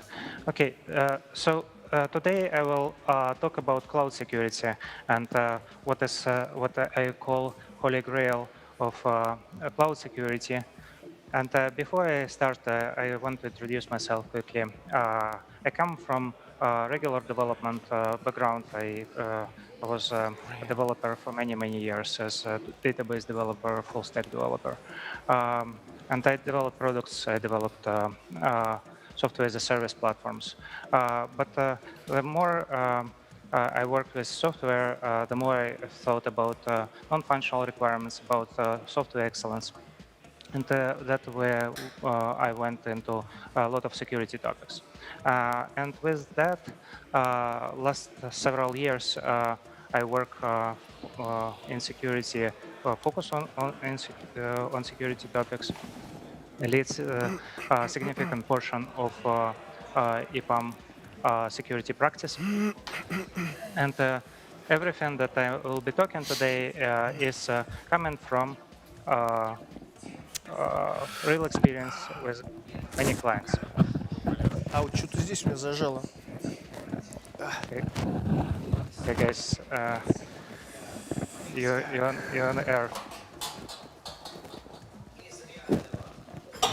All right. There is a background noise, guys. Тарелочки вот они, да? А вот это что такое? Что там за фоновый шум? All right. So what I would like to say is that I have this hybrid skill set of application developer, cloud developer, and security specialist. Before I start, I would like to say that COVID changed a lot of things in our life, and that has increasing effect on the business and on cloud adoption and the speed of transformation, digital transformation that happens in the world. And first casualty of COVID is network secure perimeter. Pretty much the network secure perimeter idea is a rudiment, and it will go it's a thing of the past. The first days of COVID showed how absurd this idea is when everybody moved out of the office. Same thing happens with on-premise environments, and speed of migration into the cloud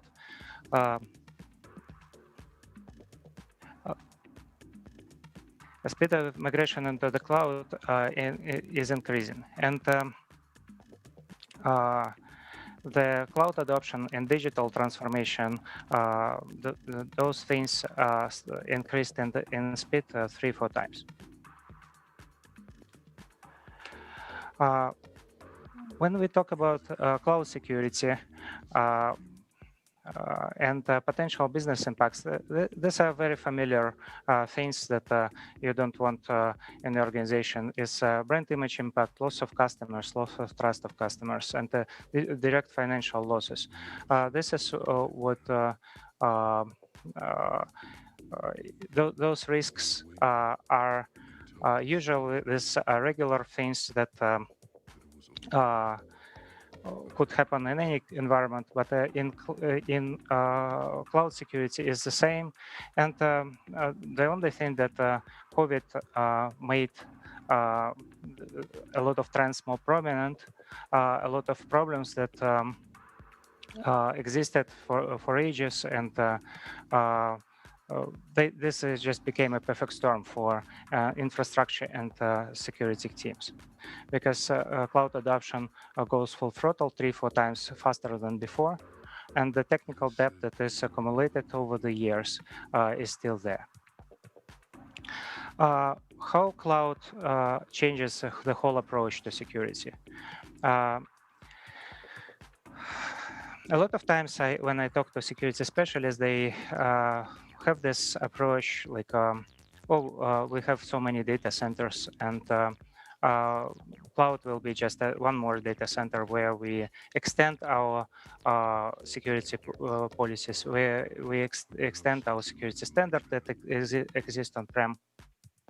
and be done with it. Nothing could be much farther from the reality. The thing is that cloud changes operational model, first of all. And the decentralization of functions and close collaboration between teams are necessary. Why is that? First of all, we need to remember why we went into the cloud. And old ways of working, manual reviews, like long wait for provisioning of infrastructure, long wait of security reviews. So those are things of the past. It's completely different model how you need to operate in continuous integration environment in multiple owners in the cloud. And depending on chosen infrastructure abstraction layer, be it infrastructure as a service, platform as a service, or software as a service, a lot of security controls and concerns are partially or completely handled by cloud services provider. And it's really important to understand how the cloud security services provider integrates security functions in the platform itself. All the three platforms from the top providers are very different. They are architecturally different, and how they operate is different. But what is common is that it creates a foundation for your cloud security. Because first of all, as I said, many functions are taken off the plate, and other functions, the cloud security service provider actually provides you the ways of doing automation integration, of taking care of the rest of the security functions. About traditional perimeter we spoke. The usage of containers and serverless actually allows you to build much more secure environments, but they also come with challenges of its own. So when we look at the cloud, the most the three top critical issues I would highlight. First of all, is misconfiguration of the cloud platform and wrong setup. This is on a large scale, especially.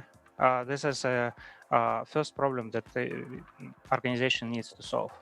I know that this conference looks at security from attacker perspective, but before you start to attack, you need to make sure that there is no easy ways to get in.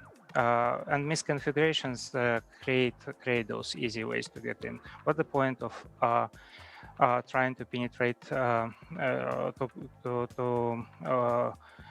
employ penetration tester if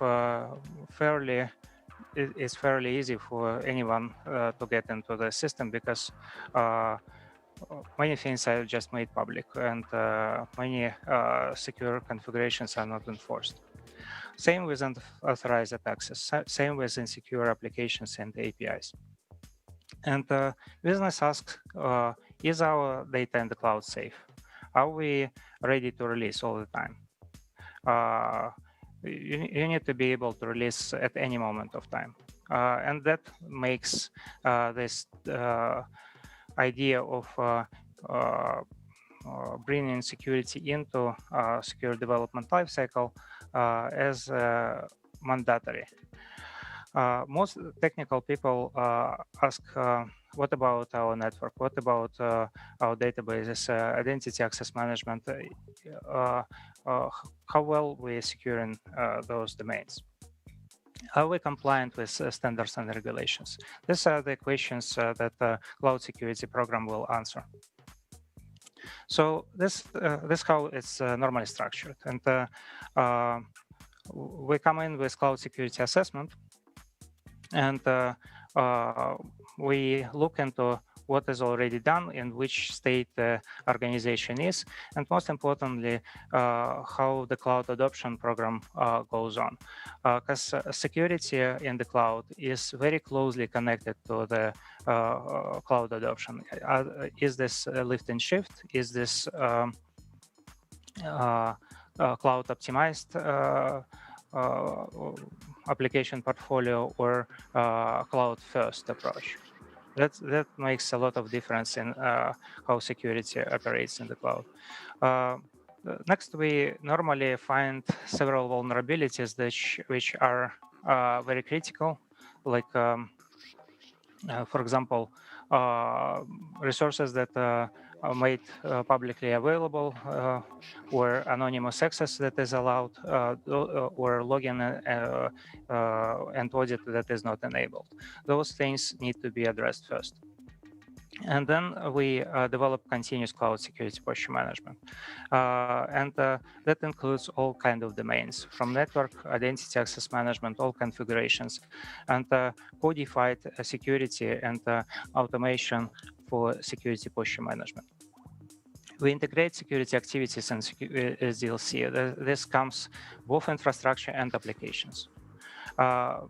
Next steps is monitoring, logging solution, and security operations center. So you have design time security, kind of when you create your workloads in the cloud, and you have runtime monitoring and operations security. Centralized dashboards, governance solutions, this provides visibility. Auto remediation comes in very end because this requires a lot of maturity already. And of course, preparation for security certification. So these are the domains that we normally, at a very high level, we look a lot at data protection topics and network protection and identity access management, configuration management, audit and logging, and provide recommendations, roadmap, and customized for this organization, for the levels of risks that the risk tolerance for the business goals of that organization. All of this need to be taken into account. So let me walk you through how. So the report will be, of course, very detailed and after the assessment. But let me show you kind of executive summary for what we normally find in large enterprise clients. First of all, stakeholders. Like a lot of times we don't find enough stakeholders in the security program, and this is really important. Either those programs are driven by security teams or cloud or DevOps, but very rarely they have all the stakeholders that are necessary, and those are not just security and cloud and DevOps. You need to bring application portfolio stakeholders and business to the same table, to the same alignment in the organization. Otherwise, it will be very difficult to adopt a mature cloud security program in your organization. As I said, many issues in cloud configuration. And also, not only that the visibility of those issues need to be provided, but we need to focus on quick feedback loop to developers and DevOps. Because the business moves at agile speeds, the updates into production come in several times a day. You just don't have the luxury of providing feedback in a year, like a regular security program does. This needs to be integrated in the developer's life cycle and in the application development. Missing monitoring and audit. This is one of the biggest findings in a lot of places is, okay, misconfigurations, but what will happen if you want to control the blast radius? You want to detect the intrusion. This is very important. Identity access management gaps. This is one of the things that you need to think about zero trust. You need to think about what is the replacement for that network perimeter, and identity access management is a new perimeter. You control your access on every endpoint, on every API, on every application. This becomes one of the biggest issues in the cloud security. And also, identity access management has dual impact. It also allows your customers to get in. You need to make sure that legit users can get in very easily. And this is the requirement from modern business. And visibility and cloud security compliance, I spoke about this a little bit. If this were top issues that we find in, for example, in in a client that we have, like how do we address this? First of all, we implement a continuous cloud security posture management program. And the thing is that depending on the risk appetite, depending on the regulations, and depending on how rigorous security program will be, the organizations chooses desired security posture. Sometimes you need to customize these controls, but the important thing is that the security guardrails need to be automatically enforced on lower environment and through the whole CI/CD process, and monitor it on production environment as well. And feedback loop should exist between production environment. If you still see issues in production environment, there should be feedback loop. You don't just fix an issue, you fix it and implement automation that will prevent this issue at scale and at any point in the future continuously. So this is a fundamental shift from assessments and point-in-time security into continuous security in the cloud. And this is the solution that could be implemented with very different tool sets, but the idea is that the cloud security configurations are monitored continuously, and any kind of misconfiguration, the solution can prevent. Same with integration of guardrails in CI/CD. You need to think about both infrastructure and application security at the same time. Like the thing is that the trend is that the infrastructure follows the application. Infrastructure as code became a standard. DevOps became a standard. Now security needs to become security as code. It also needs to integrate in all the processes. The term of DevOps, I did a lot of cloud migrations, and a lot of I still remember early stages when DevOps was not very widely adopted word. So the security as code will eventually become very wide recognized, same as DevOps. It's a same trend that happened in traditional infrastructure. This happens in traditional security. So let's take a look at it's just sample security maturity roadmap. Don't treat this recipe for your situation, and that's just made on Azure so that we can as an example, right? So like on first stages of maturity, people implement Azure Security Center and third-party tools for monitoring of cloud configurations. Also, Azure policy is implemented at the same time. Now, on kind of second maturity level, I would say people start to use Azure blueprints, the baselines, and integrate things into CI/CD pipeline. Now, when we talk about vending machine or auto remediation solution, then they come next. And if you're familiar with DevOps concepts, you create a vending machine that, let's say you have an organization with 500 applications or 500 projects, you want to have this standardization across the board. So whenever you deploy one more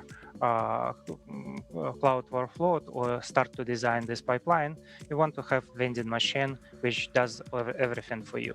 For example, Azure, create your Azure account, create your CI/CD, create your space in Git, and everything together, right? But security controls need to be integrated in the whole thing. And the last thing is that requires a lot of maturity is auto remediation. You cannot do this in low maturity environments. But then what happens if somebody tries to introduce insecure configuration? You could monitor this, but you could automatically remediate. Why is this important? We measured that it takes about 2 seconds for public resource to be discovered and attacked with automation with bots.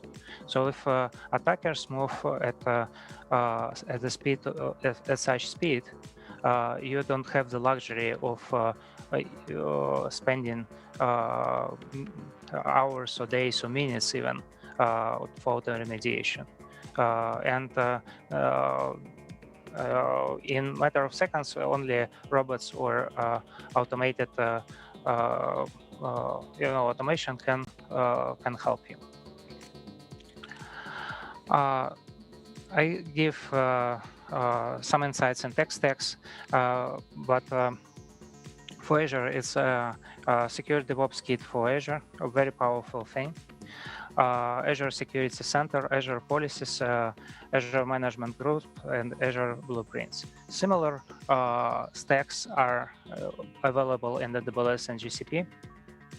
And also third-party tools like Prisma Cloud, DB Cloud, Dom9, Cloud Custodian, Cloud Checker, and I can go for at least bring 10, 20 more different tools, but you got the idea.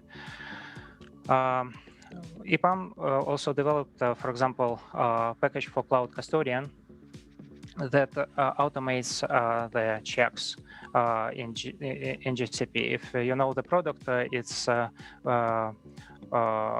originated from AWS, and we found very little that it can do for GCP.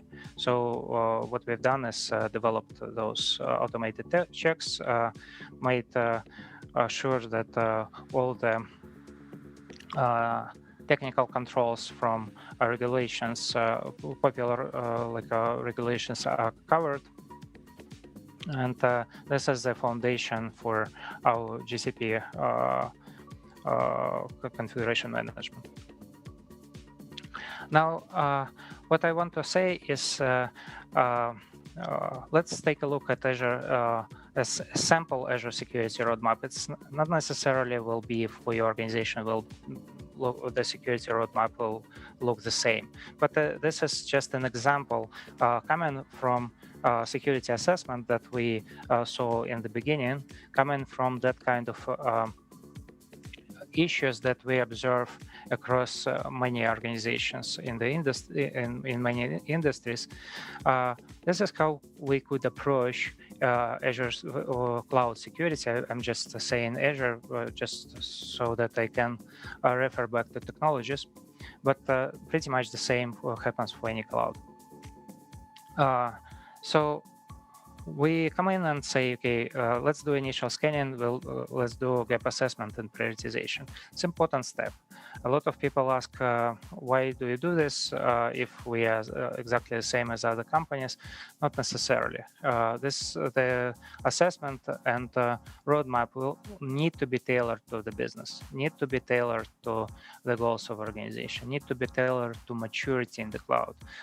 It's important to have this in sync. Then we create cloud security roadmap, but not just pretty pictures, but real approaches, real solutions for every domain, and draw architecture diagrams for all the things that we discover. How to mitigate, how to remediate. Then a lot of things that if, for example, Azure Security Center is not enabled and no monitoring is there, we turn these things on. We turn on login and monitoring. We remove like if we find any kind of exposure into internet, be it management ports, storages, databases, anonymous access, things that are very, very critical and very easy to do, we remove it in first 30 days. And then let's say 90 to 180 days, what do you do? You go into implementing those guardrails across all the security domains. You integrate Security DevOps Kit for Azure. You enforce key management solutions. You enable Security Operations Center, or at least make sure that if Security Operations Center exists, a lot of times it doesn't know about cloud, or the security team thinks they are monitoring cloud, but what you're trying to do, you emulate the incident and see how the organization reacts and test it. Then enable identity protection and PIM. Next, you want to integrate in CI/CD, and at least for core and critical applications, you integrate automatic scanning, container image scanning. You do development training and provide enhancing tooling for application security. Enable container runtime security. So those things need to be done fast. For large organizations, it takes time to scale out across the whole portfolio. So this is what you do on extended period, right? You enable continuous penetration testing and red teaming. Once a year is not enough. You need to be doing this much more often, but first take care of the core. If you didn't build in the security in the CI/CD and you didn't do the basics, it's so easy to break in, right? So those things that are written in middle of the screen are really important to implement soon. Now, threat modeling process need to be implemented. It takes time. It's changes.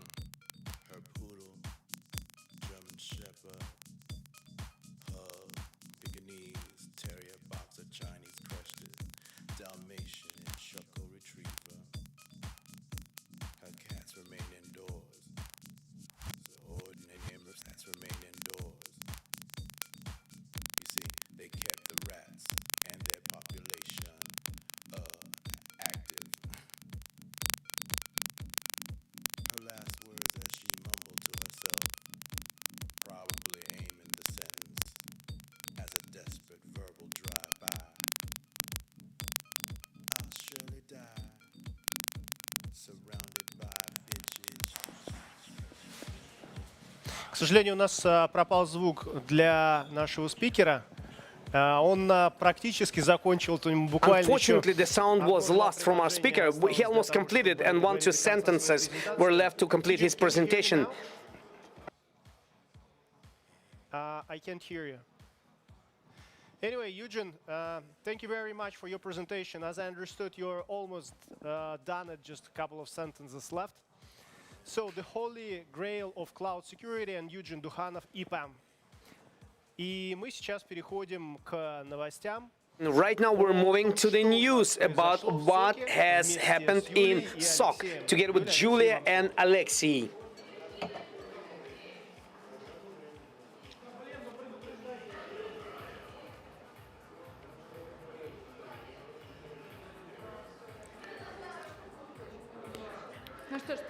Well, hello. I do hope that Volodya hears me. Hi, Vova. Reply to me. I'm worrying about you. I was missing you. Hi, do you hear me? I see that you hear me, but usually I do not hear you.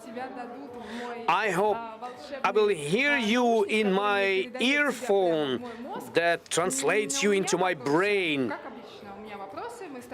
I have questions. As usually, we're standing next to the model, and I know that one of the companies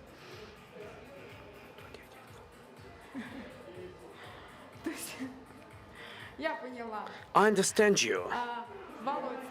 Volodya, you can talk to me, and I'm calling the assistant to me who's going to do this with me. Your favorite Konstantin. I've just got acquainted with him today. He's going to be given a microphone. The only problem is when Konstantin speaks in the microphone, our colleagues sitting out there do not hear him. So, Kostya, please be here. Kirill, my apologies, I'm missing the names. I have sclerosis. I wanted to show screens. Hackers have substituted the video. Finally! The network was fixed. Volodya, give me your hand. Show me your hand. Today we're going to be without you. Kisses. Okay, let's look at how the video was substituted on our screens. You're going to tell me how it happens, and you will do the command. And also, I have an additional objective today. Dear hackers, looks like you just don't want to attack electro-generating organization. I want you to do that. So please, Kirill, can you tell me, please, will we be able to show what's going to be the effect if on the other side somebody will do that? Well, electric generation will be even more. Higher effect will be if you will show with breaking the gas substation. And because of this, the gas will not be delivered. Nobody have broken into the gas substation. Nobody having looked in this direction. Gas substation, if you disconnect it and the city goes down. The same thing if you will attack the power plant. The same thing will happen if you attack the gas station. Okay, I propose you. In the beginning, we look at what was happening last night. I thought I'm being shown, but it's not me. It's not me. Well, it was the first team that attacked this video server. It's their video. We were able to show their video on the screen, and we were able to show it. Tell me, please, how it should work. Can we see it on the screen? Well, this is IT Infrastructure Advertising Agency, which operates in our city, and they show advertising on the screens. We've always been showing the Standoff advertising. Last night, hackers have attacked video server, and videos are stored out there where the video is being published to the screen. Hackers broke this video server and substituted by their own videos. So it was their main objective to install their own videos and show the reels. Can we see the screen a little bit bigger? Maybe we'll understand, is that the right team? I don't know who is the team. So the first frame was the emblem of the team. Maybe the colleague will demonstrate or will repeat the command. So what was the team? SPBCTF. So they were able to show their trailer in our screens, on our screens. How long did it take them? Well, it's a question to SOC. And how did you notice it? So you are watching your working systems, and then here it is. Yes, we are looking, analyzing how it works. We have our own means of analysis and tools, and we see that video was substituted. And we've started trying to remove it, to remove these small technical problems in order to demonstrate in our model how hackers were able to substitute the advertising board, ad board. So you have your own monitoring system which sees what? Sees what? Well, we are also can be connected to this video server, and we are checking whether it works or doesn't work, whether the connection works with the infrastructure, and if something doesn't work, we start getting connected, we remove those problems. But how did you understand that video was substituted? We could see it. Or it was blinking. Yes, we had blinking alarm. Alarm. Yes, the alarm started blinking. And we have seen it on our screens. And our monitors and big monitors were able to see it. And nothing more interesting was shown to you than just the business card of the team. No, nothing like that was shown to us. Other teams, I'm not confident they were able to get through to this, but well, make a request. What would you like to see this night on the big screen? Okay, record. Anything. Just try to break it. Otherwise, one video from one team is not fun. It's even sad. Your favorite actress. Who's your favorite actress? Tell me, who's your favorite actress? Don't think the first. Jennifer Aniston. I thought he will say Angelina. Okay, please give me a frame from the Friends. Yeah, show us Friends. Classics, Friends. Sitcom Friends. Okay, Cyril, we've been talking about videos, and I want to show you those guys who are trying to solve our problems. What could they achieve if they would be able to do that?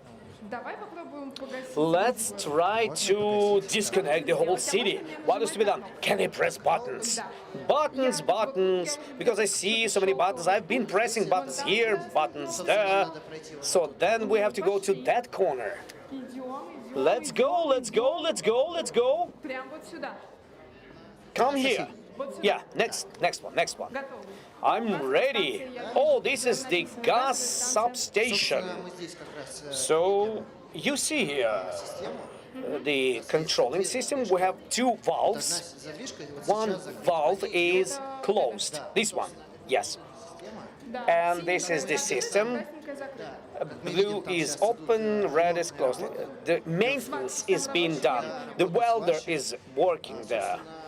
So hackers, I really want to see that, how they will get through this, how they will break the system, and what's going to happen at this moment of time, and gas will be stopped, shut down. Well, I don't know what to say to you about this, in addition to the fact that welder is sitting on that pipe. When the gas will go to this guy, what's going to happen to the guy? Well, we should learn about this when hackers will do that. We can show this to you. Well, I think the ambulance is not going to help him. Even though he's made of plastic, even it's going to be difficult to help. So even the plastic guy will melt.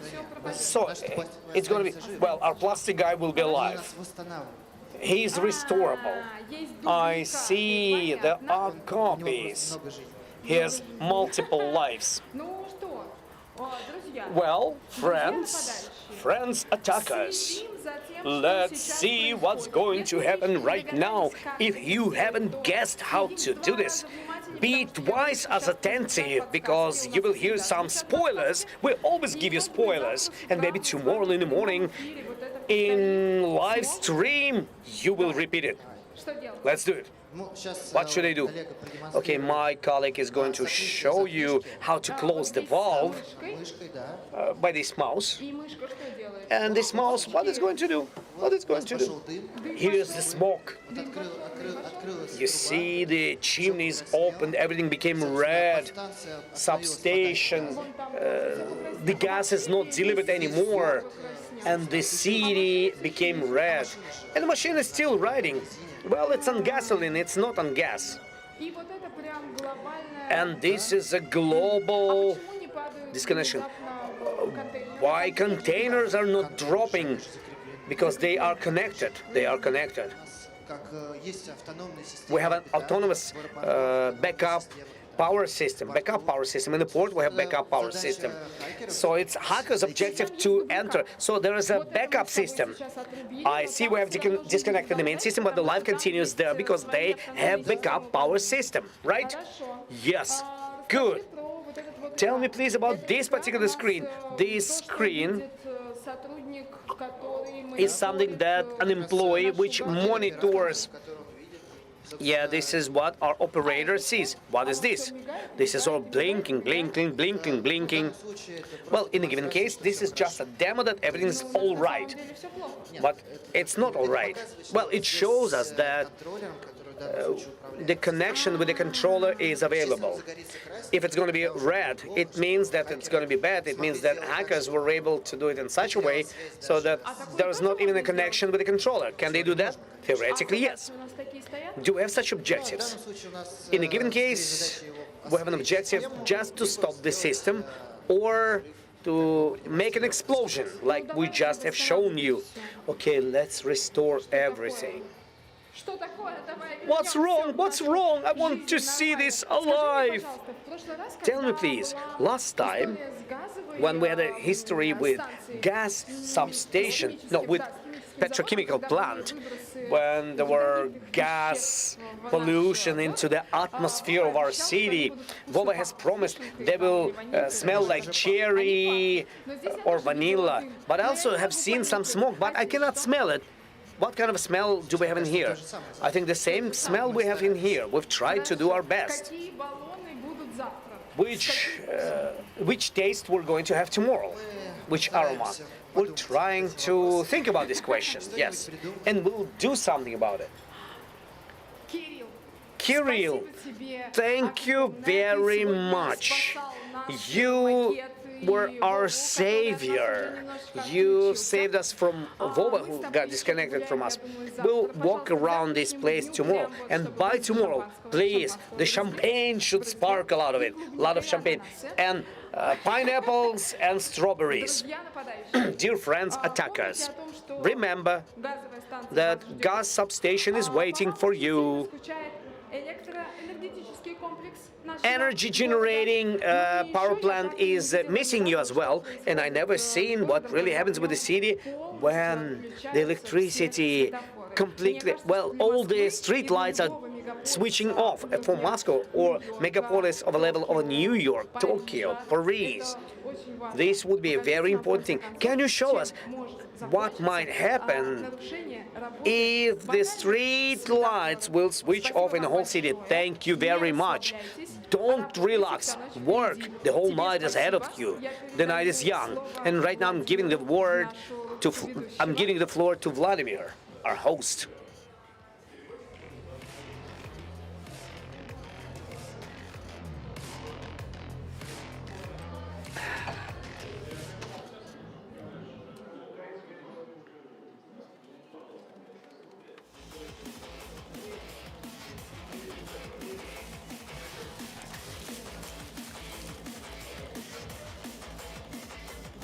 Реклама. Сейчас будут только.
What is reality? Is it a material world that is clear, comfortable, and protected? Or is it a multi-layered space filled with interconnections? We don't always see reality's dimensions, especially the digital dimension. But the cyber world is real, and cyber threats too. Every day, hackers come up with new ways to crack even the best defenses. One little glitch caused by an attacker can lead to massive disruptions. The only way to secure your business is to get ahead of the threat. How can you figure out which cyber defense methods really work? And how do you know which ones are right for you? A good defense requires knowing your weak spots. That's why we have created a cyber range called the Standoff, a real digital city packed with infrastructure. Here you can test the resilience of your IT systems and business processes to virtual attacks on energy, transportation, and manufacturing, while assessing the skill level of your security team. With the cyber range, you can predict and prove the actual risks based on the state of your cyber defenses and even strengthen them. Real hackers and cyber defenders do combat, no holds barred, on a hyper-realistic replica of your systems. Everything happening at the cyber range can happen in real life. A loss here is just like losing an actual cyber battle. Every stopped attack is a notch on the belt of your defenders. So what does the Standoff give you? The opportunity to connect a replica of your systems to the cyber range and test it under constant attacks by hackers from all over the world. Learn from the best international experts and in-the-field experience for cyber defense specialists. Access our labs for learning and testing IT technologies. Take part in the bug bounty for checking cyber systems for vulnerabilities and get a true assessment of the risks to your systems. Participating in the Standoff today is an investment in your safe future tomorrow.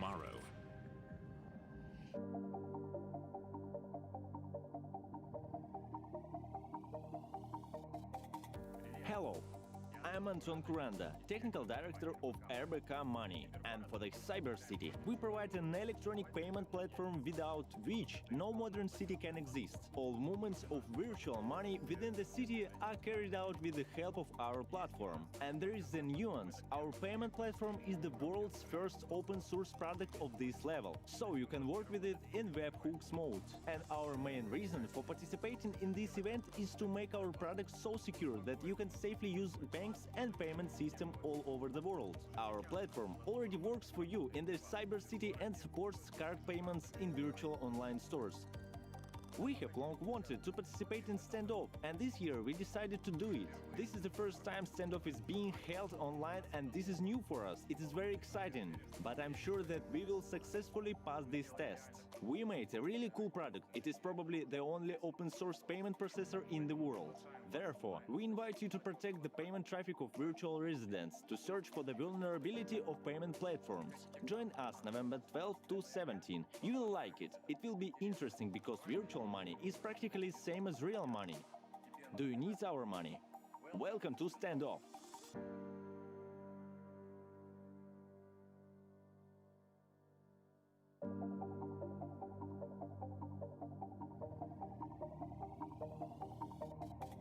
Hello everybody, my name is Yulia Sorokina and you already know me as the head of the press service of Positive Hack Days. And now I also manage the press service in Russia for our new super project called the Standoff.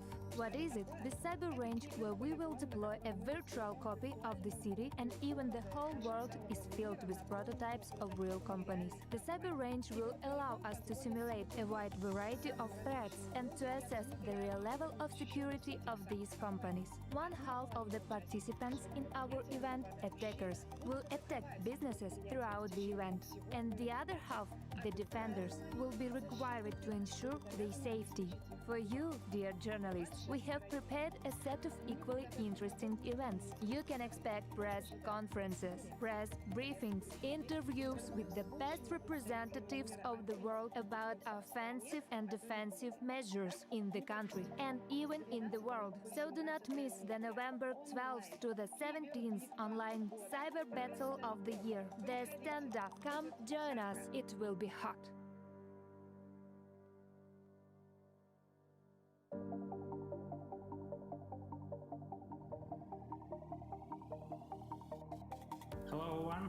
name is Olja Satiev. I'm CEO of Tsarka. It's a private computer energy response team.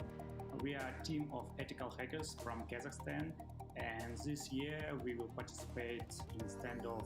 It will be our first time. And last 3 years we won on international hacking competition on Standoff. We took first place in 2017, and also we took second place in other years.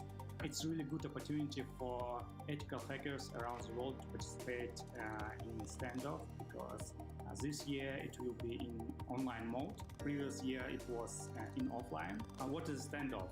Standoff, it's an imitation of smart city with a lot of smart systems, and red team, they must find some vulnerabilities in this system and trying to hack this system. Our team, it's a red team. On the other hand, also some organization participated as a blue team, and they trying to defend the system. And this event, it will be between 12th and 17th of November. I think you must try to participate in this event because it's really cool. Welcome to Standoff, and see you later.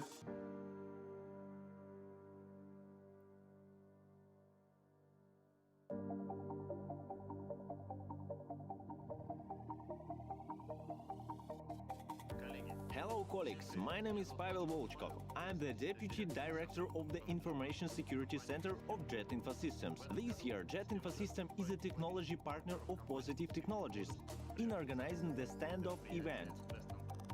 The Standoff is a cyber polygon where teams of attackers and defenders will clash. What is a cyber polygon? A cyber training ground is an infrastructure that is as close as possible to the infrastructure of real enterprises, where you can conduct various cyber exercises, cyber training, hone your skills in repelling attacks in real time. Why is this necessary? Cyber exercises are an integral part of creating an effective information security system. Any service that is engaged in the protection of anything, no matter be it the Ministry of Emergency Situation, the Army, firefighters must train their skills through various kind of exercises. Information security service should not be an exception to this rule and must definitely improve their skills through real-time training. November 12 to 17, the global event The Standoff. Come join us, it will be interesting.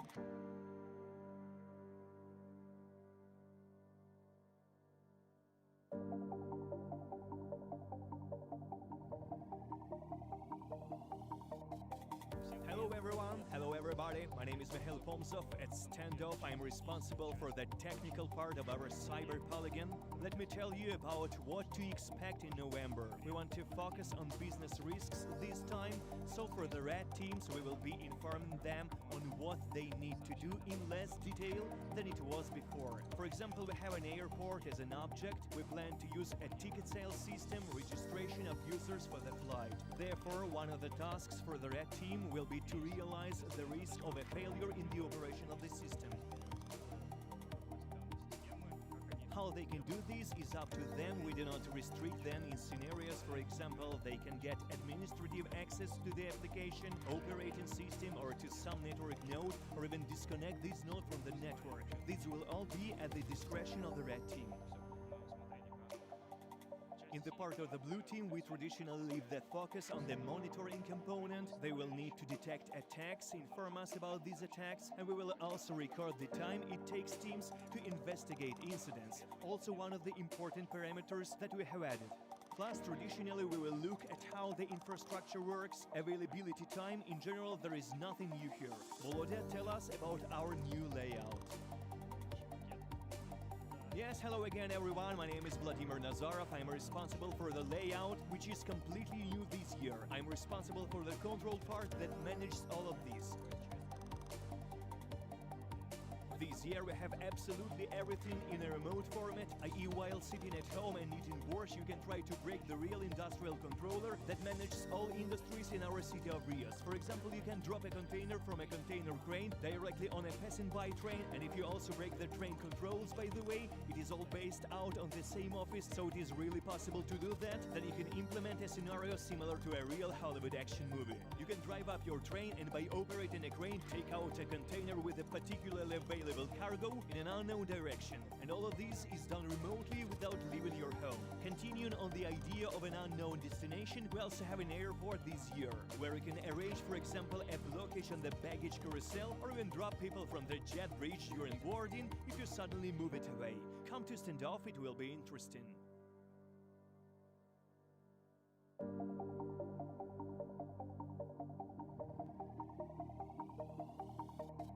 Hello, we are SAMSEC team, and my name is Anton.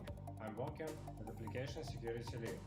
Every year at the PhD conference, I always wanted to take part in this event, and this year we managed to assemble a team. So this year we will battle for the first time. Andrew? What I'm looking for from this event? I'm looking for new opportunities, new people, new knowledge. Maybe for some prize, I don't know. Sergey? Hi, I'm Sergey, InfoSec lead in one interesting company and one of SAMSEC guys. I have no experience in such events, but want to start, because it's interesting to know my strong and weak skills. Believe this event will be amazing and full of fun. Stay tuned.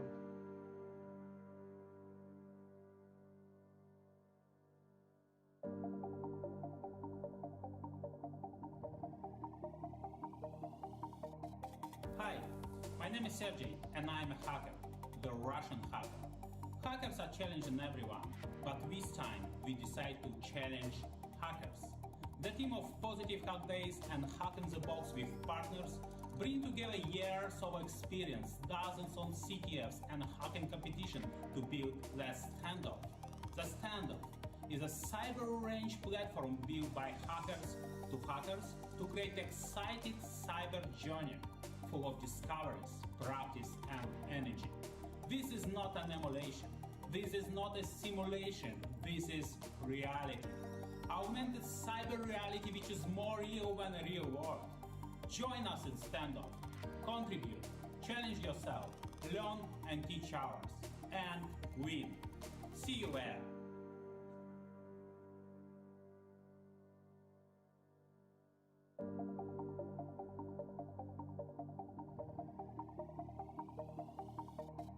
Hello, my name is Peter and we are from SPBCTF Red team. It will be our second Standoff event. Last year we took 5th place among 16 teams. That is great. Standoff is really great hack event, which more similar to speed hacking. The goal isn't only to hack and take the info, the goal is to do it first as possible, like King of the Hill game. This year it will be online event. That is cool opportunity to fight with more teams all over the world. Hello, my name is Mikhail. I am a mentor at SPBCTF. We are not only a CTF team, but a community with open lectures and seminars. The Standoff is interesting for me because it's not just a CTF, but simulation of a real city with lots of vulnerable infrastructure. See you at the Standoff. Come, let's meet and hack together. Welcome to the Standoff.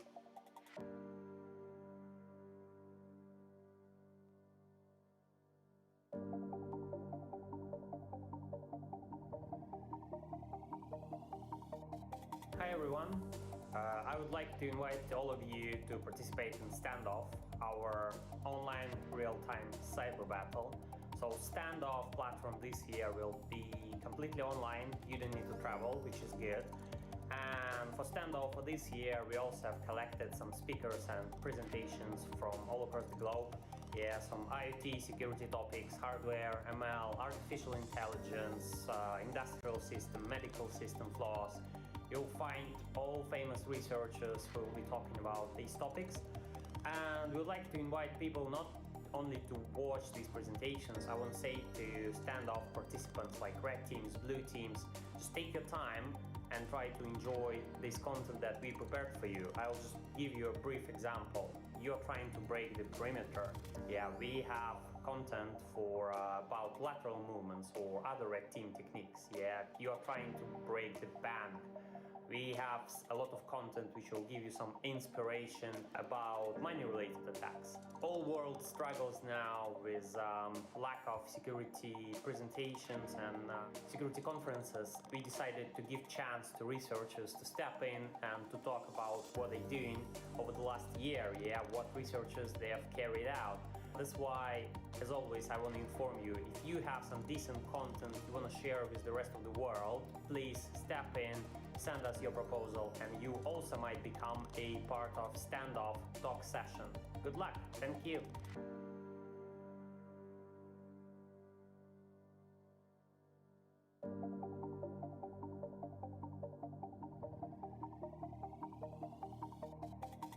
Good afternoon, my name is Vladimir Drukov. I run the monitoring center at Rostelecom Solar JSOC. We are glad to participate in Positive Technologies events again. We took part in the first free standoffs. We are very glad that despite the new format, despite all the restrictions that the pandemic brings to our lives, the event continues, the event flourishes. If we touch on the topic of cybersecurity in general in recent years, I would probably like to leave aside the main trend of this year, when everyone had to switch to remote work, although this will probably stay in our lives forever. And here, companies that had never worked remotely before faced new challenges regarding CII, critical information infrastructure facilities, government bodies, and those who found working in the office to be more familiar. Companies that are more mobile, more connected with IT, like banks, were better at passing this stage. But if we touch base on the development of cybersecurity in aggregate, then we'll see another stratification of the attackers' levels and tactics, the techniques that they use.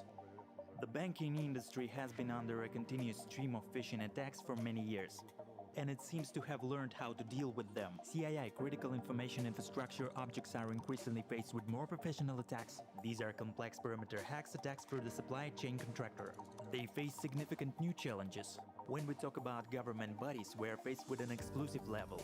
When we talk about the federal level and absolutely basic attempts that can be organized by a single enthusiast, when we talk about the regional level. Therefore, the number of attackers is growing, they are becoming more diverse, they are using different techniques, tactics, and tools. Attackers are very different from each other in their level, and therefore each company must understand who it protects itself from and how it builds its cybersecurity. This is probably one of the important challenges that arises, to understand and structure yourself accordingly. You can use a variety of approaches to this. One of the approaches is, of course, testing, checking yourself in a practical plane. We launched the Retaining A service last year, and it produced good results. First of all, for customers who understand the origin of their problems. Market infrastructure, poorly configured security tools, unqualified personnel. This comprehensive approach allows to understand what the key problem is. And that's where the Cyber Polygon initiative is probably very important. We also as Rostelecom are leading such an initiative and are implementing a large federal project, because it is an opportunity for a customer to test themselves without a long preparation of the infrastructure. Test their specialists, test their information systems, test their security approach against the community of professional attacking teams. And Standoff, a large public component of this confrontation between the white and the dark side, well, although the dark side in this case is also more likely white because we're talking about white hackers, is a very good demonstration and testing element. This year we are returning to Standoff, but in a slightly different role. If before we were one of the COC providing services in defense of one of the clients, now this year we are building our own virtual room for the entire Standoff infrastructure for self-testing purposes and to demonstrate customers for capabilities of SOC. When it is full of tools, when it can see the various steps of the attackers and different techniques and tactics, how deep one can go into incident analytics, and what it looks like for a mature customer who is focused on confronting complex attacks. We will have our own virtual room. We invite you to visit. There will be a part of the report and discussion on how a modern COC should be set up in general. In addition, we will take part in discussions, reports, conversations. We will conduct technical reports on various topics. And as always, we are happy to discuss important, relevant topics in the field of security with the community and our colleagues from Positive Technologies. I wish everyone, despite the fact that everything is happening via the internet, to not be distracted from the conference by tea, coffee breaks, external calls, and so on. It's hard, we all work in this mode, everyone knows this, but it is a very deep topic. A lot of interesting reports, a lot of valuable events, a lot of preparation. Therefore, use this opportunity to enrich yourself with the knowledge to the fullest. We look forward to seeing you at Standoff.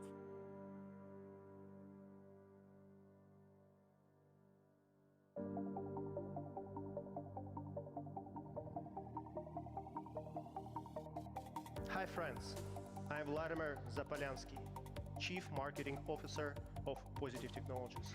I'm going to tell you what's going to happen November 12th to 17th This is the first and biggest cyber battle called the Standoff.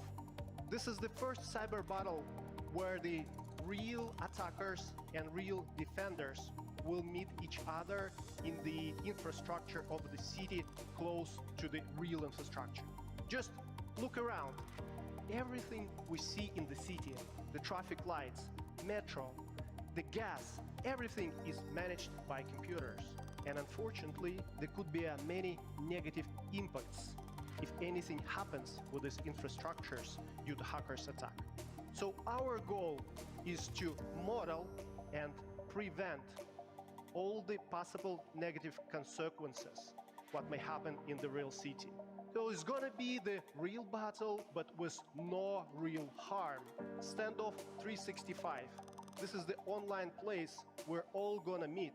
So there's gonna be a battle, and there's gonna be the conference with the best experts from around the world, because we do it together with Hack in the Box and EPAM with this partnership. So see you on November 12 to 17, Standoff 365. I'm gonna be your MC. See you soon.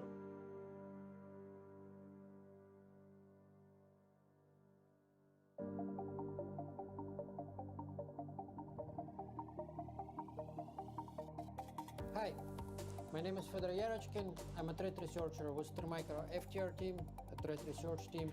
At this event, I'm going to share some of our recent research together with my colleague Vladimir. I've been having a long history of presenting at PhDs before, like in-person conference. This time the event is going to be virtual, but hopefully it's going to be as much fun as before. Vladimir is going to present together with me. Hello, I'm Vladimir Kropotov from Trend Micro Research. I presented at PhDs many times starting from 2012, and I really enjoyed this event. This is a virtual version of the conference, and I hope it will be really good as it was before. So what are we going to talk about?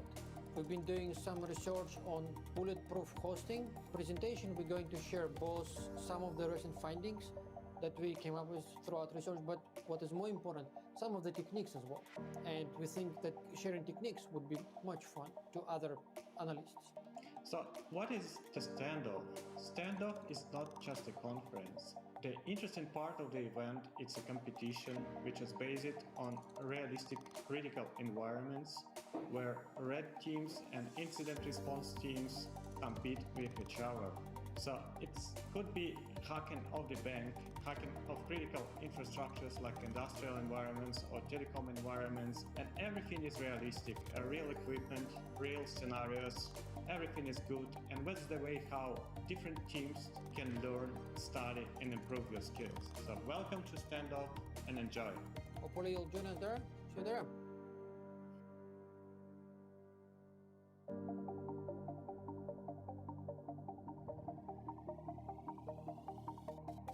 Hello everybody, this is Yoad from Microsoft. I am especially happy to be here with you today. I'm looking forward for the Standoff event that we're going to have in a very short time. We are going to simulate, together with our dear partners, global partners from Microsoft, Positive Technologies. We're going to simulate a city and critical infrastructure. And as for me, coming from cyber capital of the Middle East and some parts of Europe, coming from Tel Aviv, Israel, we understand the criticality of infrastructure and the risks and threats associated with it. I would love to see you, ladies and gentlemen, cyber enthusiasts, cyber hackers, people from the darknet, people from the clear web, coming and joining forces, taking part of the blue team and the red team and trying to prove your capabilities in one common goal, to bolster security for all of us, for the people sitting at home and for the enterprise workers. I am looking after our enterprise sales for cyber in Central and Eastern Europe, and I'm especially looking forward to find new talents and, of course, beyond all, to share with you how we take down botnets from a Microsoft perspective, how we run our product on a single driven technology, listening to signals and creating the next generation products, especially for you, for the home user and the corporate user. I'm super excited to be there and put your abilities and skills to the test. This is going to be exciting. Thank you for the opportunity, and I invite you to my session and to the Microsoft session. Looking forward to see you proving your abilities in the battlefield. Have a great Capture the Flag event. See you soon.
Всем привет! Меня зовут Дмитрий Скляров. Я инженер и исследователь в области информационной безопасности.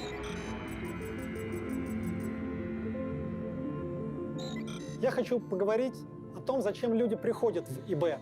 Конечно, хорошо выбирать направление будущей жизни, когда ты Далай-лама. Только вот Далай-лама в мире один, а людей несколько миллиардов. Я расскажу, как я попал в информационную безопасность. Я пошел в школу в 1981 году, и понятно, что ни о каких компьютерах на каждодневной основе речь не шла. Но мои родители оба закончили приборостроительный факультет МВТУ имени Баумана и специализировались на больших вычислительных машинах.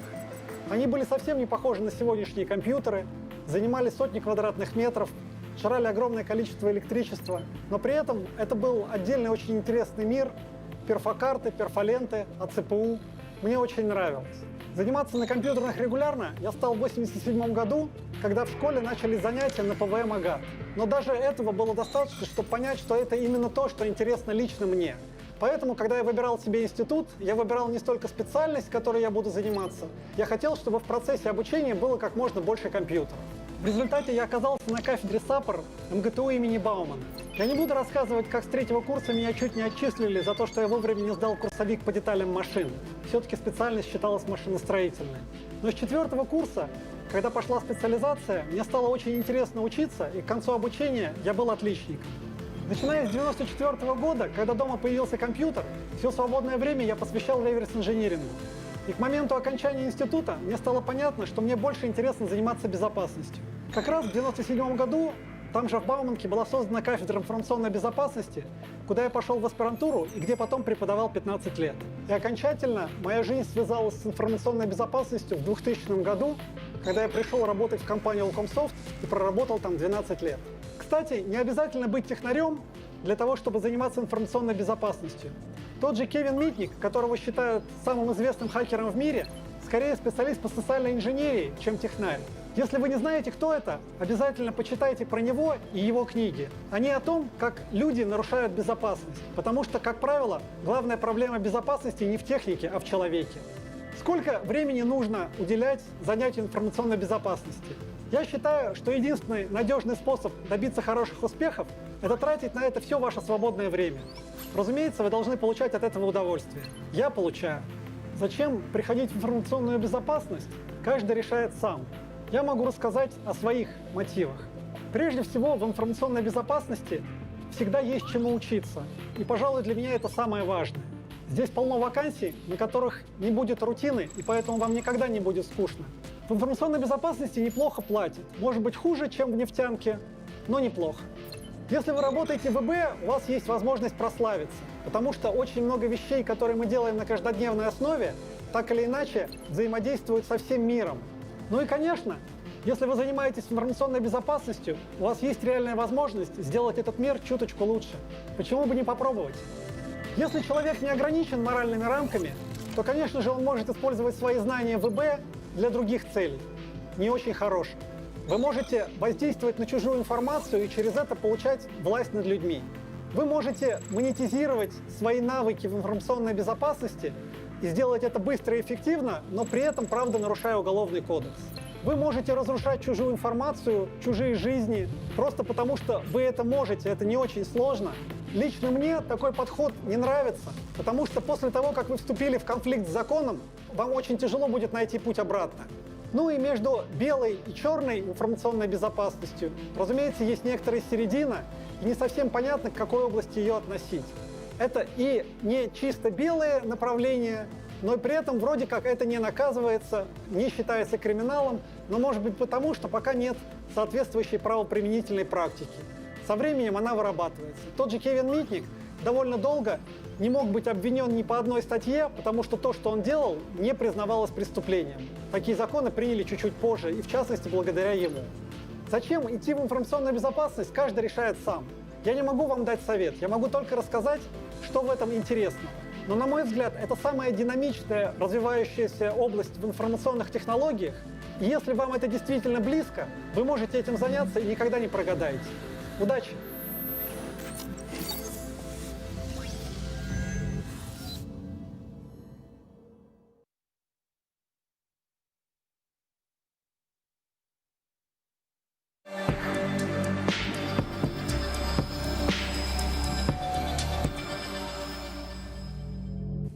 Всем добрый день. Меня зовут Новиков Алексей, и я директор экспертного центра безопасности компании Positive Technologies.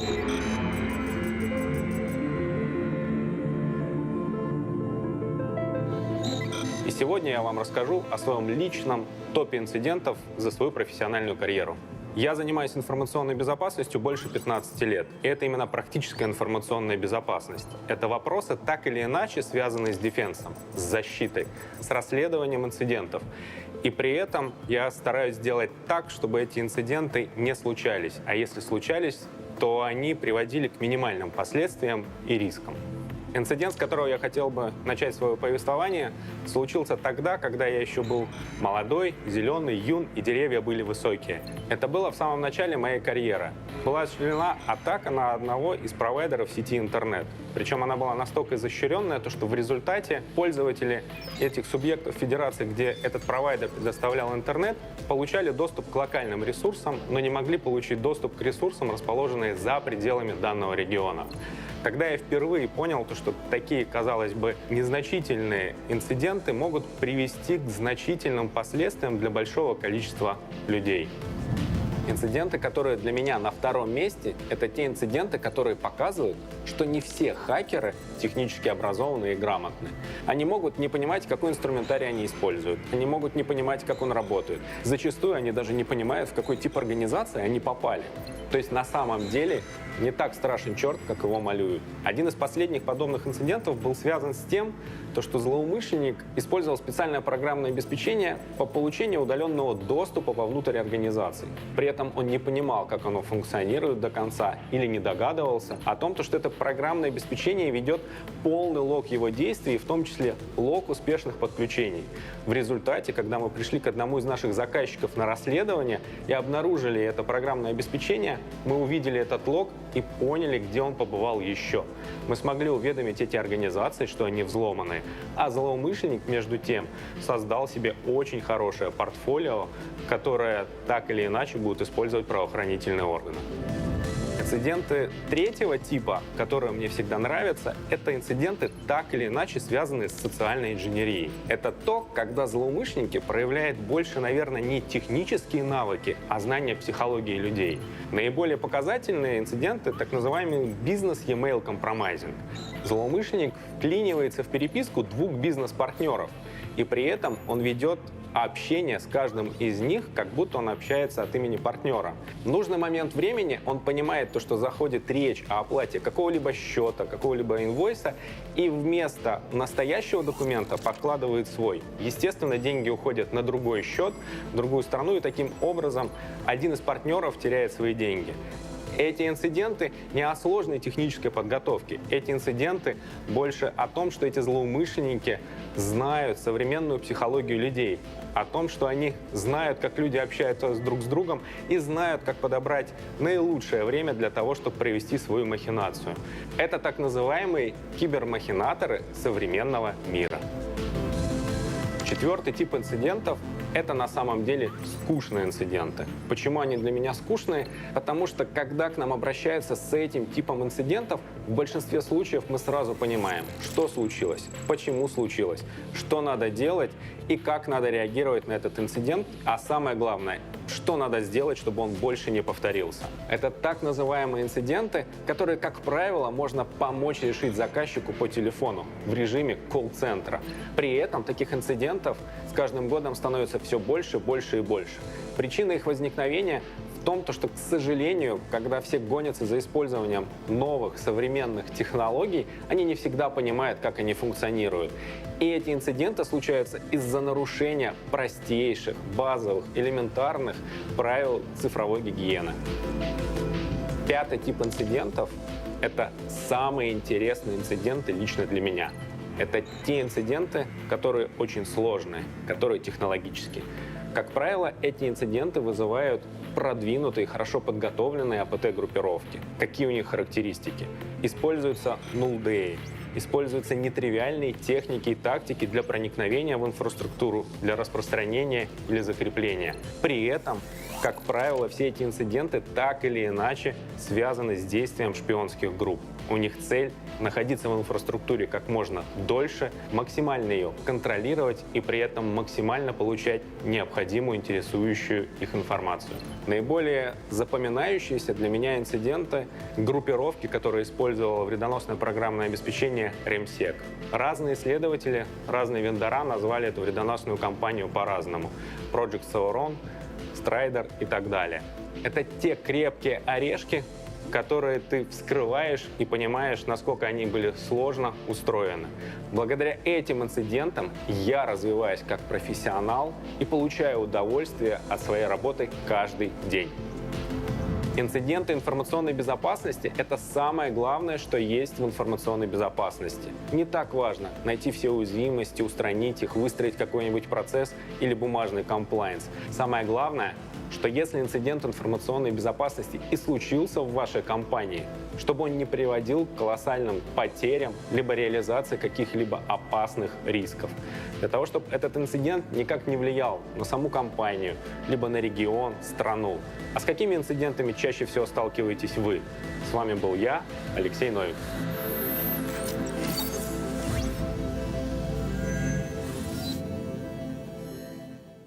Hello, I'm pleased to welcome you to the online tour of our online portal, the Standoff. So, the first thing you should do is register. Once you have registered, the main page of our online portal will open, and the first thing you'll see is the big screen. Here you will find out the most relevant information about what is happening today in the Standoff. For example, you will see the ratings of the offense and defense teams. Here you can also display the presentation you like or broadcast from the host's control room. If you get carried away by presentations or speeches from the host control room, in the news ticker we will update you on what is currently happening in the Standoff. The program of our event is no less interesting. You can familiarize yourself with it by clicking on the schedule button. Here you will see a schedule that includes 6 days of our event. And every day various presentations will be available to you, which for the most part are divided into 2 large groups, offensive and defensive.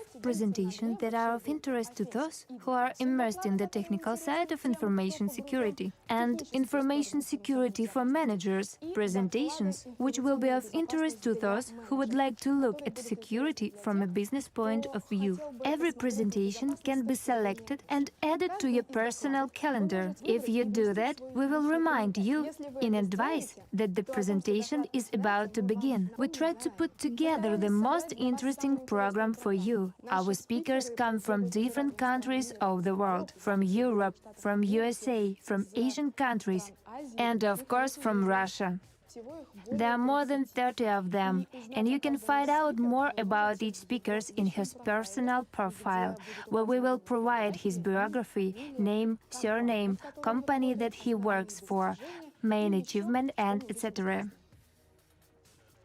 And of course, another source of our pride is the interactive battlefield. All the infrastructural objects that are currently participating in the battle are presented here. By clicking on any of them, you can find out all the details about it, its typical business risks, which team is protecting it. If the team is not doing a great job, then this object will be highlighted in red, which will let you know that it is being attacked. Since we started talking about teams, we have something to tell you about Team 2. There is a special section on our site called Teams. Both red and blue offense and defense teams are presented here. There are several dozens of them in total. Almost 30 of them are offense teams, and a little less than 10 are defense teams. For each team, there is a separate card which lists where this team comes from, team's members, competitions they participated in, and what it is famous for. The tournament table will tell you how successful our teams are. It is updated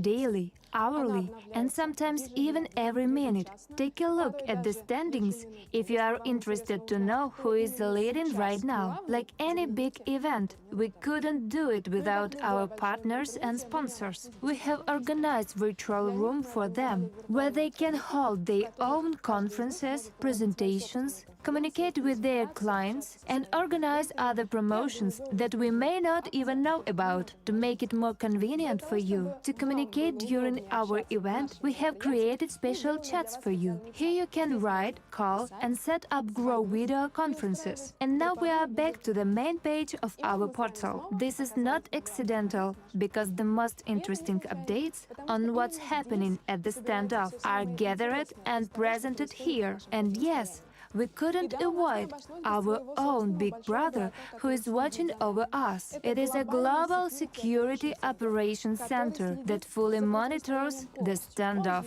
It knows what the attackers are doing, knows what the defenders are doing, knows who, how many times, and why they attack. And if you are interested in these details, then do not forget to come back here and listen to the reports from our big brother.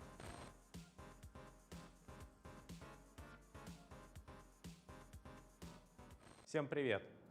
Сегодня ты попал на площадку, на которой технические специалисты показывают свои навыки. Одни показывают навыки в нападении, другие показывают свои навыки в защите. Standoff. Это площадка, на которой здесь и сейчас сошлись лучшие технические специалисты и которые демонстрируют навыки в защите и в нападении. В это же время мы уже не первый год, Expert Security Center, выступаем таким большим братом. В это время мы мониторим всю инфраструктуру стендоффа. На текущий момент мы подключены ко всем источникам, которые развернуты в виртуальной инфраструктуре, которые существуют в городе. Мы видим как те события, которые происходят в эмуляции сети интернет, так и видим те события, которые происходят в каждом офисе. Мы видим картину целиком и полностью, за счет чего мы этого достигаем.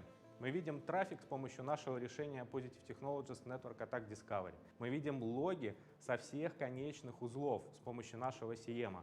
При этом мы заранее настроили расширенный аудит и расширенное логирование на различных операционных системах. Помимо этого мы видим, какие файлы циркулируют в сети и проверяем их в песочнице. А также видим, какие атаки генерируют нападающие на различные веб-приложения, которые развернуты. В режиме 24/7 команда Positive Technologies Expert Security Center следит за действиями нападающими, смотрит, как они реагируют на изменения инфраструктуры, какие уязвимости они ищут, как их эксплуатируют, а самое главное, какие цепочки шагов необходимо совершить для того, чтобы они реализовали те или иные риски, которые им поставлены как домашнее задание. Благодаря этому неусыпному мониторингу мы понимаем, как действительно в полях работают наши продукты, те продукты, которые мы разрабатываем как компания-вендор. Благодаря этому мы здесь и сейчас в состоянии убедиться, что наши продукты могут обнаруживать хакеров и злоумышленников в инфраструктуре, что наши заказчики, когда получают этот продукт, точно так же в своей инфраструктуре могут увидеть попытки реализации тех или иных рисков. И без разницы, в какой отрасли работает ваша компания – банк, завод, либо интернет-провайдер. При этом, насколько вы знаете, в нашей инфраструктуре эмулированы реальные объекты АСУТП. И мы также мониторим те действия и те риски, которые возможны в АСУТП, а именно с помощью нашего решения ISIM. Таким образом, мы можем целиком и полностью видеть цепочку, как злоумышленник проникает в организацию и, допустим, реализует риск в АСУТП-шном сегменте. Первым шагом может быть взлом веб-приложения, и мы это увидим с помощью Web Application Firewall. Дальше он может развивать атаку внутри инфраструктуры компании, и там мы увидим его с помощью CIEM и NADA, с помощью логов и трафика. Если при этом злоумышленник использует какое-то вредоносное программное обеспечение, его мы увидим с помощью сэндбокса. И потом, когда он из корпоративной сети попадает в АСУТП и начинает свои плохие действия в АСУТП-шном сегменте, мы увидим эти действия с помощью ISIM. Если вас заинтересовал наш СОК, и вы хотите узнать, какие техники и тактики здесь и сейчас используют реальные хакеры, реальные злоумышленники, и понять, как эти техники и тактики видят и детектируют наши продукты, как мы выявляем действия хакеров в инфраструктуре, заходите в чат-комнату, посвященную СОКу.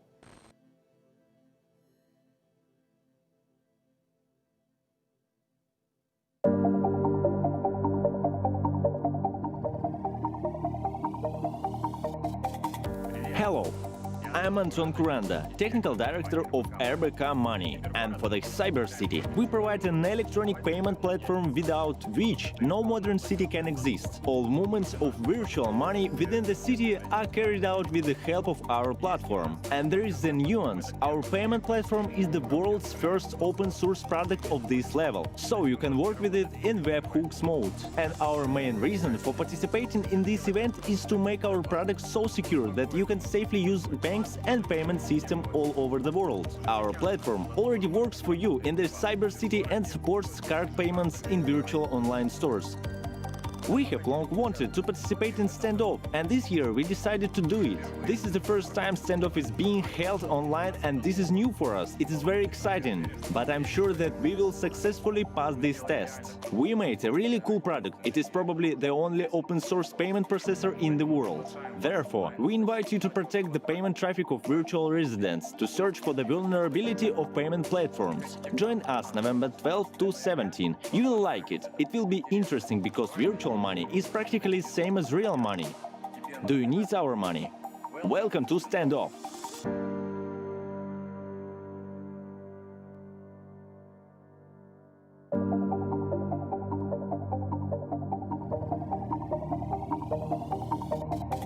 Hello everybody, my name is Yulia Sorokina and you already know me as the head of the press service of Positive Hack Days. And now I also manage the press service in Russia for our new super project called the Standoff.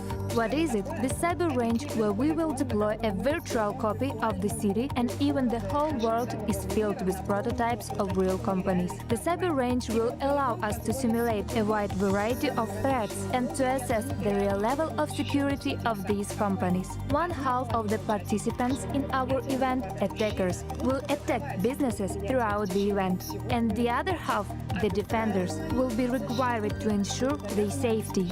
For you, dear journalists, we have prepared a set of equally interesting events. You can expect press conferences, press briefings, interviews with the best representatives of the world about offensive and defensive measures in the country and even in the world. So do not miss the November 12th to the 17th online cyber battle of the year. The Standoff. Come join us. It will be hot.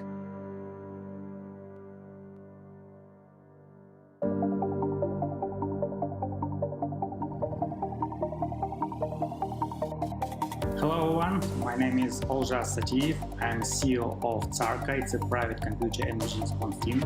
We are a team of ethical hackers from Kazakhstan, and this year we will participate in Standoff. It will be our first time. And last 3 years we won on international hacking competition on Standoff. We took first place in 2017, and also we took second place in other years.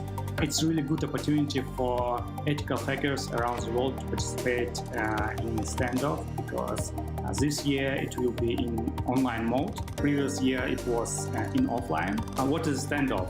Standoff, it's an imitation of smart city with a lot of smart systems, and red team, they must find some vulnerabilities in this system and trying to hack this system. Our team, it's a red team. On the other hand, also some organization participated as a blue team, and they trying to defend the system. And this event, it will be between 12th and 17th of November. I think you must try to participate in this event because it's really cool. Welcome to Standoff, and see you later.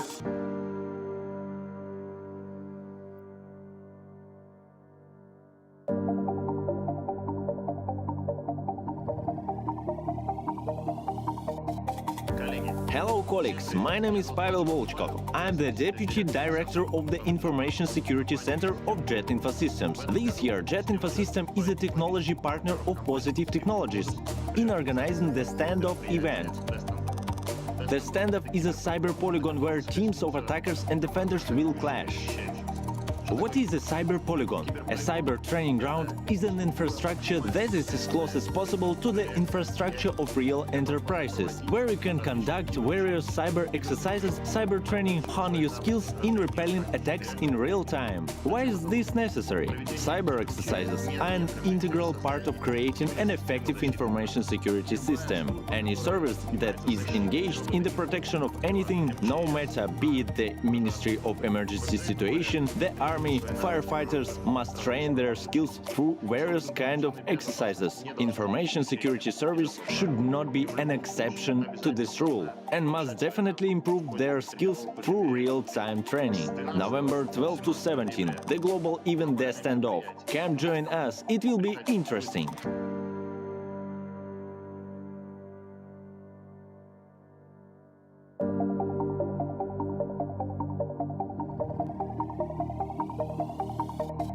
Hello, we are SemSec team, and my name is Anton. I'm working at Application Security Lead. Every year at the PhD conference, I always wanted to take part in this event, and this year we managed to assemble a team. So this year we will battle for the first time. Andrew? What I'm looking for from this event? I'm looking for new opportunities, new people, new knowledge. Maybe for some prize, I don't know. Sergey? Hi, I'm Sergey, InfoSec lead in one interesting company and one of SemSec guys. I have no experience in such events, but want to start, because it's interesting to know my strong and weak skills. Believe this event will be amazing and full of fun. Stay tuned.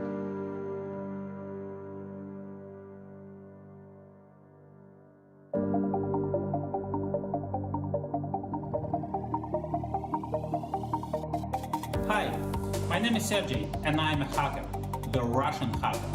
Hackers are challenging everyone, but this time we decide to challenge hackers.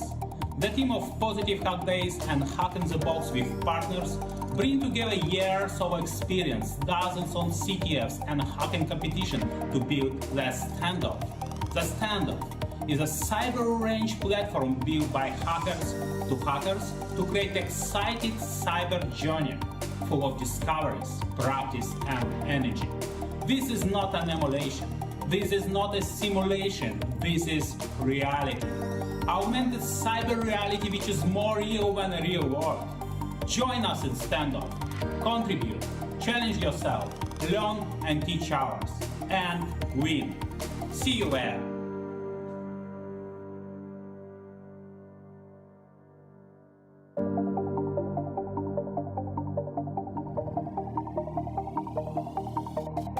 Hello, my name is Peter and we are from SPVCTF Red team. It will be our second Standoff event. Last year we took 5th place among 16 teams. That is great. Standoff is really great hack event, which more similar to speed hacking. The goal isn't only to hack and take the info, the goal is to do it first as possible, like King of the Hill game. This year it will be online event. That is cool opportunity to fight with more teams all over the world. Hello, my name is Mikhail. I am a mentor at SPVCTF. We are not only a CTF team, but a community with open lectures and seminars. The Standoff is interesting for me because it's not just a CTF, but simulation of a real city with lots of vulnerable infrastructure. See you at the Standoff. Come, let's meet and hack together. Welcome to the Standoff.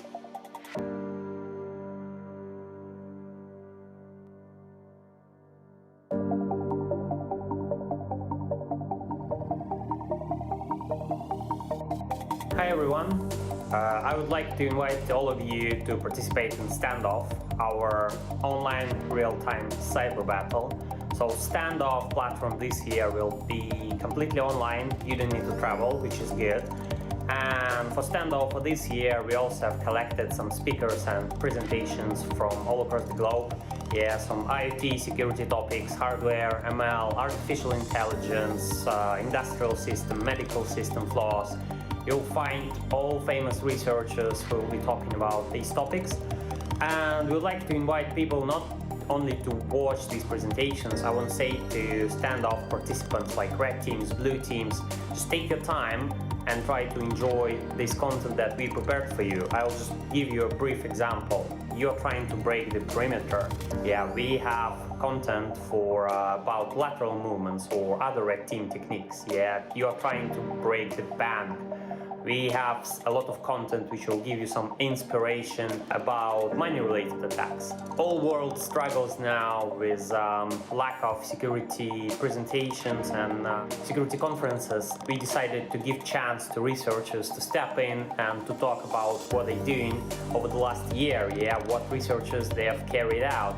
That's why, as always, I want to inform you, if you have some decent content you want to share with the rest of the world, please step in, send us your proposal, and you also might become a part of Standoff talk session. Good luck. Thank you.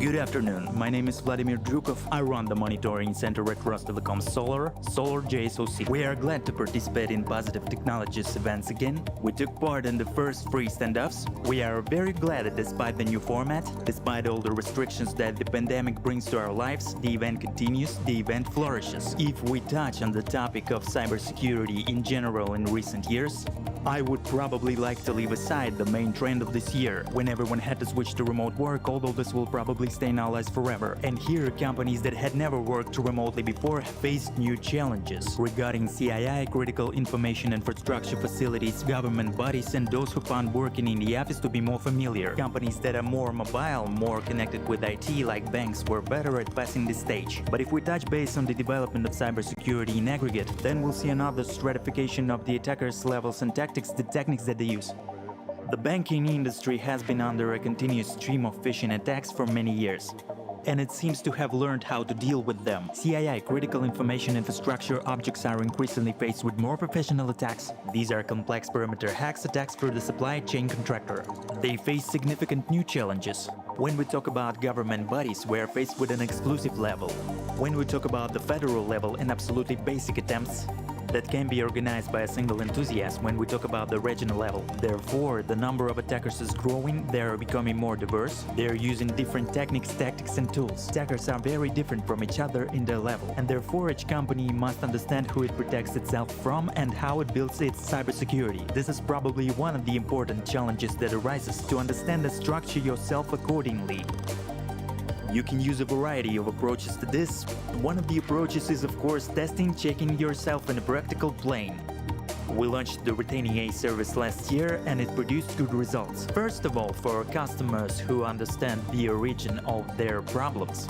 Market infrastructure, poorly configured security tools, unqualified personnel. This comprehensive approach allows to understand what the key problem is. And that's where the Cyber Polygon initiative is probably very important. We also as Rostelecom are leading such an initiative and are implementing a large federal project, because it is an opportunity for a customer to test themselves without a long preparation of the infrastructure. Test their specialists, test their information systems, test their security approach against the community of professional attacking teams.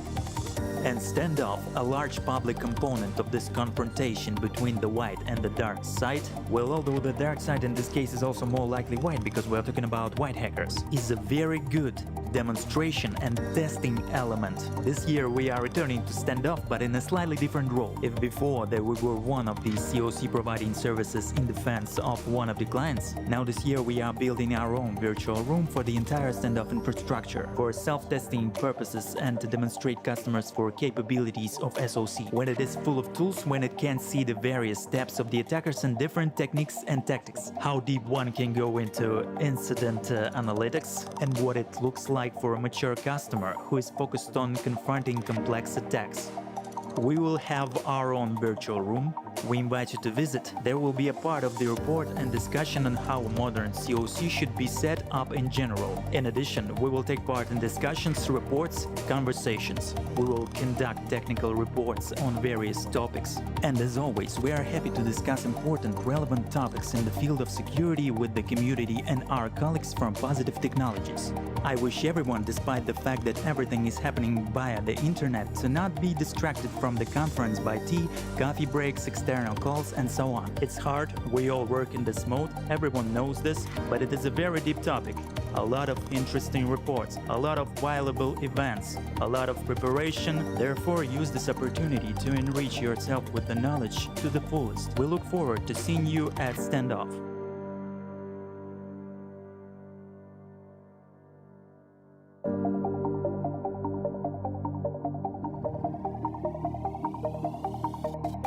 Hi, my name is Fedor Yarochkin. I'm a threat researcher with Micro FTR team, a threat research team. At this event, I'm going to share some of our recent research together with my colleague Vladimir. I've been having a long history of presenting at PhDs before, like in-person conference. This time the event is going to be virtual, but hopefully it's going to be as much fun as before. Vladimir is going to present together with me. Hello, I'm Vladimir Kropotov from Trend Micro Research. I presented at PhDs many times starting from 2012, and I really enjoyed this event. This is a virtual version of the conference, and I hope it will be really good as it was before. So what are we going to talk about? We've been doing some research on bulletproof hosting. Presentation, we're going to share both some of the recent findings that we came up with throughout research, but what is more important, some of the techniques as well. And we think that sharing techniques would be much fun to other analysts. So what is the Standoff? Standoff is not just a conference. The interesting part of the event is a competition which is based on realistic critical environments where red teams and incident response teams compete with each other. So it could be hacking of the bank, hacking of critical infrastructures like industrial environments or telecom environments, and everything is realistic, real equipment, real scenarios, everything is good, and that's the way how different teams can learn, study, and improve your skills. So welcome to Standoff and enjoy. Hopefully you'll join us there. See you there.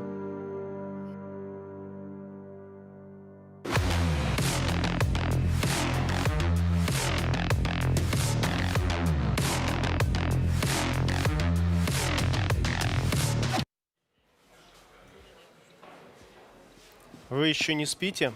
Aren't you И sleeping? мы нет. We are not sleeping too. Устали? Did you wake up? И мы, ох, как устали, но у нас Are you еще впереди tired? We are целые tired сутки too, but we still гигабитного have стендов. one more day of standoff fight, and we're being organized by 21 partners, and I would like to read thanks to all these partners. We have partners of the conference, EPAM, Hack in the Box, and Cyber R&D Lab. They are key partners in organizing everything that happens here. We also have technological partners, those who provide us their equipment or the software for the platform. And this is Curator, the guys who defended us from DDoS attack during the first day of the conference. RBC Money, iSimple Lab, Checkpoint, Gigamon, Infosystem JEP, Hewlett Packard Enterprise, Implementation System Elnat, Cisco Systems, and Comtech. Also, we have SOC partner, Rostelecom Solar, and some other partners which have their own online rooms, accounts, Solar Rostelecom, InnoStage, Microsoft, Staffco, Fortinet, Dance of the Robots, Softline, and Gmont. And see what really happens. The first Standoff was launched 5 years ago during Positive Hack Days, and we've tried to develop it and improve it. But at a certain moment of time, we came to understanding that by the efforts of one team and by the efforts of Positive Technologies, it's impossible to make the city close to reality. We need a lot of hardware, we need a lot of software, and that's why we've made Standoff right now as an independent project where we have partners that were verbalized. We invite all the partners, all the software developers, vendors, clients to come to our platform. First of all, to test our solutions for reliability, resistance, see which attacks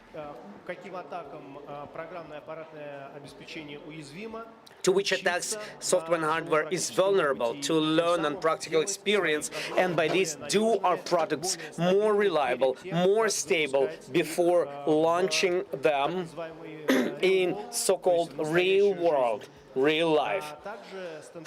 Also, Standoff is an interesting platform for experts, for red team and blue team, which in total amount we have more than 200 experts who participate today in a Standoff all these 6 days, because for them it's an interesting objective. It's a maximum approximation to the real world and an opportunity to learn some things which they will not be able to see too often in their professional career, even though they are employees of Security Operations Center or integrator.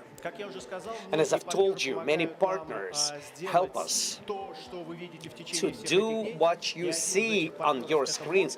And one of these partners is Mond, largest distributor in Russian Federation. Colleagues, hello. Good evening. Good evening. Hi. We have Dubinin Andrei, the head of Business Development Department in IT Security. Andrei, hello. Hello. Elvira Rahmatulina, Product Manager in Positive Technologies Products. Good evening. Good evening. And Alexander Paramonov, the expert in business development. Good evening, dear colleagues.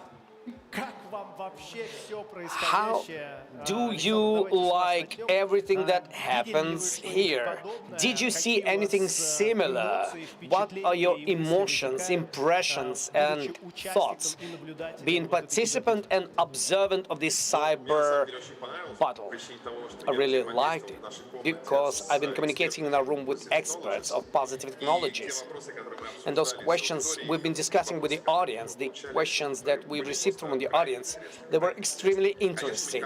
Of course, we've never seen such digital footprint. When some physical company is being broken, it's not noticeable, but when you see the digital twin of the company and when you see how the attack is happening right now, you see which industries were able to resist, and it makes your heart beating much faster. Andrei, you have such a serious face. And maybe you have some critical thoughts about Standoff. Can you share them with us? What do you think about online platform and cyber battle? I'm not so serious, it just the camera gives a certain delay. I'm smiling now. But I really liked the event. Like Alexander said, there's a certain digital footprint by which you can see the sequence of actions. This is very obvious, very interesting, and in principle, I can even make any analogy in this world of similar events, because I never participated in an event like this myself. So, give you the A. Thank you for your assessment. You have your own online room, right? Tell me, please, what was happening in your online room, your online account? Well, let me begin. Today we have conducted several interesting presentations for our clients and partners. First of all, it was related to how we see the market today. We've been speaking about 3 key aspects and attention focus for specialists of information security. It's a protection of clouds, protection, the growth, big growth of solutions and DevOps solutions. But on the other side, we've been looking at the situation, analyzing network activity called fluid IT, when IT is been breaking all its boxes, gets outside of the company. And the defense is needed by the investors and regulatory authorities that work with us, not only for the company employees. The third part was related to protecting the endpoints, working stations, IoT, distributed flows, which have to be defended. And from this point of view, as a company, we provide a full spectrum of solutions, more than 250 manufacturers. And it was nice that Positive Technologies is one of our favorite key players. And this is Russian representative. It's the separate thanks to you that we can be proud of such partnership. After this, we had several interesting presentations related with how Positive Technologies defend with its solutions real companies, creates interesting dynamic solutions in sandbox format, helps to see all the traffic inside of the company and possibly outside of its perimeter. And number three, it's the full spectrum of solutions which can help to dramatically speed up the process of discovery and reduce the attack possibility inside of the network of the company. So these three aspects we've tried to solve today, and we actively been communicating with the audience. So thank you very much. It's a wonderful platform. And what about your experience here? Because you see, we've been speaking to German Holmov, our digital marketing director, and in a month and a half, with his own hands, from the scratch, he developed all this platform. We've launched it during the first day, last Thursday, just before the stream. And this situation made us to be nervous a little bit, whether we're going to be able or not, but we were able to launch it. In the course of the day and afterwards, with time, we've been finding different bugs, we've been making the platform more stable, we've been correcting the content, and right now it finally came to a certain level of stability, more or less, with the functionality that we've been defining for it. So what about your experience? How was this functionality interesting to you? Which of these you've been using, and what of these you would like to use in the future? Things that you're missing today. Andrei, maybe you're going to be the first one, or Alexander, you want to continue something else? I think I need to give floor to Andrei, because I've been heading the process of our private room. Yes. Alexander today was the main speaker in the course of all our sessions. So we need to give him a little rest. Oh, I understand him. Honestly, we really liked the platform. Everything worked perfectly. No technical hiccups did happen. Yes, we've been testing it yesterday in order to be convinced that everything works right. But the platform works very well, and I would like to tell you that in the course of this self-isolation, I've been participating in several events where they've had such remote video conferences, and practically always they've had some significant technical problems. Right now we didn't have any of those. Surprisingly, I thought that this is wrong, that is wrong, this is not right, because this is absolutely fresh product, a better version. Wonderful, it's good that you've liked it. Did you look like chats? Did you use them? Yes, we've used the chat. I hope that chat will be recorded and we will be able to analyze the communications. It's a very useful function, and technically speaking, maybe it's good that we've started you didn't start to invent some super duper tools, because very often you need to find a balance between the efficiency and reliability of the platform and tools represented on it. So I think the balance was perfect. We were not overloaded with something supernatural in this platform. That's why there were no problems here. Elvira, I'm going to have a question to you. As a manager responsible for positive products, this is to your karma, this is to your collection of some points. Did you have any additional points from the point of view of understanding of positive products, possibility of selling them? Did you get something from it? Of course. First of all, experience of participation in such an event gives you a possibility to work with unlimited number of partners. I really like the fact that there's a wide geography of participants and possibility to work with global markets. It's a great advantage. And yes, we've been telling more about products that we are working with, that we have in the portfolio. So I will have a question to you, as a distributor who has a lot of solutions in the portfolio. The request is related with the time that we live in this year. Has your picture of the most popular solutions changed? Maybe some solutions were popular and right now they're not popular at all. In other words, the picture of demand, the picture of needs of the market in your direction, has it changed in the recent 6 months? Demand for solutions is changing constantly, and the current situation that's happening in the world made people look differently on the approach to organize the informational security and stability.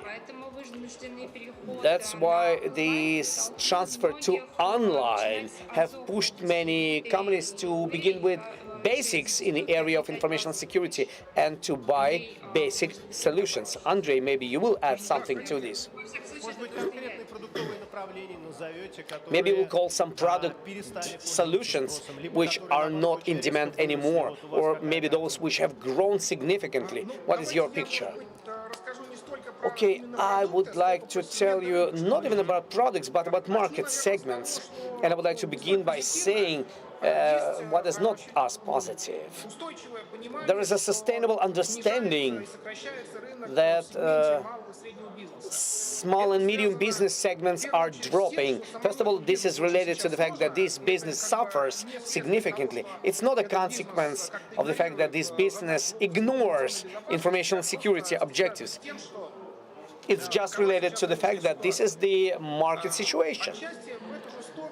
Also, there is another situation that we see some reduction of sales in regions.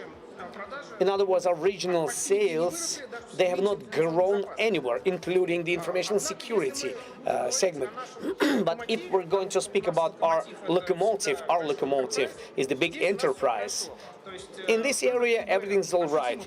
Information security market has grown significantly, and I would like to say that in a course of 1 year, we will see a significant growth in all our sales, both for Russian vendors and for the foreign vendors in the area of information security. And what about right now? How big is this growth? 1%, 2%, 10, 20% at a given moment of time compared to the previous year?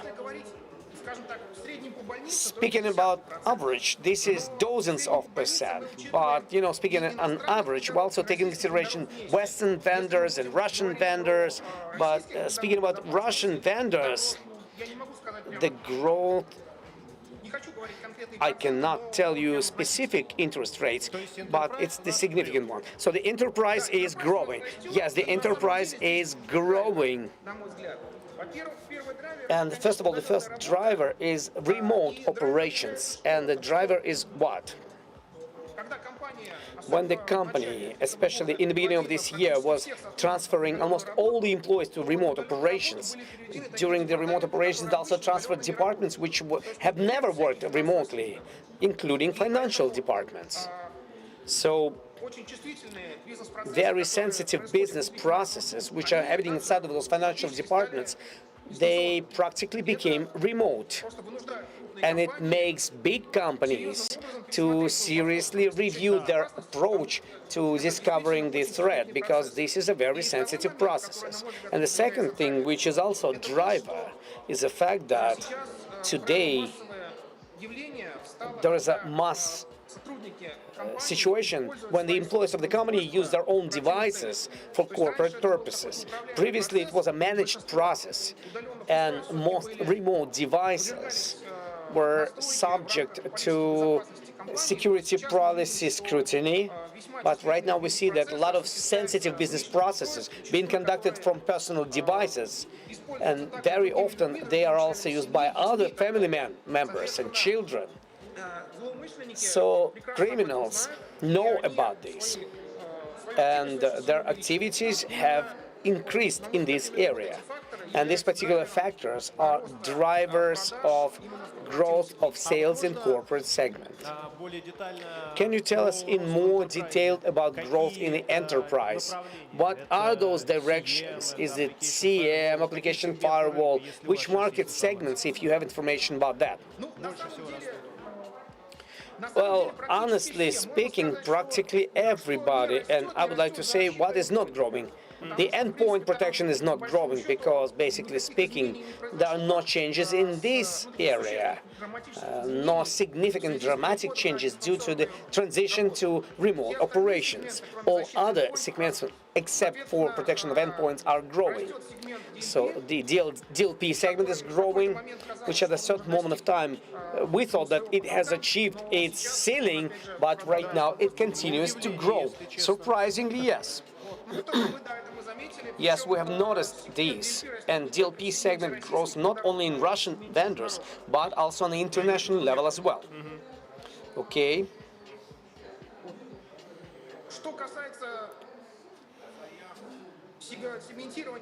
As for industrial segmentation,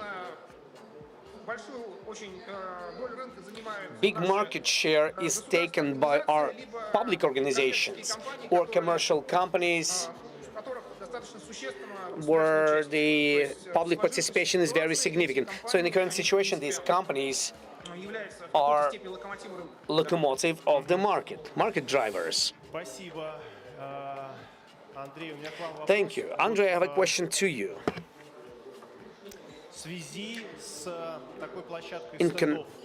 Speaking about the Standoff as a platform, where we can show a lot of different situations of the real world, where we can talk with key people in the company, with top management of the company on the same language, because all this visualization that is available, it's very clear, it's very obvious.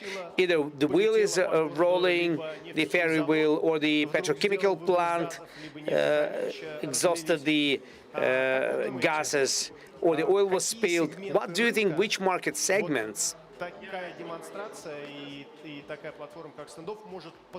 could be pushed by this Standoff, be pushed for the growth, and whether they will be pushed?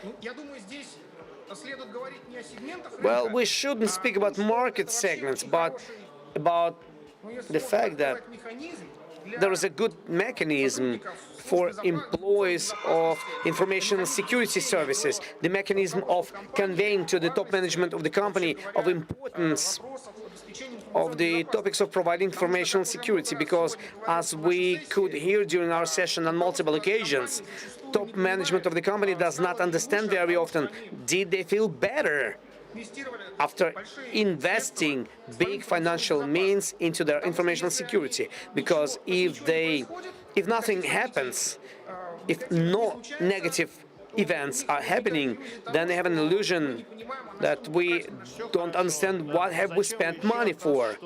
Why do you ask for something else from us?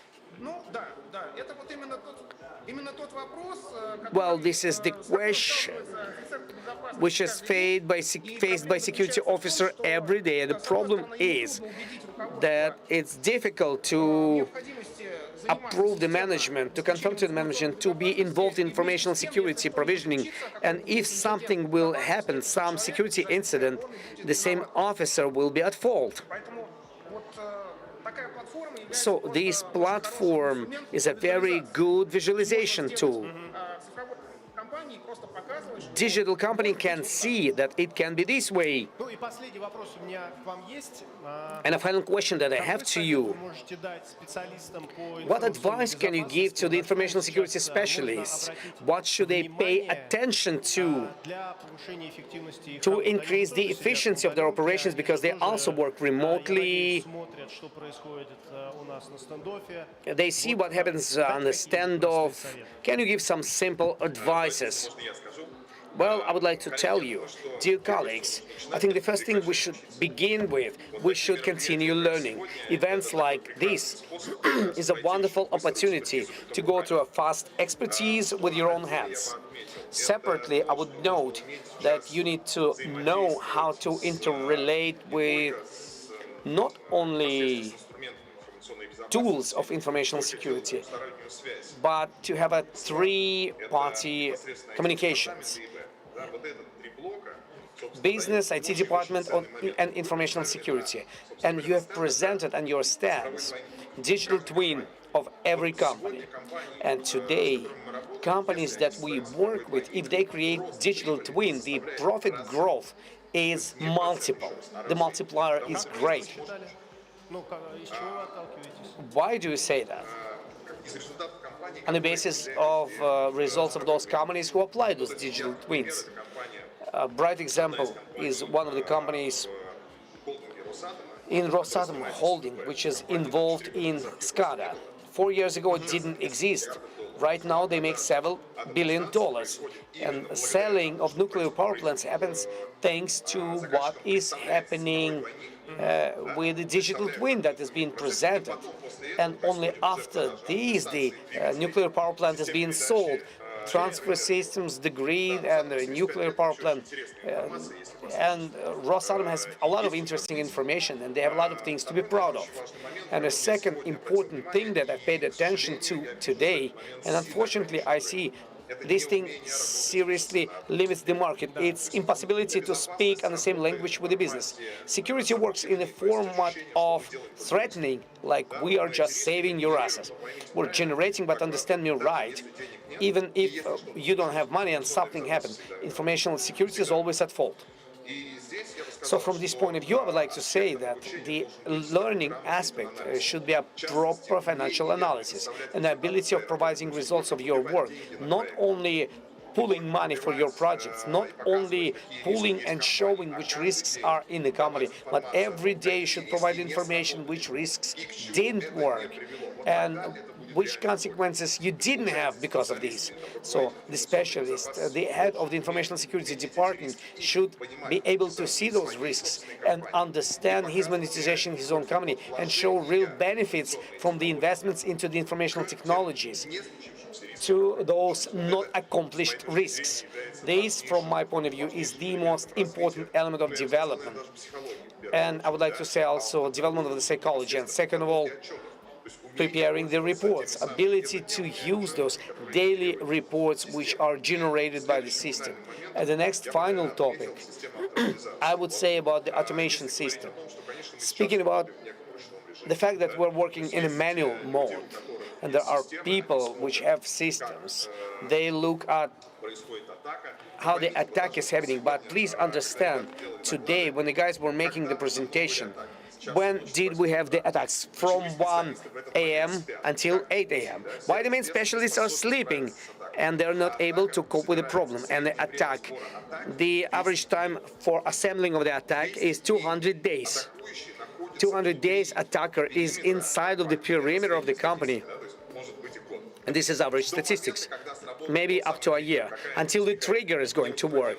Maybe some vulnerability of the 0 day happens, and then the count is not for the minute, but for milliseconds, because there's one command and launch. So the question of automation of reaction on this problem, I think from my point of view, this is the extreme of the information security industry.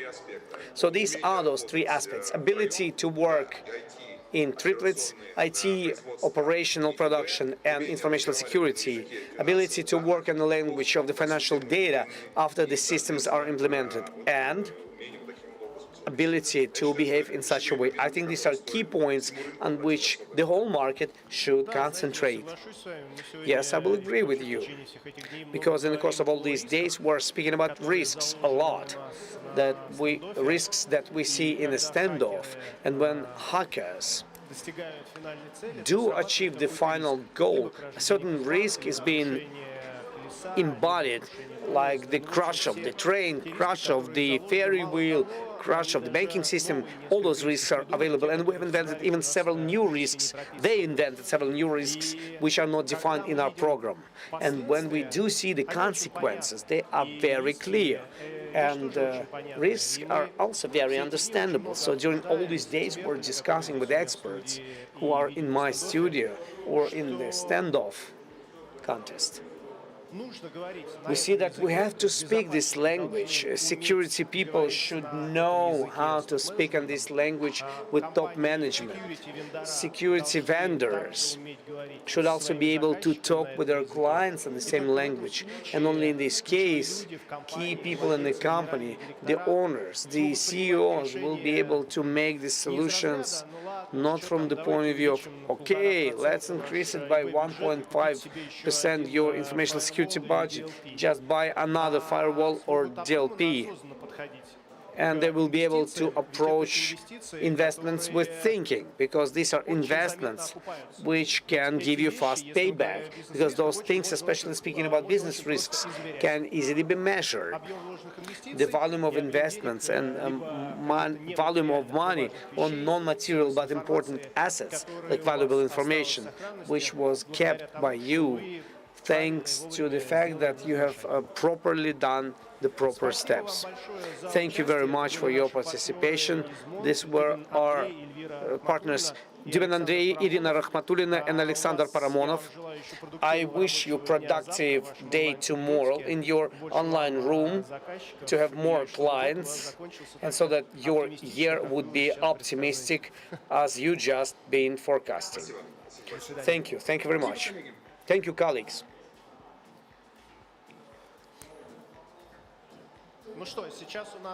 Okay, we have planned 2 more broadcasts. We will have connection to Simon Raymond. This is our colleague from EPAM Security, Chief Information Security Officer. And then, with Yulia Sorokina, we will finish the day. Don't get disconnected. We're going to be back with Sam.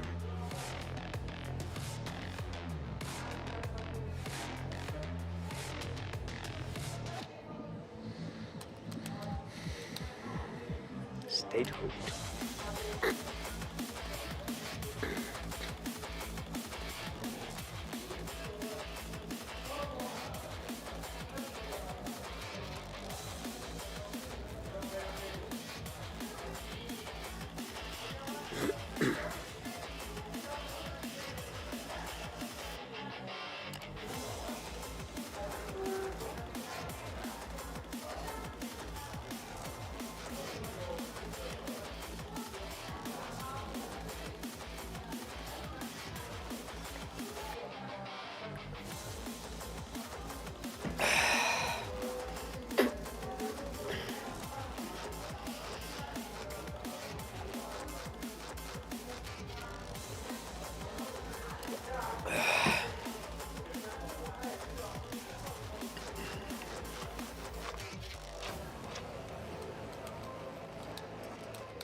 What is reality? Is it a material world that is clear, comfortable, and protected? Or is it a multi-layered space filled with interconnections? We don't always see reality's dimensions, especially the digital dimension. But the cyber world is real, and cyber threats too. Every day, hackers come up with new ways to crack even the best defenses. One little glitch caused by an attacker can lead to massive disruptions, The only way to secure your business is to get ahead of the threat. How can you figure out which cyber defense methods really work? And how do you know which ones are right for you? A good defense requires knowing your weak spots. That's why we have created a cyber range called the Standoff, a real digital city packed with infrastructure. Here you can test the resilience of your IT systems and business processes to virtual attacks on energy, transportation, and manufacturing, while assessing the skill level of your security team. With the cyber range, you can predict and prove the actual risks based on the state of your cyber defenses and even strengthen them. Real hackers and cyber defenders do combat, no holds barred, on a hyper-realistic replica of your systems. Everything happening at the cyber range can happen in real life. A loss here is just like losing an actual cyber battle. Every stopped attack is a notch on the belts of your defenders. So what does the Standoff give you? The opportunity to connect a replica of your systems to the cyber range and test it under constant attacks by hackers from all over the world. Learn from the best international experts and in-the-field experience for cyber defense specialists. Access our labs for learning and testing IT technologies. Take part in the bug bounty for checking cyber systems for vulnerabilities and get a true assessment of the risks to your systems. Participating in the Standoff today is an investment in your safe future tomorrow.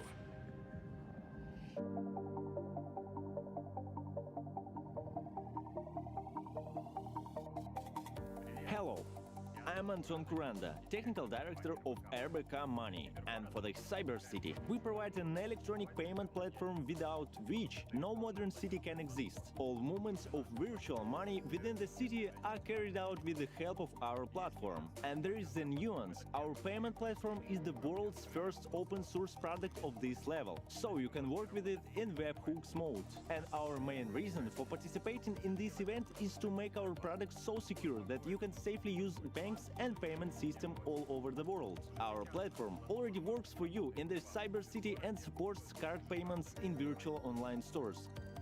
We have long wanted to participate in Standoff, and this year we decided to do it. This is the first time Standoff is being held online, and this is new for us. It is very exciting, but I'm sure that we will successfully pass this test. We made a really cool product. It is probably the only open source payment processor in the world. Therefore, we invite you to protect the payment traffic of virtual residents, to search for the vulnerability of payment platforms. Join us November 12 to 17. You will like it. It will be interesting because virtual money is practically same as real money.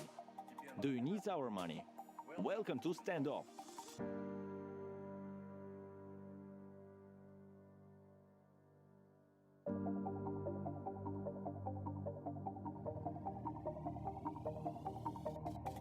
Hello everybody, my name is Yulia Sorokina and you already know me as the head of the press service of Positive Hack Days. And now I also manage the press service in Russia for our new super project called the Standoff.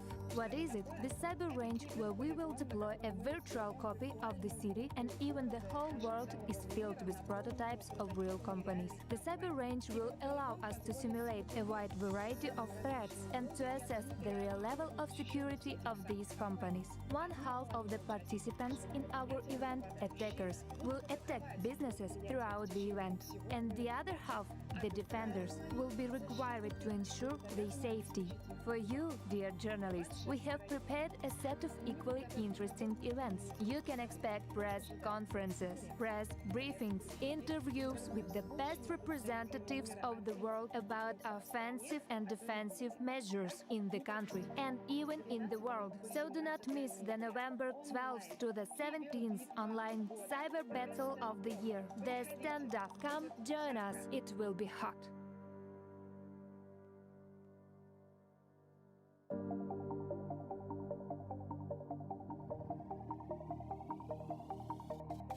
Hello everyone, my name is Olja Satiev. I'm CEO of Tsarka. It's a private computer energy response team. We are a team of ethical hackers from Kazakhstan, and this year we will participate in Standoff. It will be our first time. And last 3 years we won on international hacking competition on Standoff. We took first place in 2017 and also we took second place in other years. It's really good opportunity for ethical hackers around the world to participate in Standoff, because this year it will be in online mode. Previous year it was in offline. What is Standoff? Standoff, it's an imitation of smart city with a lot of smart systems, and red team, they must find some vulnerabilities in this system and trying to hack this system. Our team, it's a red team. On the other hand, also some organization participated as a blue team, and they trying to defend this system. And this event, it will be between 12th and 17th of November. I think you must try to participate in this event because it's really cool.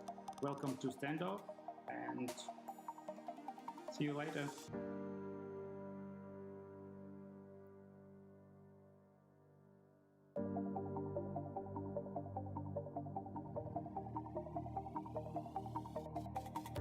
Hello colleagues, my name is Pavel Volchkov. I'm the Deputy Director of the Information Security Center of Jet Infosystems. This year, Jet Infosystem is a technology partner of Positive Technologies in organizing the Standoff event.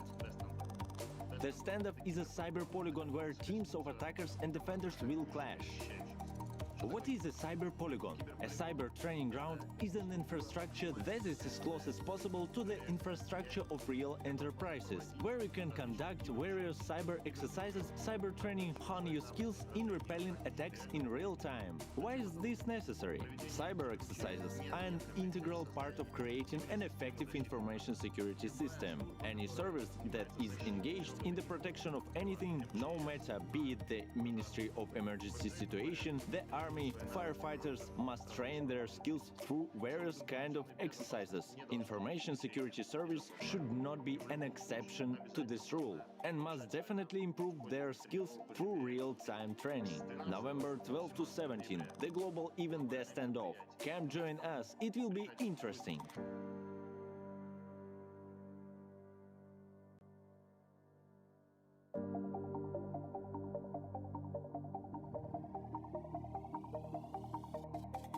Hello everyone, hello everybody, my name is Mikhail Pomsov. At Standoff, I'm responsible for the technical part of our cyber polygon. Let me tell you about what to expect in November. We want to focus on business risks this time, so for the red teams we will be informing them on what they need to do in less detail than it was before. For example, we have an airport as an object. We plan to use a ticket sales system, registration of users for the flight. Therefore, one of the tasks for the red team will be to realize the risk of a failure in the operation of the system.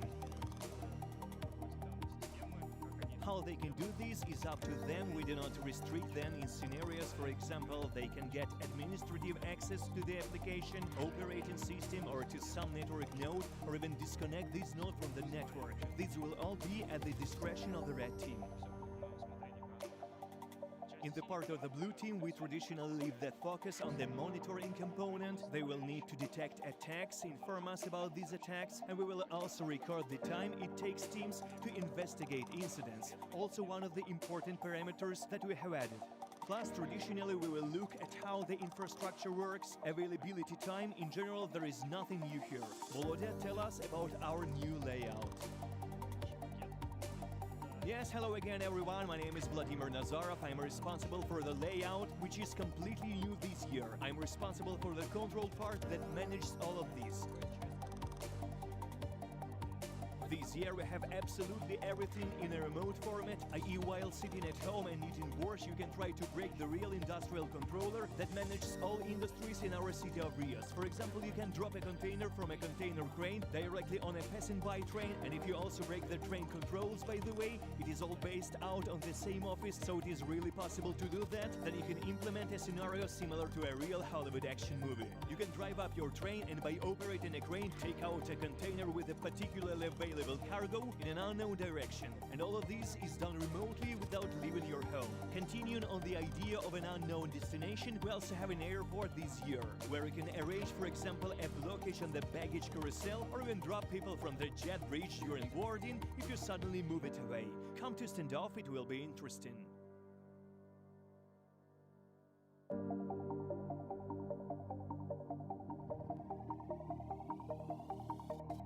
Hello, we are SAMSEC team, and my name is Anton. I'm working with Application Security Lead. Every year at the PhD conference, I always wanted to take part in this event, and this year we managed to assemble a team. So this year we will battle for the first time. Andrew? What I'm looking for from this event? I'm looking for new opportunities, new people, new knowledge. Maybe for some prize, I don't know. Sergey?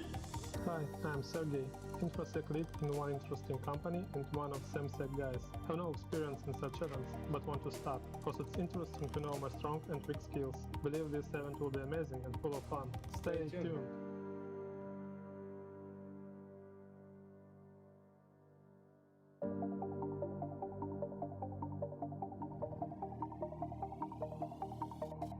Hi, my name is Sergey, and I'm a hacker, the Russian hacker. Hackers are challenging everyone, but this time we decide to challenge hackers.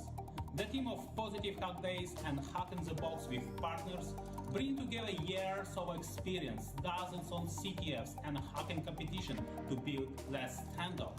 The Standoff is a cyber range platform built by hackers to create exciting cyber journey full of discoveries, practice and energy. This is not an emulation. This is not a simulation. This is reality. Augmented cyber reality which is more real than a real world. Join us in Standoff. Contribute, challenge yourself, learn and teach others, and win. See you there.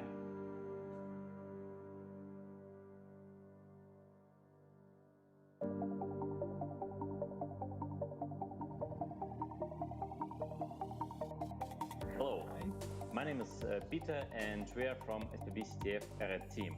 It will be our second Standoff event. Last year we took 5th place among 16 teams. That is great. Standoff is really great hack event, which more similar to speed hacking. The goal isn't only to hack and take the info, the goal is to do it first as possible, like King of the Hill game. This year it will be online event. That is cool opportunity to fight with more teams all over the world. Hello, my name is Mikhail. I am a mentor at SPVCTF. We are not only a CTF team, but a community with open lectures and seminars. The Standoff is interesting for me because it's not just a CTF, but simulation of a real city with lots of vulnerable infrastructure. See you at the Standoff. Come, let's meet and hack together. Welcome to the Standoff.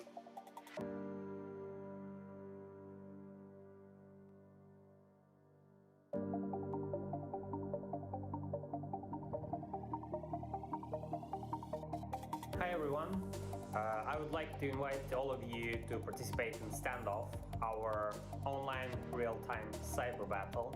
So Standoff platform this year will be completely online, you don't need to travel, which is good. And for Standoff for this year, we also have collected some speakers and presentations from all across the globe. Yeah, some IoT security topics, hardware, ML, artificial intelligence, industrial system, medical system flaws. You'll find all famous researchers who will be talking about these topics. And we'd like to invite people not only to watch these presentations, I want to say to Standoff participants like red teams, blue teams, just take your time and try to enjoy this content that we prepared for you. I'll just give you a brief example. You're trying to break the perimeter. Yeah, we have content for about lateral movements or other red team techniques. Yeah, you're trying to break the bank. We have a lot of content which will give you some inspiration about money-related attacks. All world struggles now with lack of security presentations and security conferences. We decided to give chance to researchers to step in and to talk about what they're doing over the last year, what researchers they have carried out. That's why, as always, I want to inform you, if you have some decent content you want to share with the rest of the world, please step in, send us your proposal, and you also might become a part of Standoff talk session. Good luck. Thank you.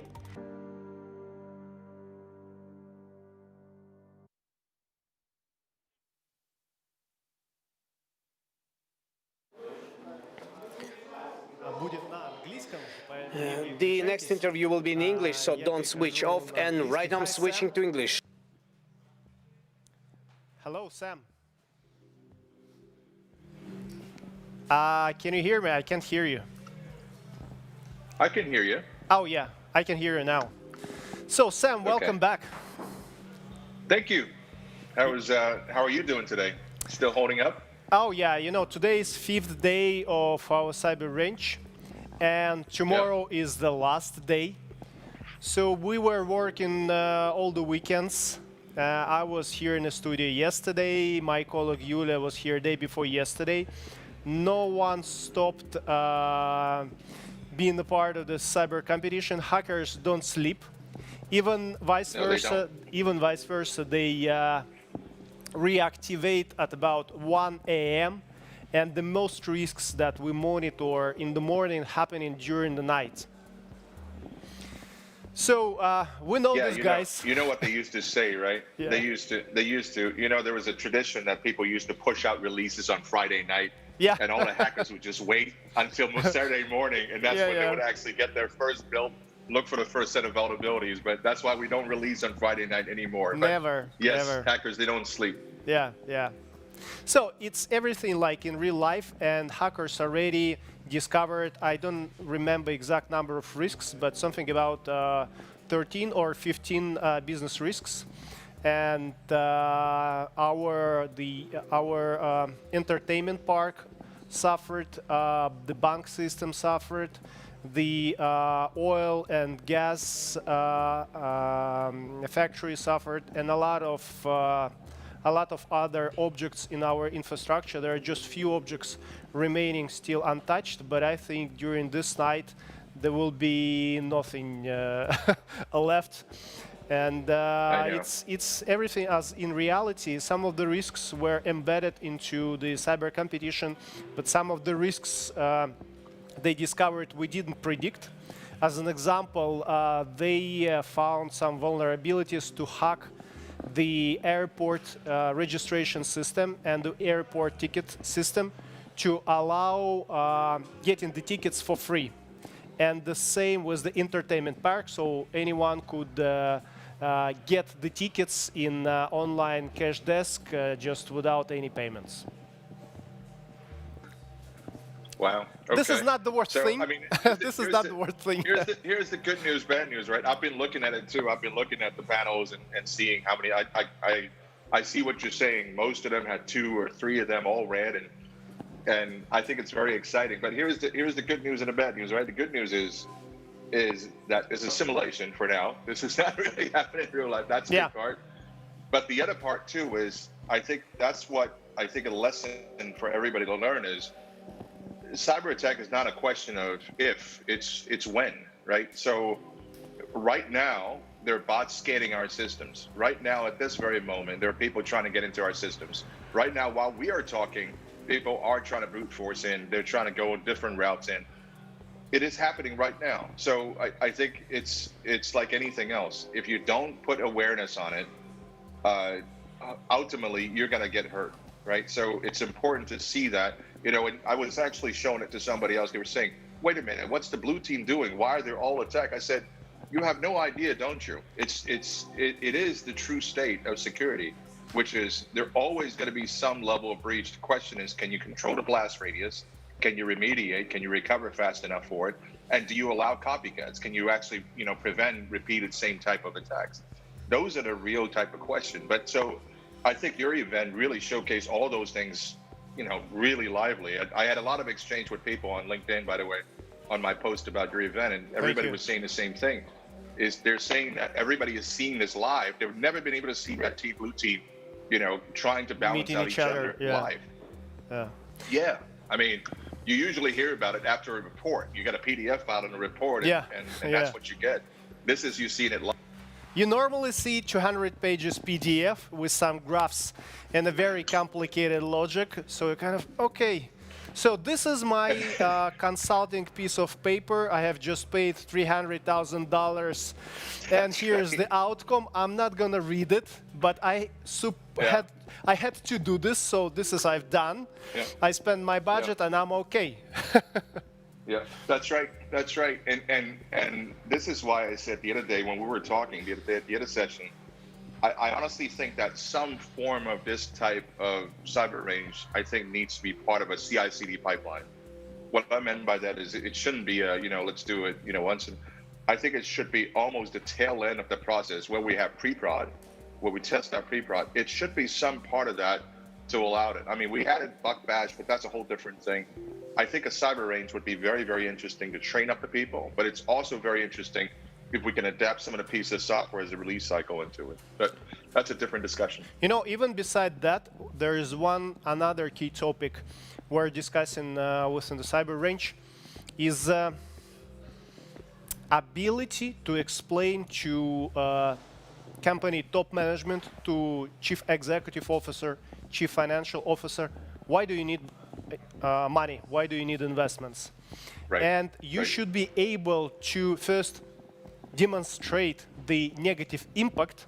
No, even in a different way.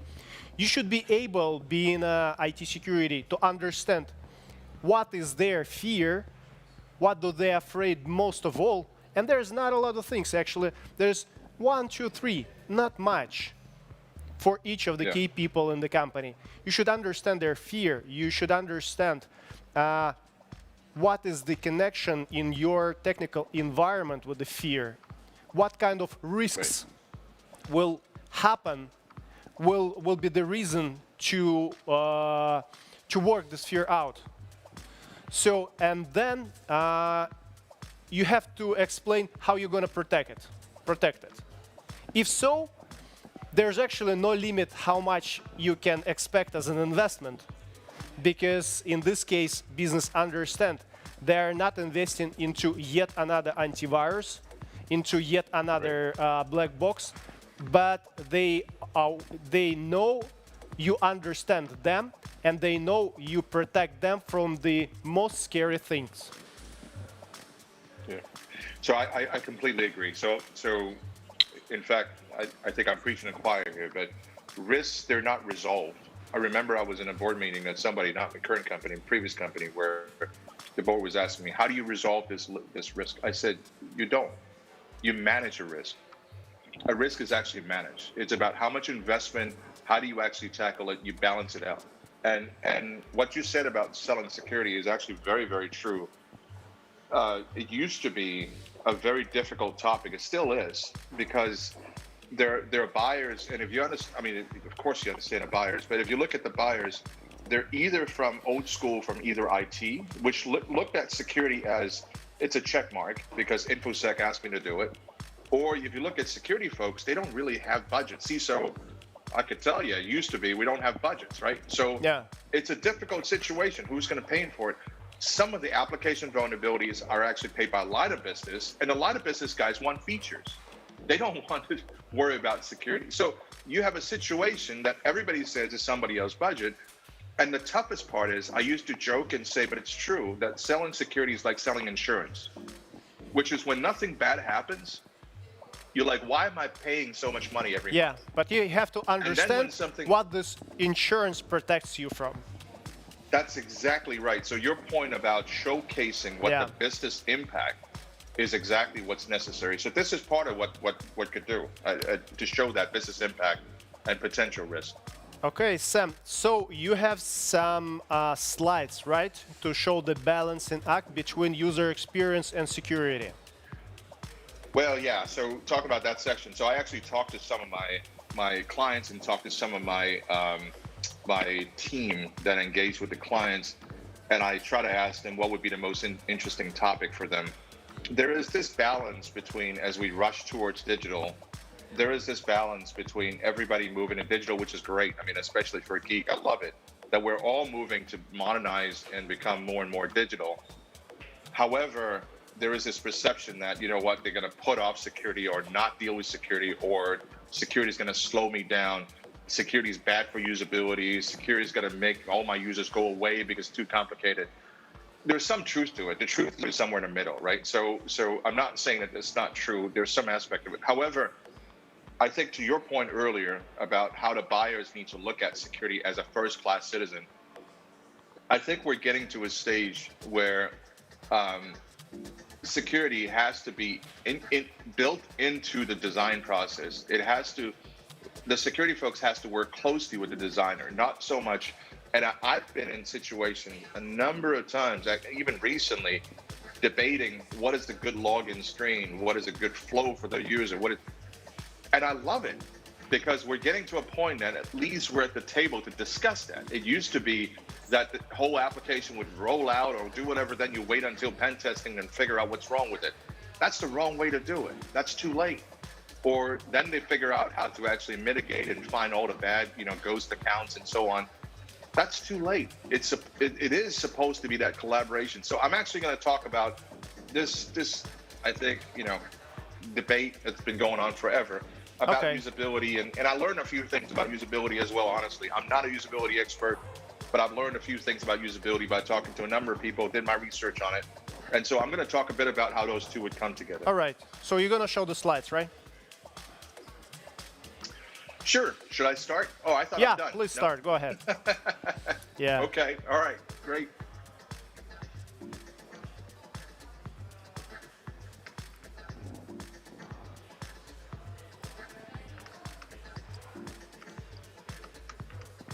I can see your screen. Wonderful. All right. There's nothing secret on this machine, I made sure, so don't worry about it. So, but anyway, thanks for giving me this time, by the way. Good morning, everybody. I kind of mentioned a little bit about what this session is about, but I really want to start with a question. I want you to take a deep breath, slow down a little bit for a second, and think for a second with me, and ask yourself, when do you think you're the most creative? When do you think you're actually most engaged about a task, what you're working on? And for the whole session, I want you to start thinking about this, and I will tell you my perspective at the end of it. But as a people who knows me knows that I'm a bit of a combat sport freak, and I can tell you there is something that's connected between this feeling of relaxation, this feeling of engaged in creativity in a space that's connected with safety.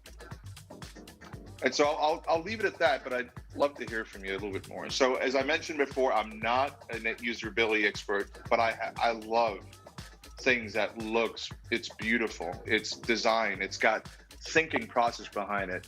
I put this car in front of it because that was my love when I was a kid. And I remember the first time, I went into my friend's, dad's car, and I looked at the door of this car, and when I close that door, it makes that certain sound.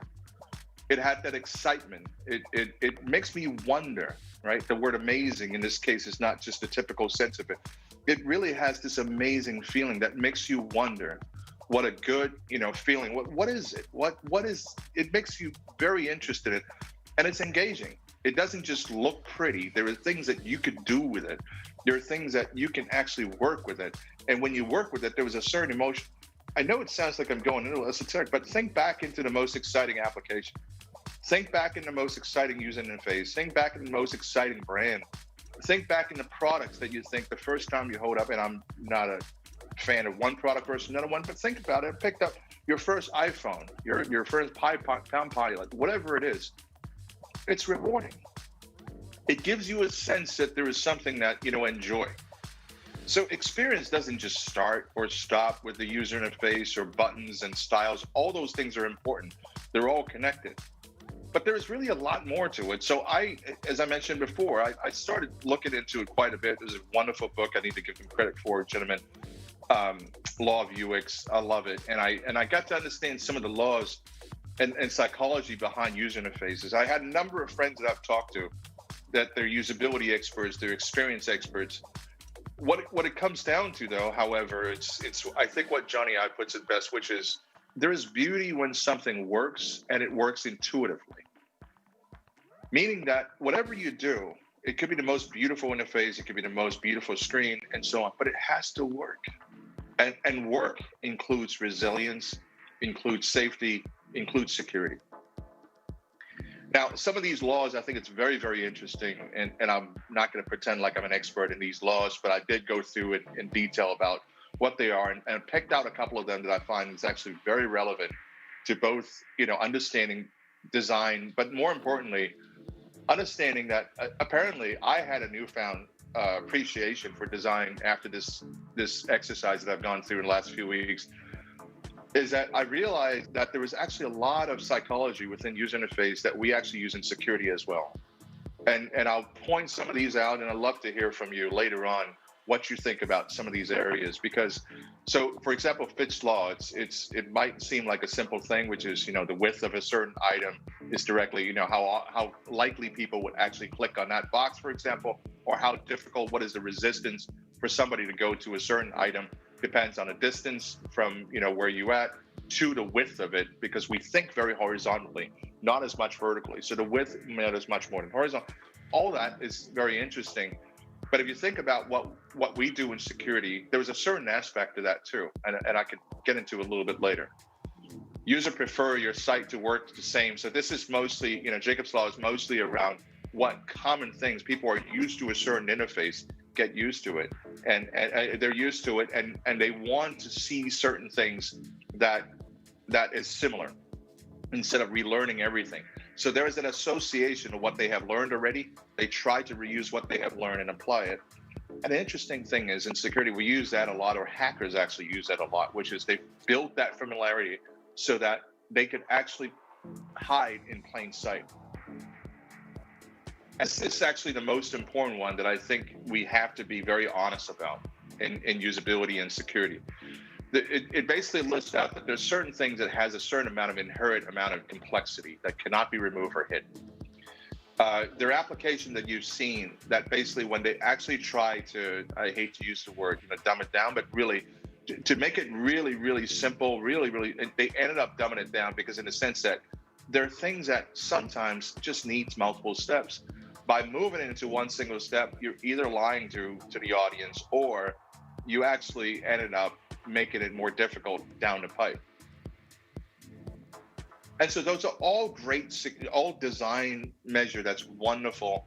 However, security is not a thing you can ignore anymore. And we can look at how beautiful it is. We can look at it. And for example, the car that I showed, I can guarantee you safety was not an afterthought about that car, especially because it was designed for, a lot of 24 hours racing and so on. So if you think about security, this is some of the data from Ponemon and from IBM and from Hershey Group. And so this year alone, the projection of cybercrime is about $6 trillion. And so you might say, well, okay, the verdict's not out yet. It might be. But I'll tell you this. From Microsoft Log, they were saying that they've actually counted about $3 trillion just in the first half of the year. And usually because of Black Friday and everything else, that second half of the year would actually go up. So the chance of it actually hitting $6 trillion is extremely high. But these are the different areas where we're losing money. So loss of business. So we used to debate what I was saying before, which is, how do we convince buyers to actually buy security and so on? It used to be, well, show me where the loss of business is, until I actually lose transactions. Well, we are seeing transactions being stolen right now. We are seeing even in financial business where transactions is actually being stolen. It is happening. So it's not just about brand damage, which is key. 4 years ago, same research listed out brand damage as number one, which is it's not as tangible, or it's much more difficult to quantify back then. Now we have actual data to show there's actual loss to business. And it's extremely high and it's growing if you look at the trend. And these are some of the attacks that is connected with the cost, the cybercrime cost that we talked about. I'll start with the upper right. I think it's almost a no-brainer. I'll explain a little bit about what this is, but the cost of attack is every attack, how much money it costs to remediate, to resolve, to track it, to hunt it down, and then to fix it and so on. And then the frequency of attack is how often does the market actually see that type of attack is happening. So which means on the upper right corner, our attack that's the most expensive to resolve. At the same time, it happens a lot. So those are the ones that you clearly should be really concerned about. Now, compromised credential, identity. We all talk about identity. Everybody's talking about zero trust, wonderful thing, but we're putting all the burden basically on IAM. This is why it's so important for us to focus on IAM, understand what that connection is with the user interface and the design is absolutely critical.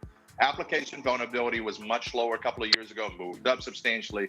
Cloud configuration, no brainer. Everybody knows how many S3 buckets out there. It's actually still public, right? Phishing stays there all the time. You can always assume that it's never going to go away. Physical security breach is still very high. It's still extremely high. In fact, one of the cases I'm going to show you in a second here is connected with that. Now, social, the cost of it, is high, but the frequency is not as high I think for a number of reasons, but I can't comment on this particular research. I think it's actually because it's much harder to actually track it down to get the data out of it. My personal feeling is that social should be actually substantially higher on the frequency side. And so why is it so difficult? So I have a number of folks that ask me, why do you think this is so difficult and why now? Why now is really two words. It's scale and money, okay? Meaning we're now at a scale for digital that we've never seen before. And this is why it's so impactful. At the same time, and you know what happens with volume. With large volume, attackers could hide themselves much easier. Their chance of yield is much higher. And the money part is also true with BTCs and different types of ways that attackers could now monetize out of it. It used to be when you get paid is when you get caught. That's in the industry will always say that. You could do almost whatever you want to do, cover your tracks, but the minute you try to get paid, you get caught. However, that has changed substantially. There is a market for exchange on different phases. There is a market for it. So scale and money are the two reasons why I would say it's making it so much worse right now in the market. Now, and there are also reasons that these are not new. These are all existing reasons, but I like to call them out so that people understand why security is such an important thing and such a difficult thing. Element of surprise, I mentioned it all the time. If you're a house, you cover up all the different areas, all the different angles, all the attack surfaces. You have to do that 24/7 nonstop. The attacker only have to pick one single area and try it out, then try another one, then try another one at any time. Could be midnight, could be, right at your birthday, when you're celebrating, could be any time. So the element of surprise always on their side. Ease of access. You don't even have to break into a data center to get into on the LAN anymore. You can gain access because everybody's on the cloud. Everybody's actually, got automation. It's much easier for them to access it. Scale advantage, as mentioned. And it's much more than, in the data center now. So much software is on your phone. It's everywhere else. So now you can learn so much when you're doing your footprinting. Download an app, take it apart. You see what the company actually calls API. So that's making it much easier for attacker to actually understand about your company. And then agile development is wonderful. I love it. Trust me. But at the same time, it's changing the attack surface constantly. You did your threat model. You understand what it looks like. Features rolled out every 2 weeks. Try to keep up with it. It's not an easy task. You have to do it. I got some recommendation, but it's not easy. And the old way of just saying no does not work anymore. Digital trust is extremely important, right? Because we do everything. We can't even buy coffee without using the app anymore. So these are, I'm sure you've seen these are CISA's, top great security principle. If you line this up with the law of UX, you actually could draw a number of lines, and I highly encourage you to do that. I have another session that I actually break that down directly and draw a conclusion between those two sets, and I start with that.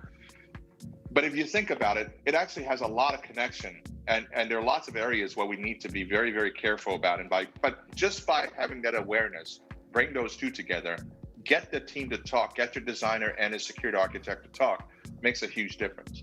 But there's one understanding we all have to be very honest about. One thing we have to be all very, very honest about on the security side is an old saying that, money only buy you time in security, which means it's not a matter of if, it's a matter of when. So don't just build a system that assume that you can always defend but not react and not remediate. That's absolutely critical.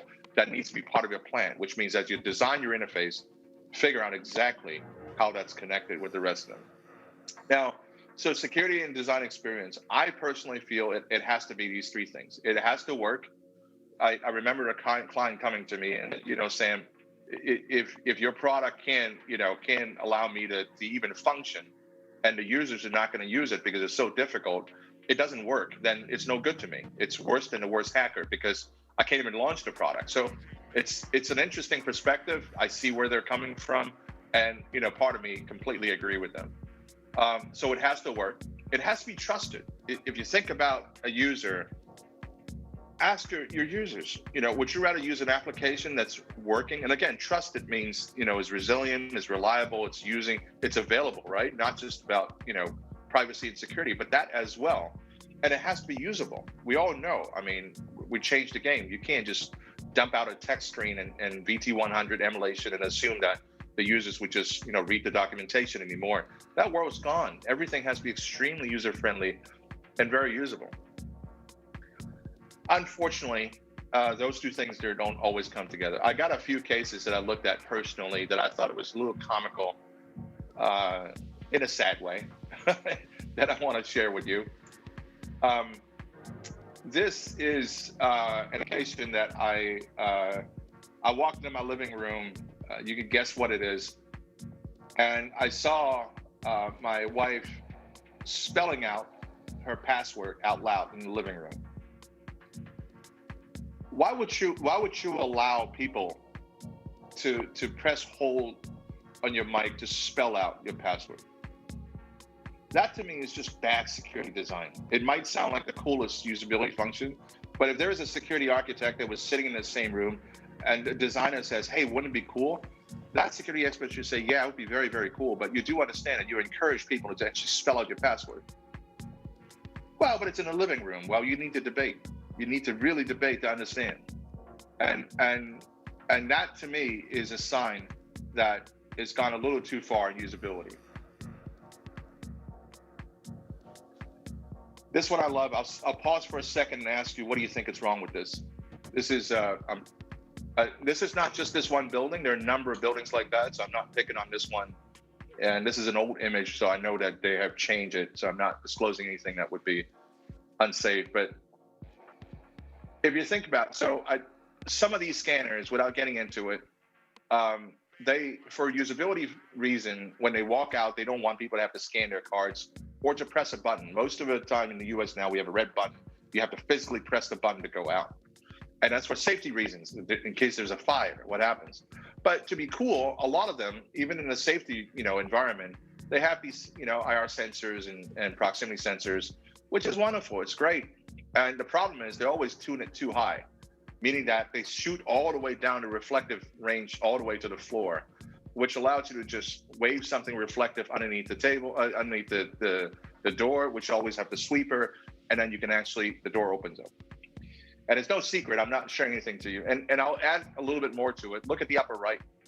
Everything that's connected to the sensors, all the cables actually exposed and you can actually see it. I don't know why they don't run it inside the beam. I don't know why they don't put a box around it, at least to physically protect it. But if you can get through that glass, and I don't see any kind of temperature sensor in here, you could get through that glass, you could get to that cable, you could do whatever you want. Bad design, right? And here's another fun one. So I got this question a lot. I'm constantly being asked, say, well, login screen, should I have username login? The typical question is, invalid username or password doesn't work.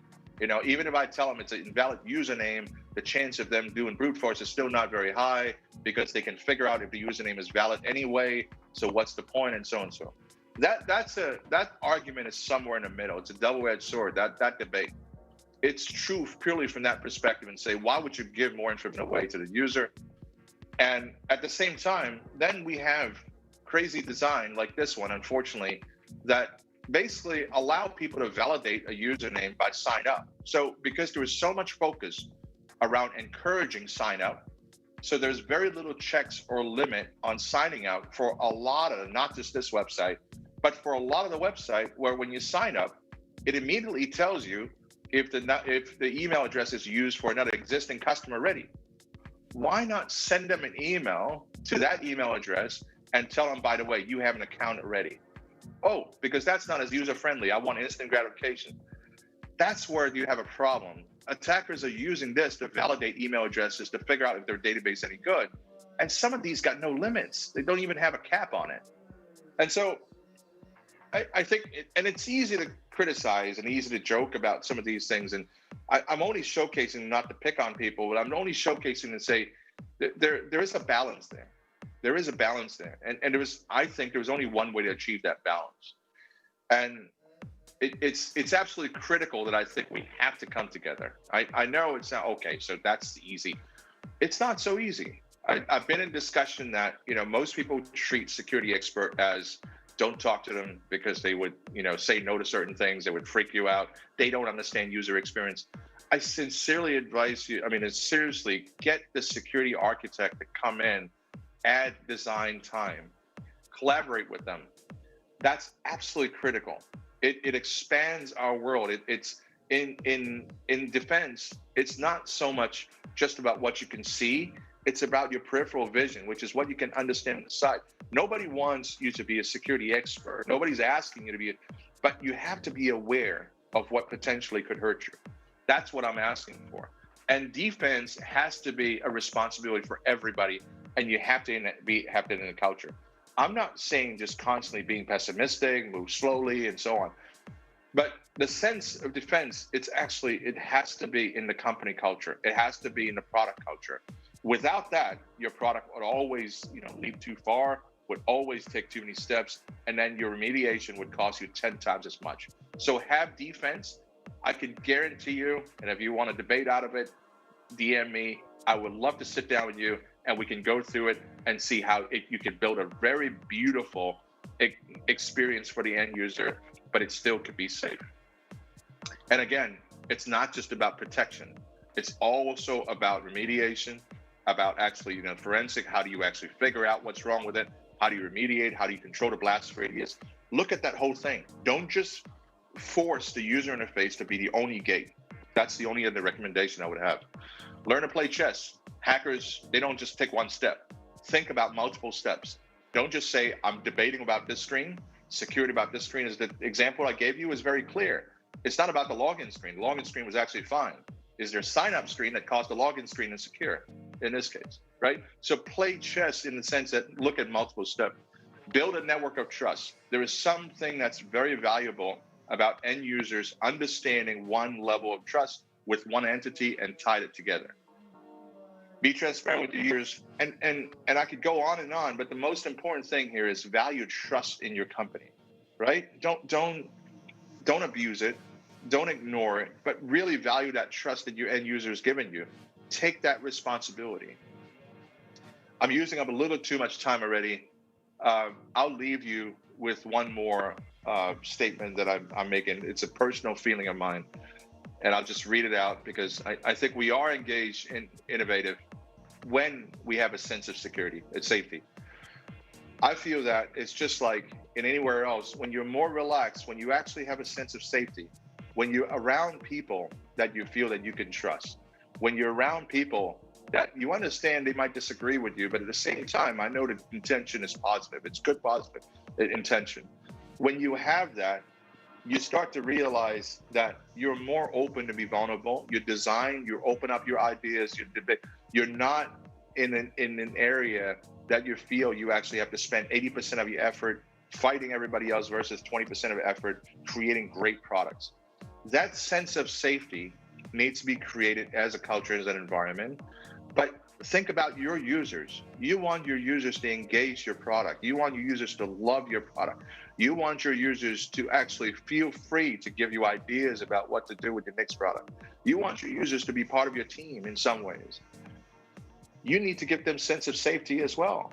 They need to feel safe about your product before they would engage it, before they would use it. So it's absolutely critical for us to actually marry security and how we design great software, so that moving on, as we start to move through our journey from connected solutions with the web and internet and everything to more agile, adaptive solutions that we can actually be able to pivot to more cloud solutions, so we can access everything, to now what I call trusted solution, so we can truly rely on digital.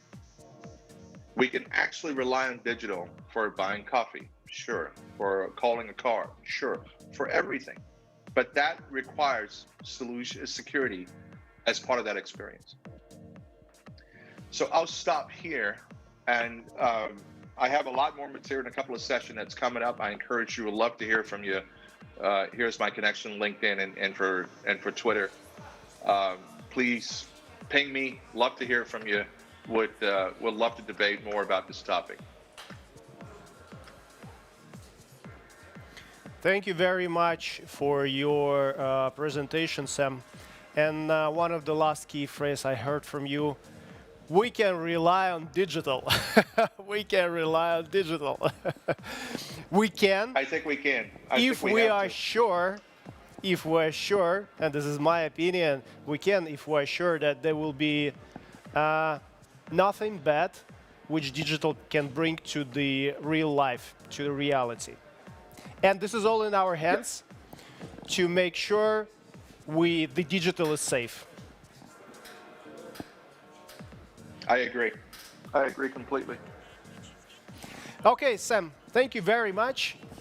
And thank you for attending the standoff, and thank you for partnership. See you next time. No, appreciate it. Talk to you soon, Vlad. Talk to you. All right. Bye, Sam. Thank you.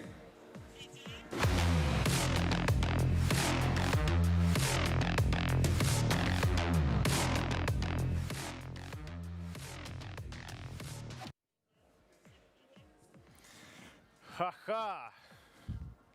Понедельник.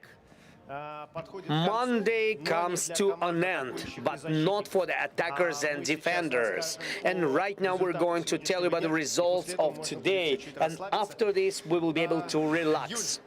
Julia, what did happen today? Today, Friday happened, but on Monday. For us, it's Friday. It's the 6th day, the Friday. Tomorrow is the end of the week. Well, what did happen? I will read you the statistics. Alexei will correct me if I'm wrong. Since the beginning of the standoff, teams of the attackers have realized 18 business risks. This morning we had 15 or 14? 15. 3 risks per day, different ones, unique ones, which means that each of these risks, they were able to realize on multiple occasions. Out of these 18, 2 us in the morning, they were absolutely new, which were unexpected for us. And honestly speaking, this is more than 30%.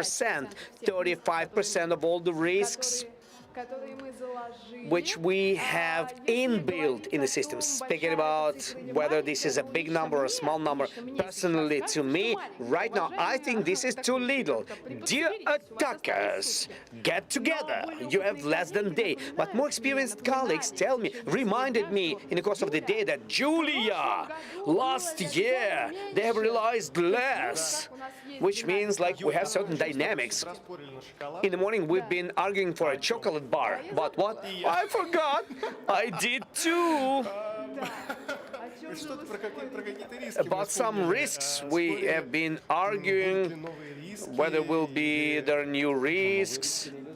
Well, the new risks were realized. Okay, you should give me a chocolate bar, and I should give you a chocolate bar.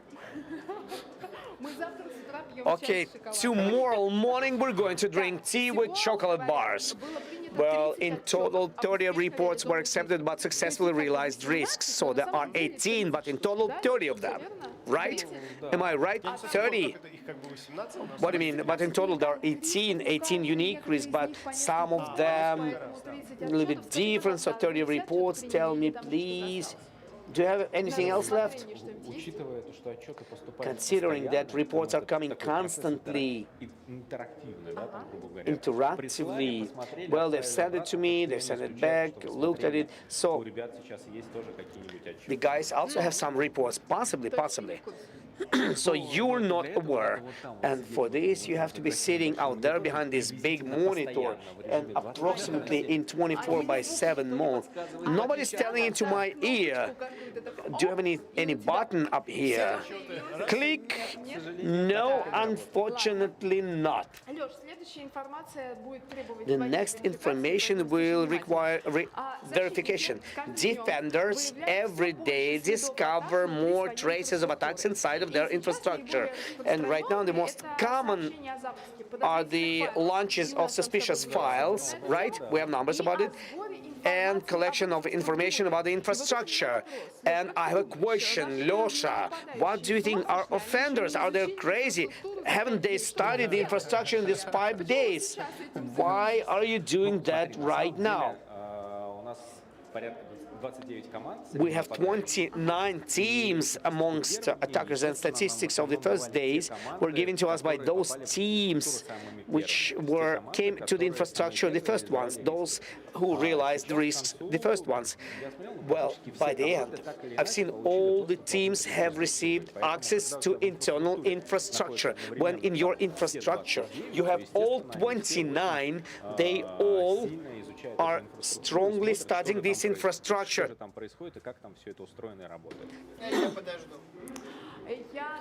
Well, I do know that we have statistical information about realization of risks on gaming days. Is it interesting for you to see how was it changing in the course of all these days? Okay, let's look at the screens. So day number 1, we had more attacks against NAFT, airport, and our amusement park. They were attacked mostly. Well, this is city infrastructure. You shouldn't forget about that. In the same place, we have all our street racers who didn't pay taxes and penalties. They too are criminals. They forgot about city infrastructure, but they continued to destroy our oil sector and airport. Well, they've been burning. It's a novelty of this year. Previously, we didn't have the airport. Well, it's interesting. They were interested about the airport. Day 3, Tuesday, still the oil company. Also in the top, we have our airport and city infrastructure. Yes, we see bank. Bank was attacked during day 3. Why they started attacking bank during the day number 3? Okay, let's look at life experience. In the banking sector, they have strong regulation and information security requirements are very high. So it was reflected inside of our infrastructure. That's why our red teamers, first, they took simple targets to earn points on something simple. Then they started doing something more complicated, like banks.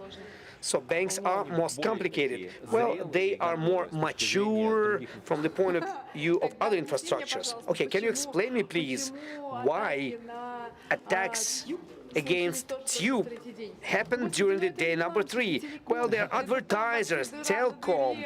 It's the whole on a whole. Maybe they didn't pay attention to those. Well, you've placed wrong picture on the screen, so what? Well, you've launched the Ferris wheel. This is not too small. Well, you're convincing me that our hypothetical criminals or hackers who are watching us, not hypothetical, you are informing them that, hey guys, we know that you are interested in deaths, technogenic catastrophes, apocalypses, and all this together. And those of you who attacked TV, well, this is something little non-important. I understand what you're thinking about then. Hey guys, just in case I'm mentioning who should be attacked in the future, there are 2 guys who are sitting here and who convict you in all the sins. Okay, also, I do know that today, by this very moment, 347 reports were sent about vulnerabilities, received, processed, and points were given for them. And they are reflected on the screen, on the scoreboard. So this is not the final. Well, the number of all vulnerabilities and vulnerability reports and bug bounty reports, they are sent in big volumes. And is it normal that 300 plus vulnerabilities, so much vulnerabilities, but risks only so few? It's logical, because in order to exploit or realize a certain vulnerability or a risk, for this you need exploitation of a certain number of vulnerabilities. Okay, can you tell me please which vulnerabilities are discovered most often in our infrastructure, considering the fact that vulnerabilities in the bug bounty program are defined and related to web applications? These are mostly injections, SQL injections, and other vulnerabilities which are common to such applications, web applications. Okay, I would like to switch to defenders, because we're always talking about the offenders. They're good, great guys, cool dudes, but we also have defenders, amongst whom this time we also have conducted analytical research, and we have separated top cool guys. So I see that in the top three we have three teams: React, CT, and MMM. Oh my God, I almost broke my tongue in this NMMM. And IZ-SOC. Yes, I remember them. During the first day, the most active one was in discovering incidents and attacks, IZ-SOC. Then cyber terrorists became leaders and Moscow masters. Yes, I understand. These are Moscow's masters. Day 3, React was really good, and we will ask them what they've been protecting. And day 4, it was yesterday. Yes, it was yesterday. Yesterday, cyber terrorists and Inform Защита IZ with their SOC. Losha, we have much more defenders. What was happening with the rest of them? Well, it's logical that top 3 have only 3 defenders. What about the rest of them? What they do? They do the same thing. They also monitor the infrastructure. They follow the successful attacks, which become incidents. They look at the realization of risk and send reports. But let's remember that realization of the risk number 1 in the bank was only during the day number 3. Therefore, poor blue team that works in the bank wasn't able to send any reports about incident investigation, realization of cyber risk before it was initiated. That's what I wanted to ask you. We have top 3 against which we had a mass of attacks, and all other ones were not attacked. They were just bored. Well, they do submit reports about exploitation of vulnerabilities, about discovery of incidents, but not about risk discoveries. I see. It's hard to give report about the risk while it wasn't realized. But this is good that it wasn't realized. Yes, of course. Which means that, roughly speaking, those defense teams which will never give us risk-realized reports, these are the best teams. Yeah, they will be the best, but there are 2 conditions. Second condition is that they wouldn't have realization of business risks, because if the realization of the business risks happened and they didn't submit the report, then it's not good. And parameter number 3, it's the viability of the services, because if they switch everything off, nobody will realize the risks, they will not submit any reports, but at the same time, they will function, the company will not function, and this is also bad. Well, I have a proposal. Let's connect a person who is waiting for us. I have a proposal. I would like to propose to talk to representative of defense team, and we have person Ivan Milechim, IZ-SOC, which defense big bro group, and this is the only company which by today still have not faced realization of the business risks, while I see that they are in the top by the number of attacks. So, Ivan, hello. Hello, Julia, we're glad to see you. And we are going to torture you. How do you feel? What do you do? Day 5, how do you feel? We feel great, and after your calls, we are just stoked. We have overflow of colleagues who are trying to get to power plant, thanks to you, because they already have got established, and right now They're extending their tentacles into the depth of the power plant. The risks have not been realized. Everything looks good. Until now, business risks have not been realized, so we have not submitted the reports. We have not got any information about non-availability of the power plant, so I assume that business risks have not been realized. From the point of view of submitted reports, we have 45 of them, 5 are hanging in the queue for processing. To be processed, and I would like to modestly say that from this point of view we are far away from all other teams. So in 2 points we are ahead of everybody. About availability, we are a little bit behind from leaders, but nevertheless I would like to point out that if speaking about real security and not about cyber games, for me it's much better that it's better to drop the server than stop the power plant. So it's the question, well, Vanya, you're happy that your power plant is yours and the site can drop, but if you need to protect the bank or retail, then the site would be super mega important. Are you right? Well, this year, owners of sites, when pandemic have started, and public services, they would disagree with you that dropping of the site for several hours is a good story.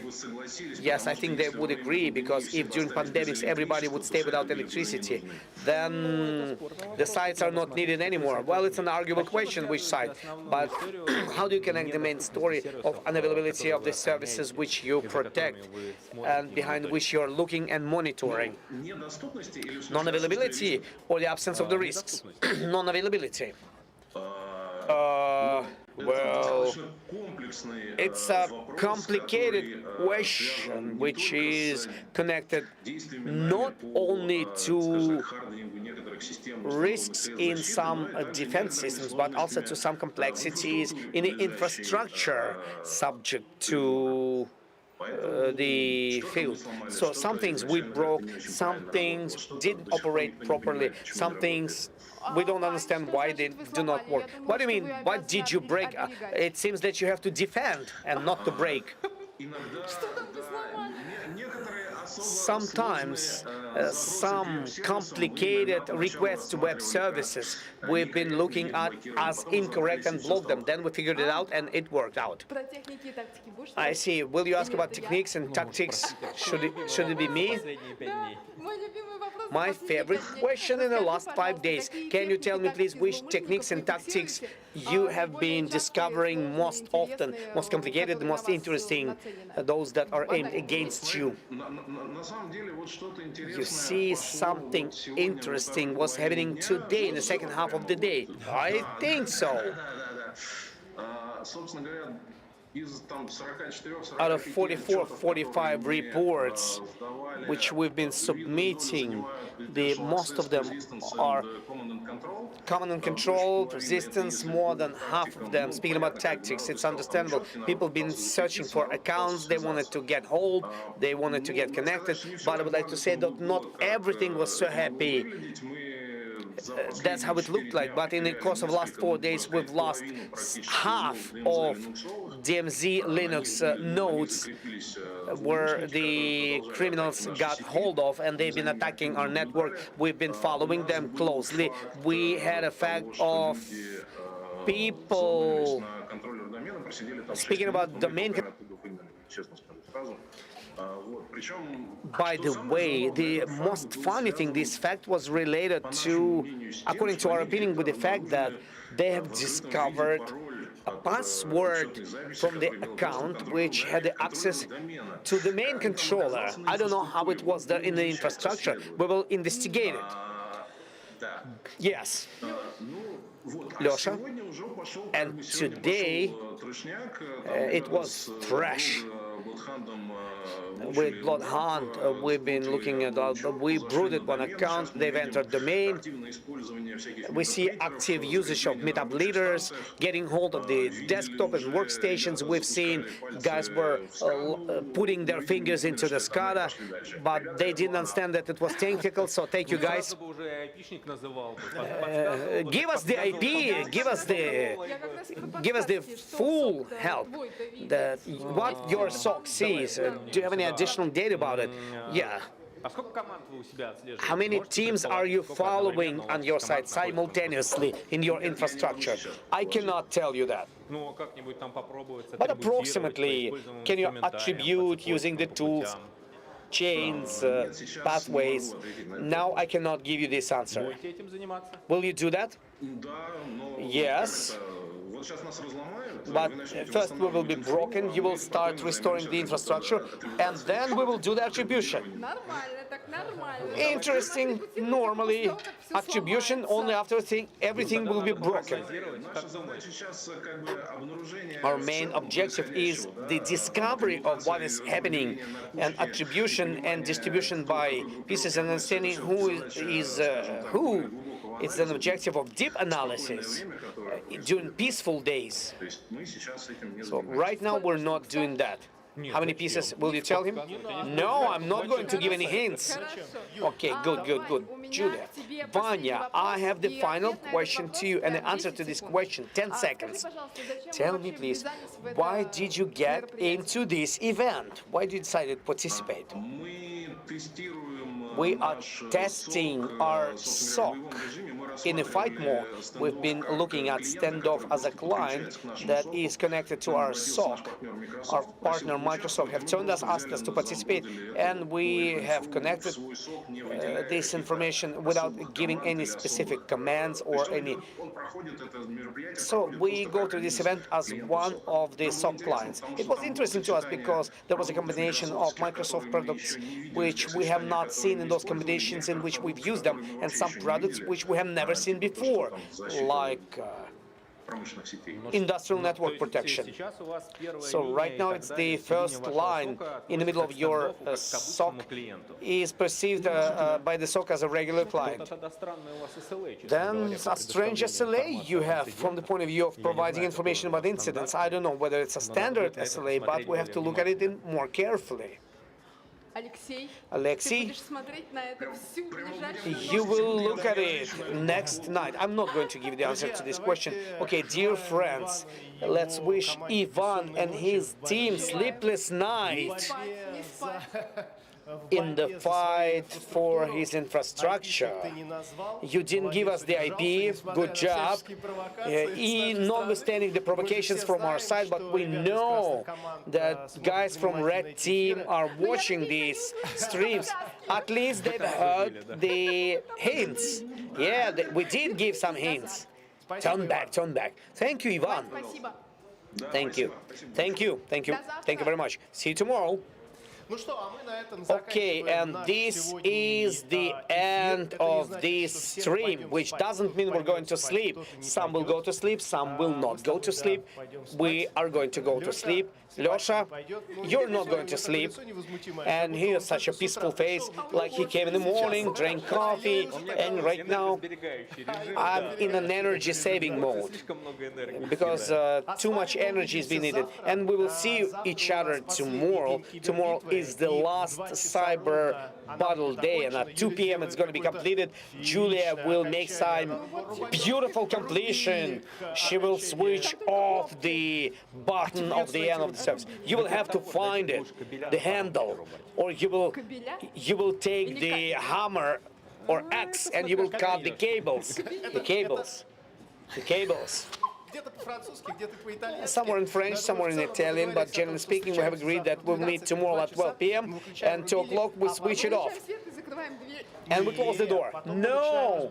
Then we start disclosing what did happen during all these days. We'll have Blue Team, Red Team interview. We'll speak to Lyosha, to Dimitri Bryanik, and then we will share all our impressions we have collected during all these days. We're saying goodbye to all of you. See you tomorrow. tomorrow midday. Dear friends, you have final hours. Don't let us be bored. We don't want to be bored.